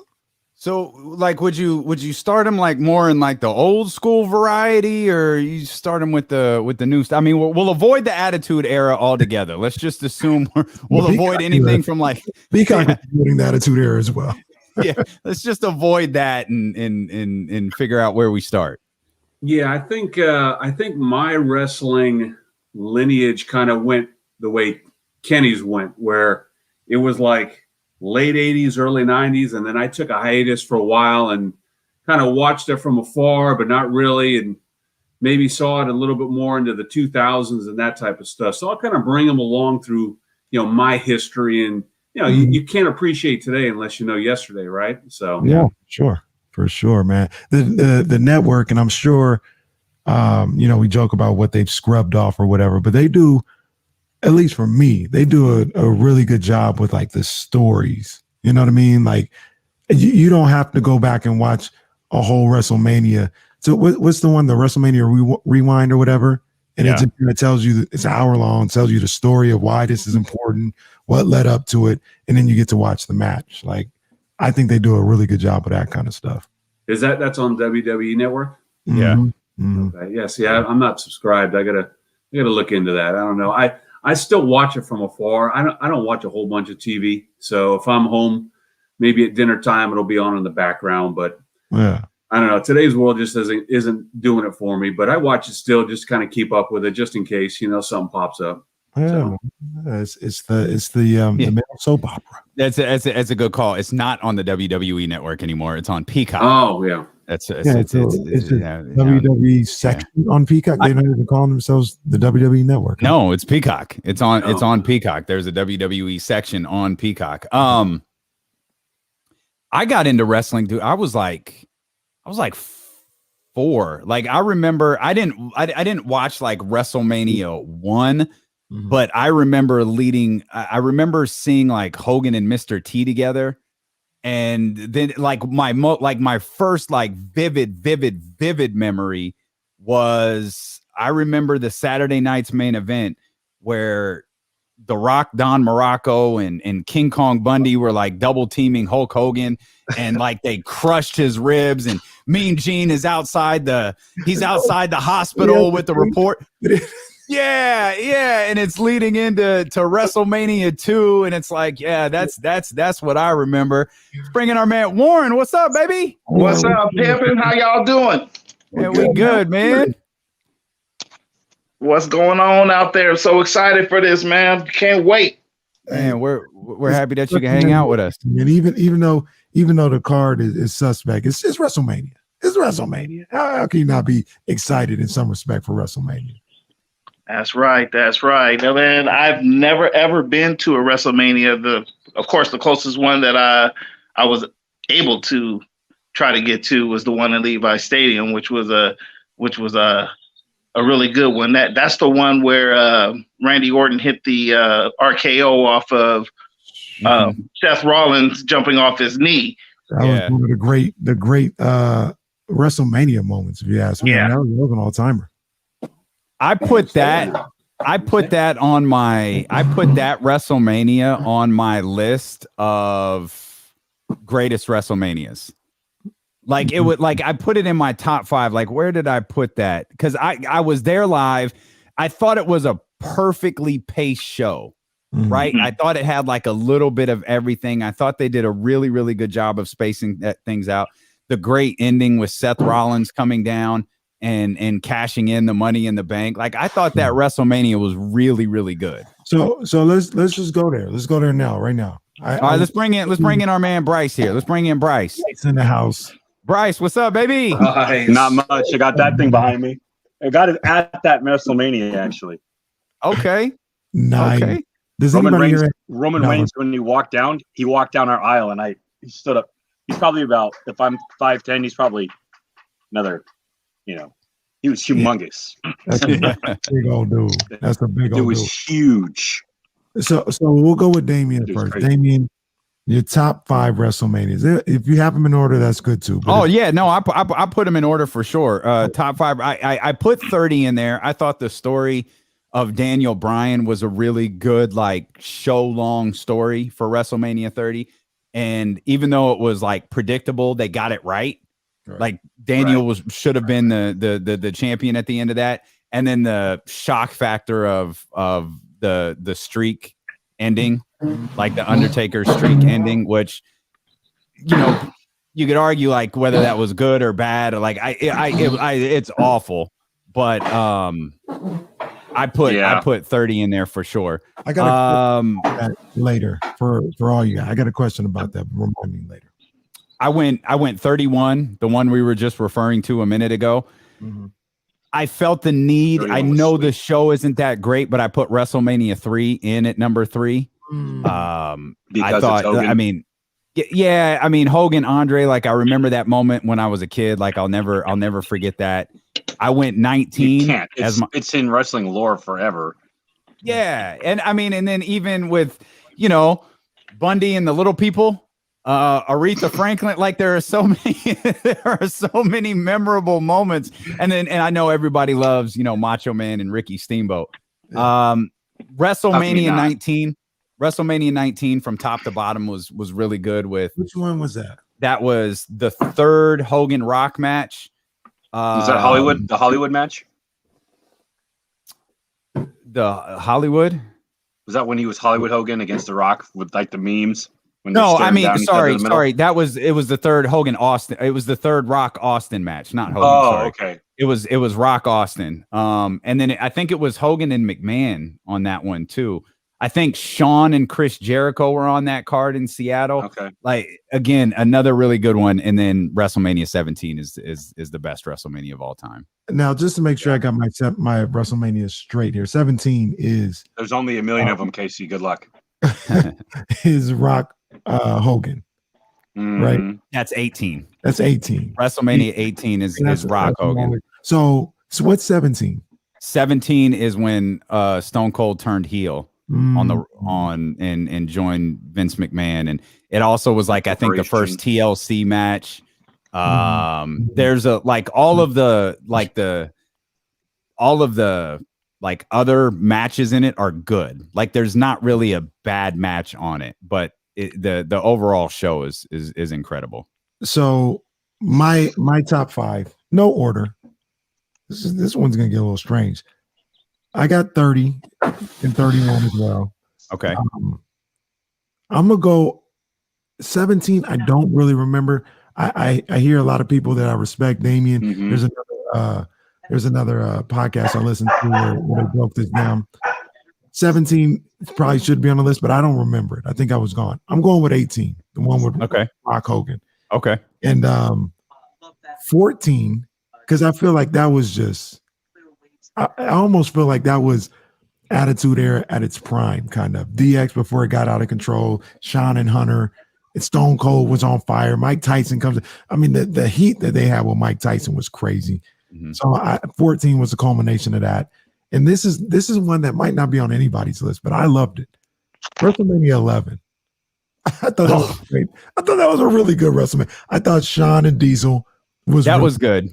And the match of Bam Bam and LT wasn't good, but the lead up, I thought the storytelling there, I thought that was some good stuff. I got 11 on there. Okay. That's 11. Fair. Okay. Sorry, hold on. We're yelling at the baseball game. Go ahead.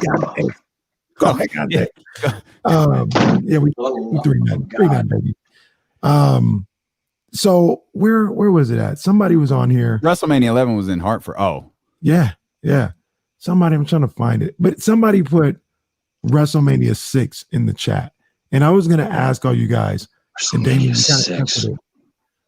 Are any of these old WrestleManias? Are they ever considered like the best? Like you put 3 in there, I think because 6 was Warrior and Hogan. See, I thought 6 might be one of them that could get in there, but the rest of it is different. Like, can they compete with anything from like 13 on? Nah, those early Once ones the are production different. value too even jumped, it's like impossible to watch the older ones compared to the new ones. What constitutes a great WrestleMania? Is it just the main event, or is it the 4-hour show? I think it's memorable. I think it's the memorable moment that people tend to. I think that's the thing that tends to make people. When you remember hot Rock and Austin. You remember Rock and Hogan. You remember the Andre Slam. You remember, the Seth Rollins cashing in. You don't remember anything else. You remember the RKOs. Weren't those main events though? So, well, some of them were like like no. Hogan Rock wasn't the main event. That's what the reason I didn't put 18 on the list. Yeah, the reason I didn't put 18 on the list was because like I think Jericho and Triple H closed, and it was like, that was a great match though. That undisputed championship match was okay. It was good. Like but, it was fine. It was just like I don't know. You like WrestleMania 6 has moments though, like because it has it had the Ultimate Challenge, but what was it? Something else was it Dusty and Sapphire against Macho Man and like Elizabeth or something like that? Oh, it was okay. That's another one that I was going to mention. So WrestleMania 5 was that when the Mega Powers collided, or was that? Yeah. I mean, that was great. That was good. So let me ask you guys this because let Warren get in here real quick. Warren, what was your favorite WrestleMania? My favorite WrestleMania is going to be the third Rock versus Austin, the go home, the last match for Stone Cold Steve Austin. That's going to be my first one, but 1B is going to be, and it's going to be interchangeable depending on the day, would be the Icon versus Icon match. The Rock versus Hogan. Yeah, Rock versus Hogan. At the time going nuts. Yeah, at the time I was a huge Rock fan. To me, there was nobody greater. May not have been the greatest wrestler, but his charisma, his showmanship, and the way that he could affect the story was just off the charts. I had never seen a wrestler or an entertainer do that. Even with Austin. So, even though Austin was the biggest draw, it was just the effect that The Rock had on the storyline was to me was just awesome. Yeah, Those two eras colliding. Yeah, I don't really have a top 5 because a lot of the times I was gone, deployed overseas and things of that nature. But that one stood out. Those two stood out to me the most. Damien, you keep pulling up people talking about Bret Hart versus Stone Cold, and a lot of people believe that's the greatest single match in the history of WrestleMania. It's not. Yeah. It's up there, top 5, but it's not the greatest match in WrestleMania history. Is The Undertaker versus Shawn Michaels, number 1, right? The pretty much the very first one. Yeah, the WrestleMania 25. That was just ridiculous. It had everything. It had a great storyline, great build. The match was ridiculous, and that was still when Undertaker could still go. I mean, that was Undertaker, and it was just like, whew, that match was nuts. So it was so good. He could really go. Yeah, exactly. That was before he got real old, real fast. So let me ask you guys. Well, he had a couple of he had a great match with Sean. He had a couple of really good ones with Hunter too. It wasn't really till the Brock Lesnar one where it was like, oh yeah, jacked him up. That was tough. Casey, this might help with what Rich was talking about, and I want to get your guys' opinion on this. So I was, like I said, I was listening to this podcast. These guys are really good. The Corner podcast. They're two young brothers. They do a really good job about talking about wrestling currently, and sometimes they got a lot of knowledge. But they brought up the question of what's the best WrestleMania. One guy said 17, and the other guy was like, I think 31 might be up there. And he said 31 was awesome. 31 as a whole might be better. Like there's lulls in 17, but the guy who was arguing 17, he said 31 never matches the highs of 17. The highest highs in 17 are higher than anything 31 did. I think that's false. What was the best match? The highs of 31? Oh, jeez. There was The Rock and Ronda. There was the Rock, did Saturday Night Live the night before, flew to San Francisco the next day, did the bit with Triple H and Stephanie, which was supposed to set up for WrestleMania the next year. He introduced Ronda Rousey to the WWE, so that there was that moment. There was the NWO coming out for Sting and DX coming out for Triple H, and then God bless it, there was the Daniel Bryan won the Money in the Bank ladder match, or no, he won an Intercontinental title. It was Intercontinental Championship. That was crazy. Then the Seth Rollins RKO, and then the cash in at the end. Like WrestleMania ended with a Money in the Bank cash in. Like that's a huge high. Yeah, I think 31 is the best I've ever seen. But 17 people get wrapped up in. I was there too, which helps, but. 17 people get wrapped up in the TLC where like Edge spears Jeff Hardy off of the rung for the ladder, and then the heel the heel turn at the end. That was an all-time moment, which failed miserably, but still it was a major moment. I think if I had to sit down and watch the show, I'd probably rather watch 31. Yeah, 31 was great. I don't know if there's anything like iconic awesome. in it. It's just really good. Yeah. The whole show was just, there's no dip. Every match was. The cash in is iconic. Yeah. The cash in is all-time moment. The music hits and the roof, which wasn't there, blew off. Yeah. What'd you say, Warren? That's the only problem that I have with 31. That's the one at Levi, right? Yeah. And they've been doing this for a couple of years. The damn ramp is too long to walk down. Well, they've been doing that in stadiums for a long time. Like if you go back and watch WrestleMania 3, they rode out in a cart. Yeah. WrestleMania 6 at the Sky Dome, they went out in a cart because it was so damn long. The only two guys who didn't use the cart were Warrior and Hogan. Yeah, like you can go and get you a beer and some chips and salsa, go run around the block a couple of times, and then they're still walking down the ramp. It's just like, dude, can we get to the match, please? Especially if you're the Undertaker. I know the answer. I know the answer to this. I'm gonna ask it anyway. They never go back to an arena, right? No. And that sucks. Because I think you do lose some of that energy in the stadium like that. Yeah. Yeah. They'll never go back. I think you miss out on the ambiance of the lights shutting off.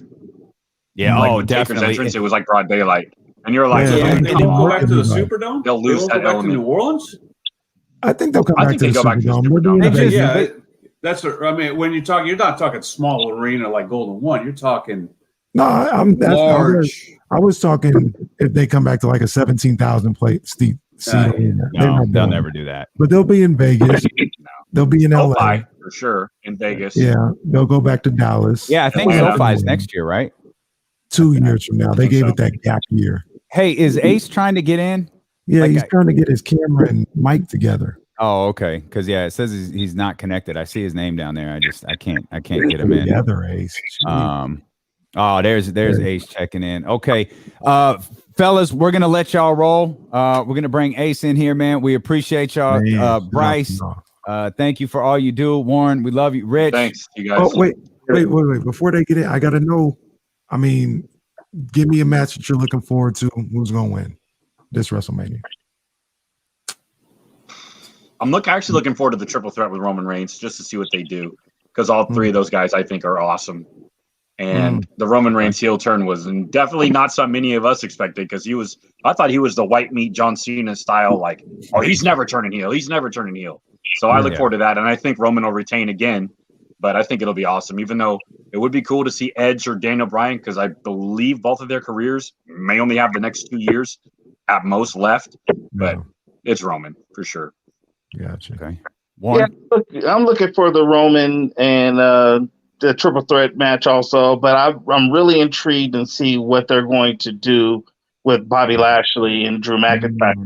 I'm hoping Bobby retains, because I really if they set up the Brock Lesnar and Bobby Lashley match, which would be insane. That would be crazy. I didn't even think about that. But that would be crazy. If they can do that would be great. Okay. Rich, can you throw a guess out there? Man, I only know about the main event, so we'll just say that. But that works. I'll figure it out day after. That works. We love you guys, man. Thanks for hanging out with us, man. We appreciate you. All right, that's good stuff from that crew. Let's bring in here. Man, I've been hearing about Ace for so long. Straight out of Staten Island, my man, my brother. Can you hear me? Slim. Yeah, we got you. Big dog. What's up, man? I can't hear anything. Oh, we hear you beautifully. Yeah, turn the volume on your phone up or something. I can't hear nothing.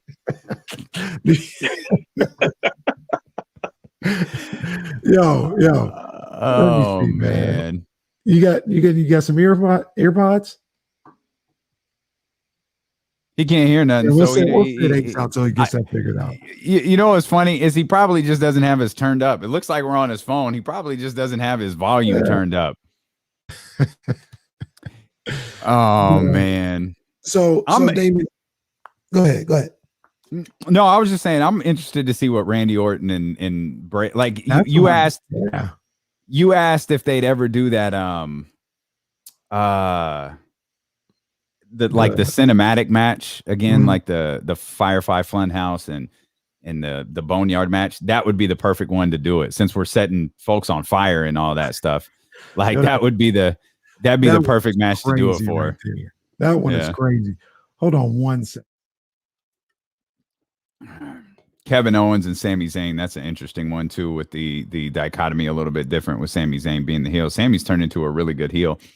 He is. And he's doing his thing. I saw earlier that Sasha and Bianca Blair are headlining night one. So first night of WrestleMania is going to close with Sasha Banks and Bianca. Dude, that match is going to be awesome. That match is going to be awesome. I don't think they've done a good enough job with that story. I don't like the storyline. Yeah, I agree. I think they could have done some more with that. Check 1 2 1 2 1 2. We hear you. Can you hear us? Can you hear us? I can hear you guys. Okay. In the building, man. Ace, we going down WrestleMania memory lane right here before we start anything. Damien, this is a big Shawn Michaels guy right here. So I know if I ask you who your best WrestleMania matches is, 4 of the 5 are probably Shawn Michaels matches. Am I correct? Are we talking about the greatest matches? Yeah.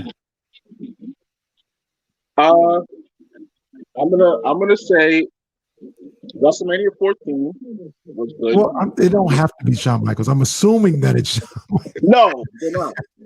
You can choose any match. You can choose any match. I'm gonna the Shawn Michaels versus Stone Cold. WrestleMania 14. I'm gonna go with Brock Lesnar versus Angle. Oh, okay. There you go. That's a good one. What else? That Brock versus Angle was really good.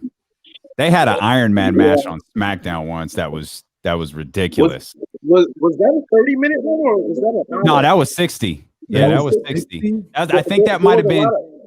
That might have been the last 60 they did. Yeah, I don't think they did it. I think they kept doing 30. Like they did a 30-minute Iron Man with I think like Kurt and Sean.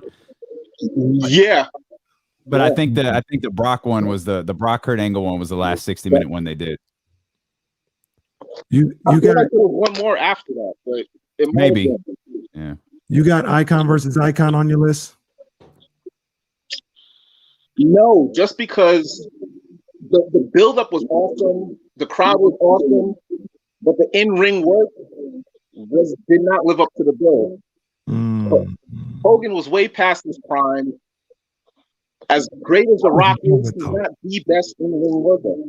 That was a moment. That was all about the crowd, though. Yeah, that was. I could rewatch that match over and over and over again. I'm going to rewatch that match tonight. There you go. I do have What's your belt? The Rock versus John Cena. One. Okay. Is that the Miami? Miami? Yeah. Yeah. Yeah. It was a good little build up there. They had a little real heat, didn't they? They had real beef. Yeah. They did. They had real beef leading into that first And, one. and coincidentally, the exact thing that John Cena was kind of using as talking points, he's doing now in Hollywood. Yeah, right. Part-timer. Yeah, it's easy to say, there's the real champ right there. There's the real heavyweight champion of the world. Yes, sir. What's up, Reese? Hi. Hey, it's Reese. You excited for this weekend? Mm-hmm. Okay. Okay. What match are you looking for? Now let me ask you, what match with this WrestleMania are you looking forward to the most? Oh, they didn't hear you. Get close to the mic. Drew McIntyre versus Bobby Lashley. Okay. Drew McIntyre versus Bobby Lashley. I love Bobby Lashley. I'm afraid I'm interested to see where that goes. I think they're gonna give Drew his moment. I think that so he didn't too. get last year. Yeah, I think so too. I'm actually looking forward to seeing what they do with Roman. Outside of Sasha and Bianca, I'm looking forward to seeing what they do with Roman, Edge, and Daniel Bryan, and kind of how they navigate that one, because I don't think Roman should lose. No, but I don't think so either. If that's the last match on night 2, normally like you have a happy ending. Like, yeah. I'm trying to envision a situation where Roman leaves and it's like you're like you have to hit a peak. What's going to be the peak if Roman retains the title? Because I can only think of one. I don't think it's going to happen. But is that going to be the main event for night 2? Or is it going to be Sasha versus? I think Sasha and Bianca's night 1. I think that's the night 1 main event. Okay. Where is Bobby? Are they going to be? Bobby's on night 2. I don't know the match order. I think I read that Bianca and Sasha were headlining night 1. I'll check that while we're talking. But Bobby Lashley and Drew McIntyre are night 1. Roman and Edge and Daniel Bryan are night 2, which means if that match is night 2, that's the main event. That's the last match of the night, and it's got to be. It's like. So Roman's just going to beat everybody and leave with the title, and that's how WrestleMania ends. Like, I mean, I think it's the right call, but if that's the case, you can get out of it by having a certain. You leaving? Okay, good to see you, buddy. Give him thumbs up, man.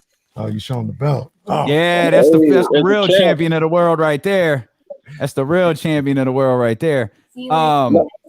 I think with if they're gonna put that Sasha match on to main event anything, like they got to be careful, because WrestleMania 35 was good. I was there, but I was not by the time the main event actually happened, which was like past 12 o'clock. People were tired. Yeah. Well, that was like an 8-hour WrestleMania too. Oh my God. I was there from 6:30 to about 1 o'clock, just watching wrestling, and it was. And I heard it got cold out there. It was, you know what this weather does. He's in New York. He's in Staten Island. So yeah.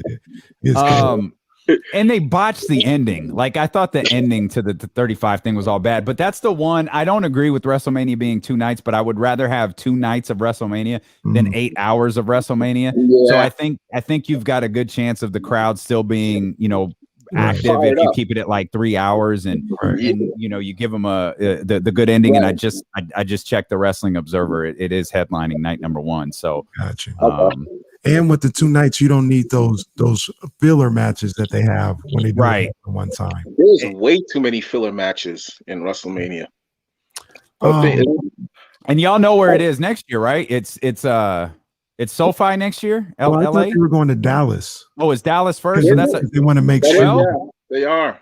Yeah, they switched it. We're going to LA. We're going to LA, Damien. It was supposed to be LA and then Vegas in the new Raiders stadium. That's right. They didn't announce it, but I think they're going to Vegas too.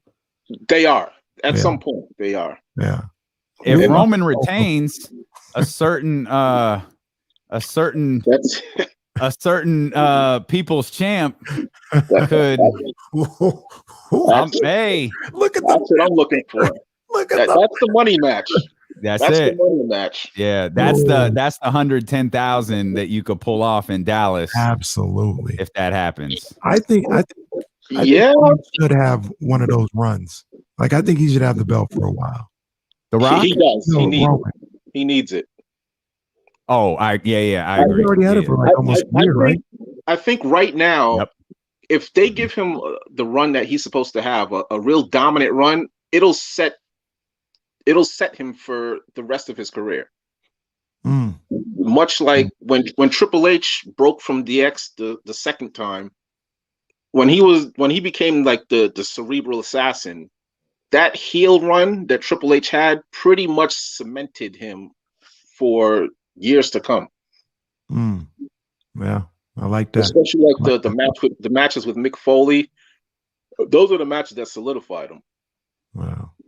Let me ask both of you guys this question because it was posed to somebody else. I thought it'd be a good question. Was Brock breaking the streak? Was that the right guy at the right time? Some people believe it should have been Shawn. Some people believe it should have been Roman. Like, you talk about some solidified him. Roman. Some people believe Roman doing that would have solidified him. CM Punk, they thought it should have been him. Do you think it was the right time? Did they do it a little too late? Was Brock the right guy? What y'all think?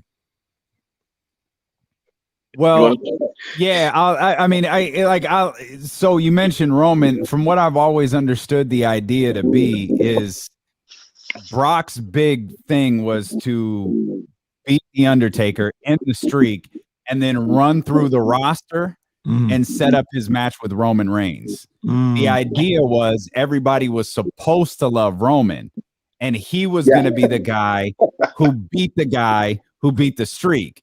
But along the way, that's so 1980s by Vince. But in theory, it works. It's just they screwed up everything that had to do with Roman Reigns along the way.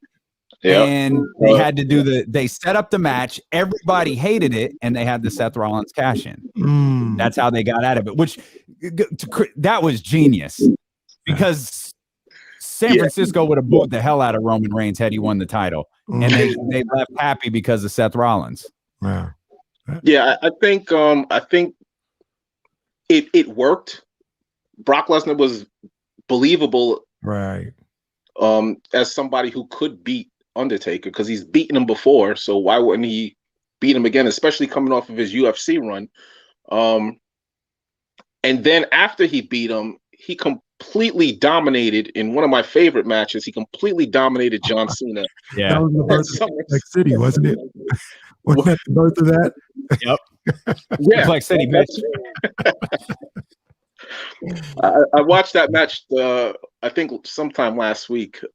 Just one of my favorite matches. See, Ace is kind of, he's got this weird mind, kind of like me. Like, I like to see Rey Mysterio get thrown around like a rag doll. He likes to see these guys get thrown around. Oh, you know what you would have loved is if you remember the WrestleMania 30 story, like so Brock breaks the streak at WrestleMania 30. Daniel Bryan wins the title, but remember Daniel gets hurt.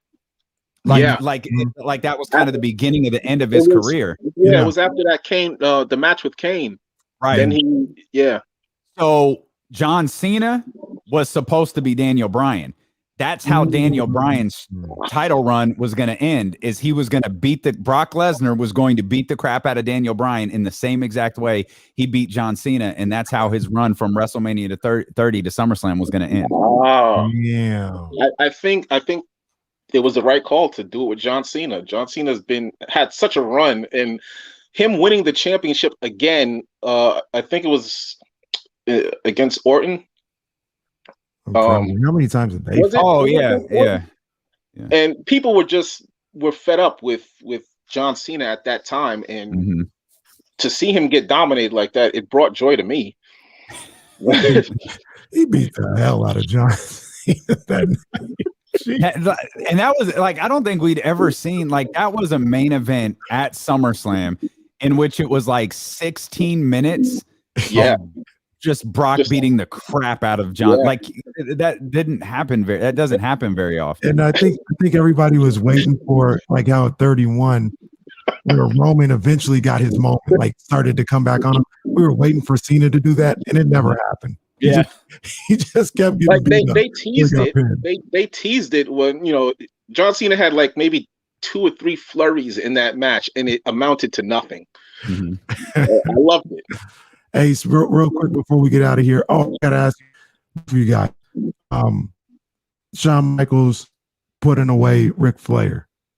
Is that top five WrestleMania moment? No. I have to think it's a good one though. Like, I mean, you just like, I'm sorry, I love you. Oh, that's great. Yeah. That's great theater. The ending was you couldn't write a better ending. I just think that the match in that magnitude happened too late. The moment, though, the WrestleMania moment. The moment was cool. Yeah.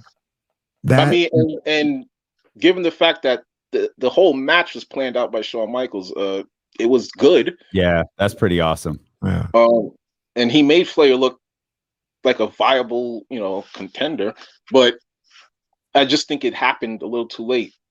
I think Shawn's the greatest performer in wrestling history. Yeah, I think so too. Like, there's a moment, like he's so they do the 25 WrestleMania 25, the greatest match for my money ever. Then he has the retirement match at WrestleMania 26, and then I think it's 27. So it's WrestleMania 28 that they do the end of an era Hell in a Cell match. Right. And there's that sequence where he's getting in Undertaker's face, and Undertaker pushes Shawn away. He turns around and like Triple H pushes Undertaker into Shawn. Shawn hits the Sweet Chin music into a pedigree. He pedigrees him. Shawn goes to count 1, 2, and then Undertaker kicks out, and Shawn freaks out like, "Oh my God, what did I just do? What did that moment?" Outside of everything he's done in the ring, that one isolated moment is that's why Shawn Michaels is the greatest performer we've ever seen, because that right there. So with that said, I gotta know, why do you guys think WrestleMania 12's Iron Man match is overrated? I think it's rated right where it should be. Because there was it's long. I don't mind the match being long. I just think my hope, when they set up that match, my hope for it was that they were going to do like Ric Flair Sting style and go 45, 50, 60 minutes, but you weren't going to tell us. Like because if you don't tell it, if the match goes 60 minutes and you don't tell us, we're on the edge of our seat as that, like, because it's like, dude, we're 40 minutes into this. Oh, there's a super kicker. Or, they didn't do finishers over and over and over again. But I felt like you could have had the same exact match, blow for blow, moment for moment, without the time limit on it. And if you just eliminate the time limit, the match becomes more exciting. And then you have this overtime thing, which nobody knew about. And it was like, oh, it's overtime. Yeah. Okay, and then you couldn't get a pinfall in 60 minutes. Overtime starts and you get one like 35 seconds later. You couldn't do it in 60 minutes, but 35 seconds later, boom, it's over. Yeah, Like, come that's on. a great point, man. And I think because me and Ace always talk about it, the performance was a legendary performance. Yeah, like you said, if you would have just let the match be the match as opposed to saying 60 minutes, I think that probably would have me feeling different about it. See, well, what Damian explained sounds a lot better than it was just too long. Well, he has a real reason why he thinks it's overrated. Like, I can respect that. I don't mind the match being long. It's just there has to be there became a certain point where you're like, this is going to be like 0-0 and someone's going to get one pinfall at the end. Like if you had just, and then they went overboard later where like Iron Man matches scores were like 6-5. Yeah. Like, wait a minute. Like, y'all gotta learn how to work in moderation. Like you guys do way too much here. Like let's meet in the middle here. Like you don't have to have 11 falls in an hour. Like just give us a couple. Like, what are you guys doing? It got pretty ridiculous, I gotta say, with the ball that they had in the middle of these of the other Iron Man matches. And I don't think anybody who did an Iron Man match after that did it at the rate that Shawn Michaels and Bret Hart did it. There was a lot of rest spots. Yeah. In some of these Iron Man matches. Well, there was a lot of goofiness in it. So, like, remember Triple H and The Rock were like hitting each other with steel chairs. I think I feel like in that Iron Man match with Brock and Kurt Angle, like Brock beat the crap out of Kurt Angle with a chair and beat him like 3 times in a row. Yeah. So it was like 4-1 or something, and then somehow Kurt Angle came back. Like, what is happening right now? Gotta come back. Hey, what are y'all doing? All right, so if you would say that the Iron Man match for WrestleMania was overrated, would you at least say that it's the best Iron Man match that they had? No, by far. I think so. I think so. Just because of the points that we just talked about. Like it was like a real like, tug of war. Who's gonna get the first one? It was one, I like pictures though, right? So that's for me, it was the best one. Yeah, I haven't watched it back, and I watched the Iron Man match relatively recently. Probably, I mean, I watched the Brock Kurt Angle one relatively recently, maybe like 6 months ago. I haven't watched the WrestleMania 12 one in a while, so maybe I'll peep that. I want to watch NXT tonight, but I'll try to make some time for that. But I mean, nice. I heard last night was really, really good. Yeah. I don't think there's anyone better than Bret and Shawn. So no, that's probably the best Iron Man match in WWE. Ace, before I get you out of here, man, Kofi Mania, was that top 5 WrestleMania moment? Not really, not for me. Man, who needs the man when you got Ace Berg, Slim, and Kenny Caraway here? Man, who needs McMahon when you got Ace Berg, Slim? Who needs the man? Goodness gracious, he's got Drew McIntyre winning this weekend too. He's the only dude who was pissed off Vader didn't beat Ron Simmons back in the day.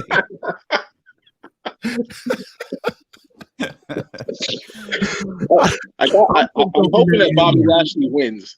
Kofi Mania, again, I think it was a little too late. We know what happened though. I think that's what takes away. And in real life, like the crowd really popped. Like it was a big pop, but the run wasn't really impressive.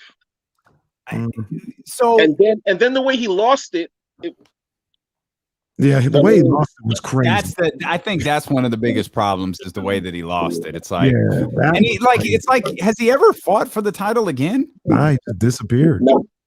Is it like, all right, let's give it to a black dude and keep it moving? Because I would have rather had that spot go to Lashley. Like I would have had them hold off on Kofi Kingston and then just give it to Lashley because he beat Daniel Bryan.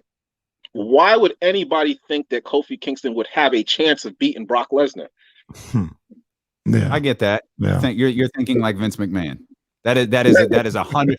That is 100% a Vince McMahon thought. Like, this guy can't beat that guy. Like, you know how he looks at stuff. Right. There's no way he can compete with Brock. And it makes sense. Like I can't They lined imagine. him up. I can't imagine Kofi beating Brock Lesnar. Right? No. Like, But You could have done something else other than him jumping directly into an F5. Like, I mean, he literally jumps into the F5 and the match is over. You probably could have come up with something a little bit different. I bet there was a lot of people screaming at the TV like Randy Orton screamed at Kofi Kingston. Just stupid. Stupid.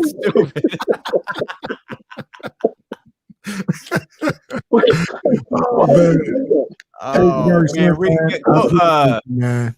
Kofi Mania deserves a relive. I really got to get that one done. Ace, quick you question. gotta, Ace, check it out real quick though. You gotta listen to my man Damien. He does like the oral history of these wrestling moments.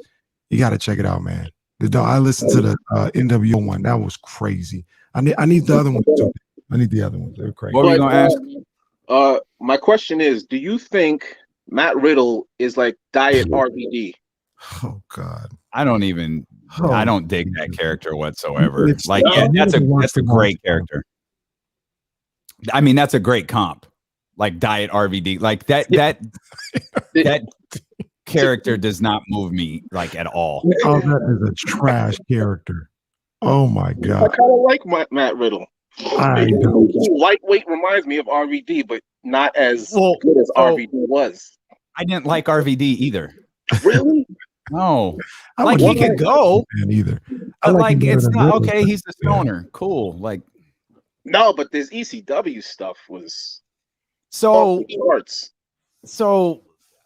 I know people don't like ECW was trash. Like, I didn't get into ECW until like I never got into ECW, but like living in California, you didn't see it, right? Like when it was like a thing, you didn't see. I think I remember seeing like a story on at the end.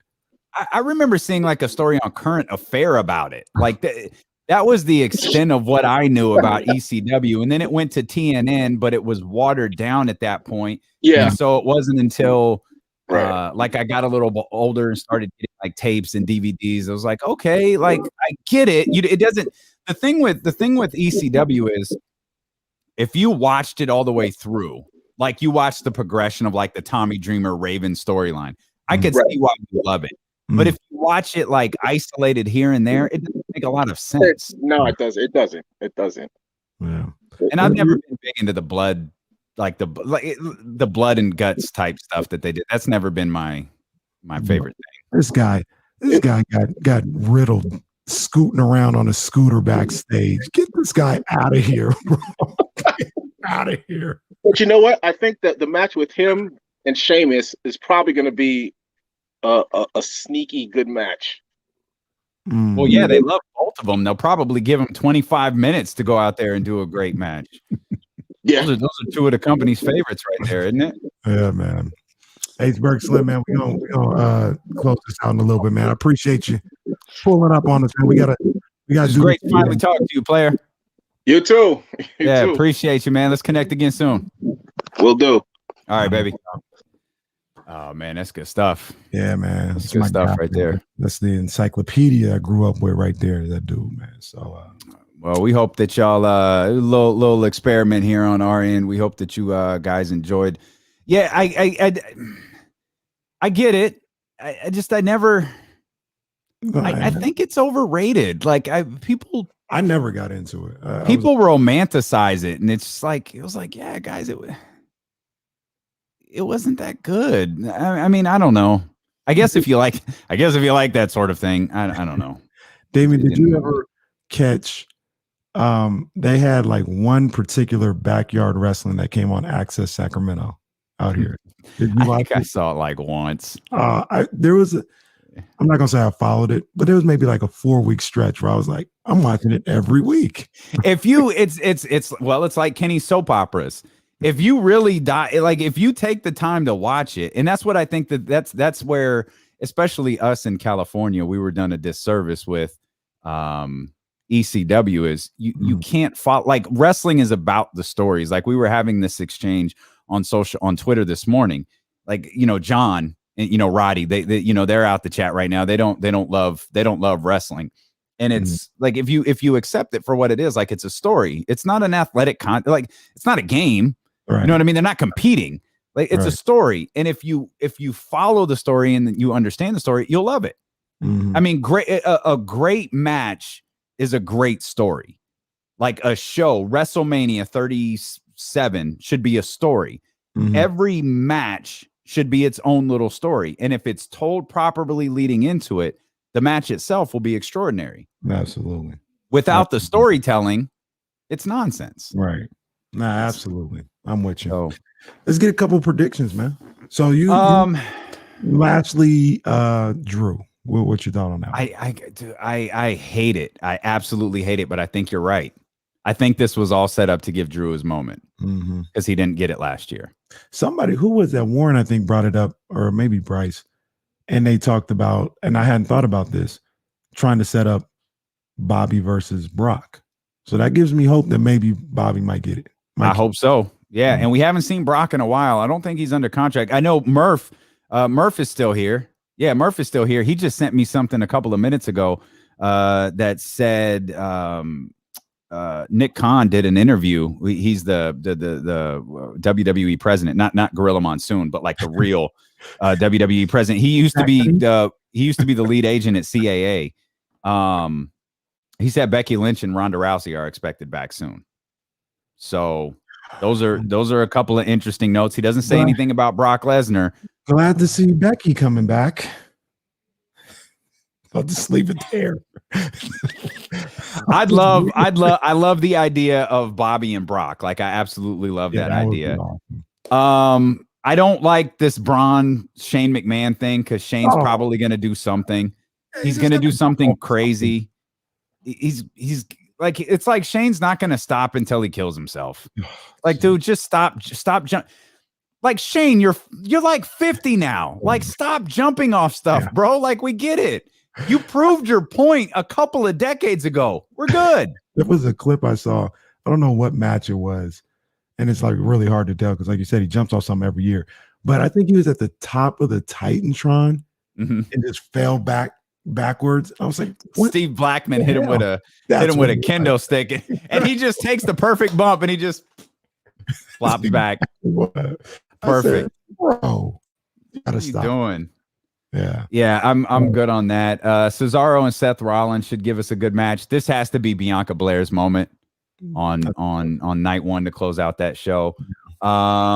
Big E and Apollo Crews. I'm hoping that Peacock shuts that match down and says, we don't know what the flying F a Nigerian drum fight is, but it sounds incredibly stereotypical and racist. The fact that you have two black dudes in this match. So let's just go ahead and scrap it. Peacock executives are like, nope, ain't happening. I want to see a dude in a suit walk out and be like, this is called a live edit. We are editing this out of Peacock right now. Get to the back. Reginald to come down and say, no, we're not doing it. Yes, no, ain't happening. I didn't even know they were having that match. That's crazy. I don't know. I'm very anxious to see Randy Orton and The Fiend because I don't know, like, you've set each other on fire here at this point. Like, are you just going to go out there and wrestle now? Like, are you going to do like a drop toe hold? Like, this is, you guys have like, you're going to do what's the arm twist. Like, he literally set you on fire. Like, you going to do the test of strength now? Like, I'm not sure.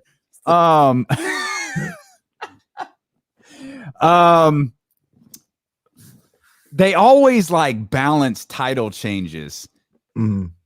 You really, in my opinion, you screwed up Rhea Ripley's moment last year. Like, it would have been so impactful for her to beat Charlotte. Yeah. Yeah. Now she has to beat Asuka. It's because you can't, like, if you knock Rhea down, you might not be able to get her back up. Well, my people, they, the podcast I listen to, they're like, they just treat Asuka like the redheaded stepchild. Like, dude, and they just throw her around. I thought when Ronda came in, I knew that she was going to main event WrestleMania. Mhm. My feeling was Asuka was going to stay undefeated, and it was going to be Asuka and Ronda at that WrestleMania as the main event. Mm. Now, I should have known better because there's a variety of problems with that idea. But I just thought if you had Asuka, who was untouchable, then you had Ronda, who was Ronda, who was still Ronda in that moment. Right. You could have had a hell of a moment there. Yeah. And I think Roman wins. I don't know how you like. I think it's no matter. I feel like they put Daniel. This is the part that kind of pisses me off because I love Daniel Bryan. I feel like they put Daniel in that match so they could beat him. Yeah. And it'll protect Edge. Yeah. I think Daniel has no shot of winning. Like they're not putting the strap on Daniel. I think Edge might get that one. I hear everything you're saying, and I agree that I think they should keep the strap on Roman for a long time. And then I didn't even think about what Ace talked about, or what you talked about. Matter of fact, setting up Dallas. Well, that's a reach. Obviously, I'm hoping for that. It's a massive reach. Makes perfect sense. But you just said something, and I'm thinking the wrong way. Edge could beat Daniel Bryan, and the story is Roman didn't lose. Mm-hmm. Mm-hmm. There's the story. Edge beat Daniel. Roman doesn't there to lose. He's the one that's going to get. Daniel's losing. That's all we know. Like Daniel's losing. He's just pinned for sure. To give everybody the happy ending. I think you're right. I think it's Edge. Yeah. But I don't think that's the right. Oh man, Roman has been so great. But I'd keep the strap on him. I'd Yeah. keep it on him.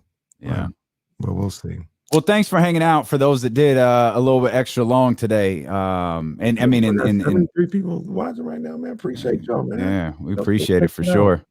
Yeah, YouTube was popping today, man. So enjoy WrestleMania, Warren, Rich, Bryce, Ace. Appreciate everybody who hopped in on the video stream and hung out with us. Have a great weekend. Watch WrestleMania. Don't watch the Kings. Radio show's over. We can say that. Don't let them ruin your weekend. There's boxing listening on Saturday. I'm watching both. There you go. We'll see y'all Monday.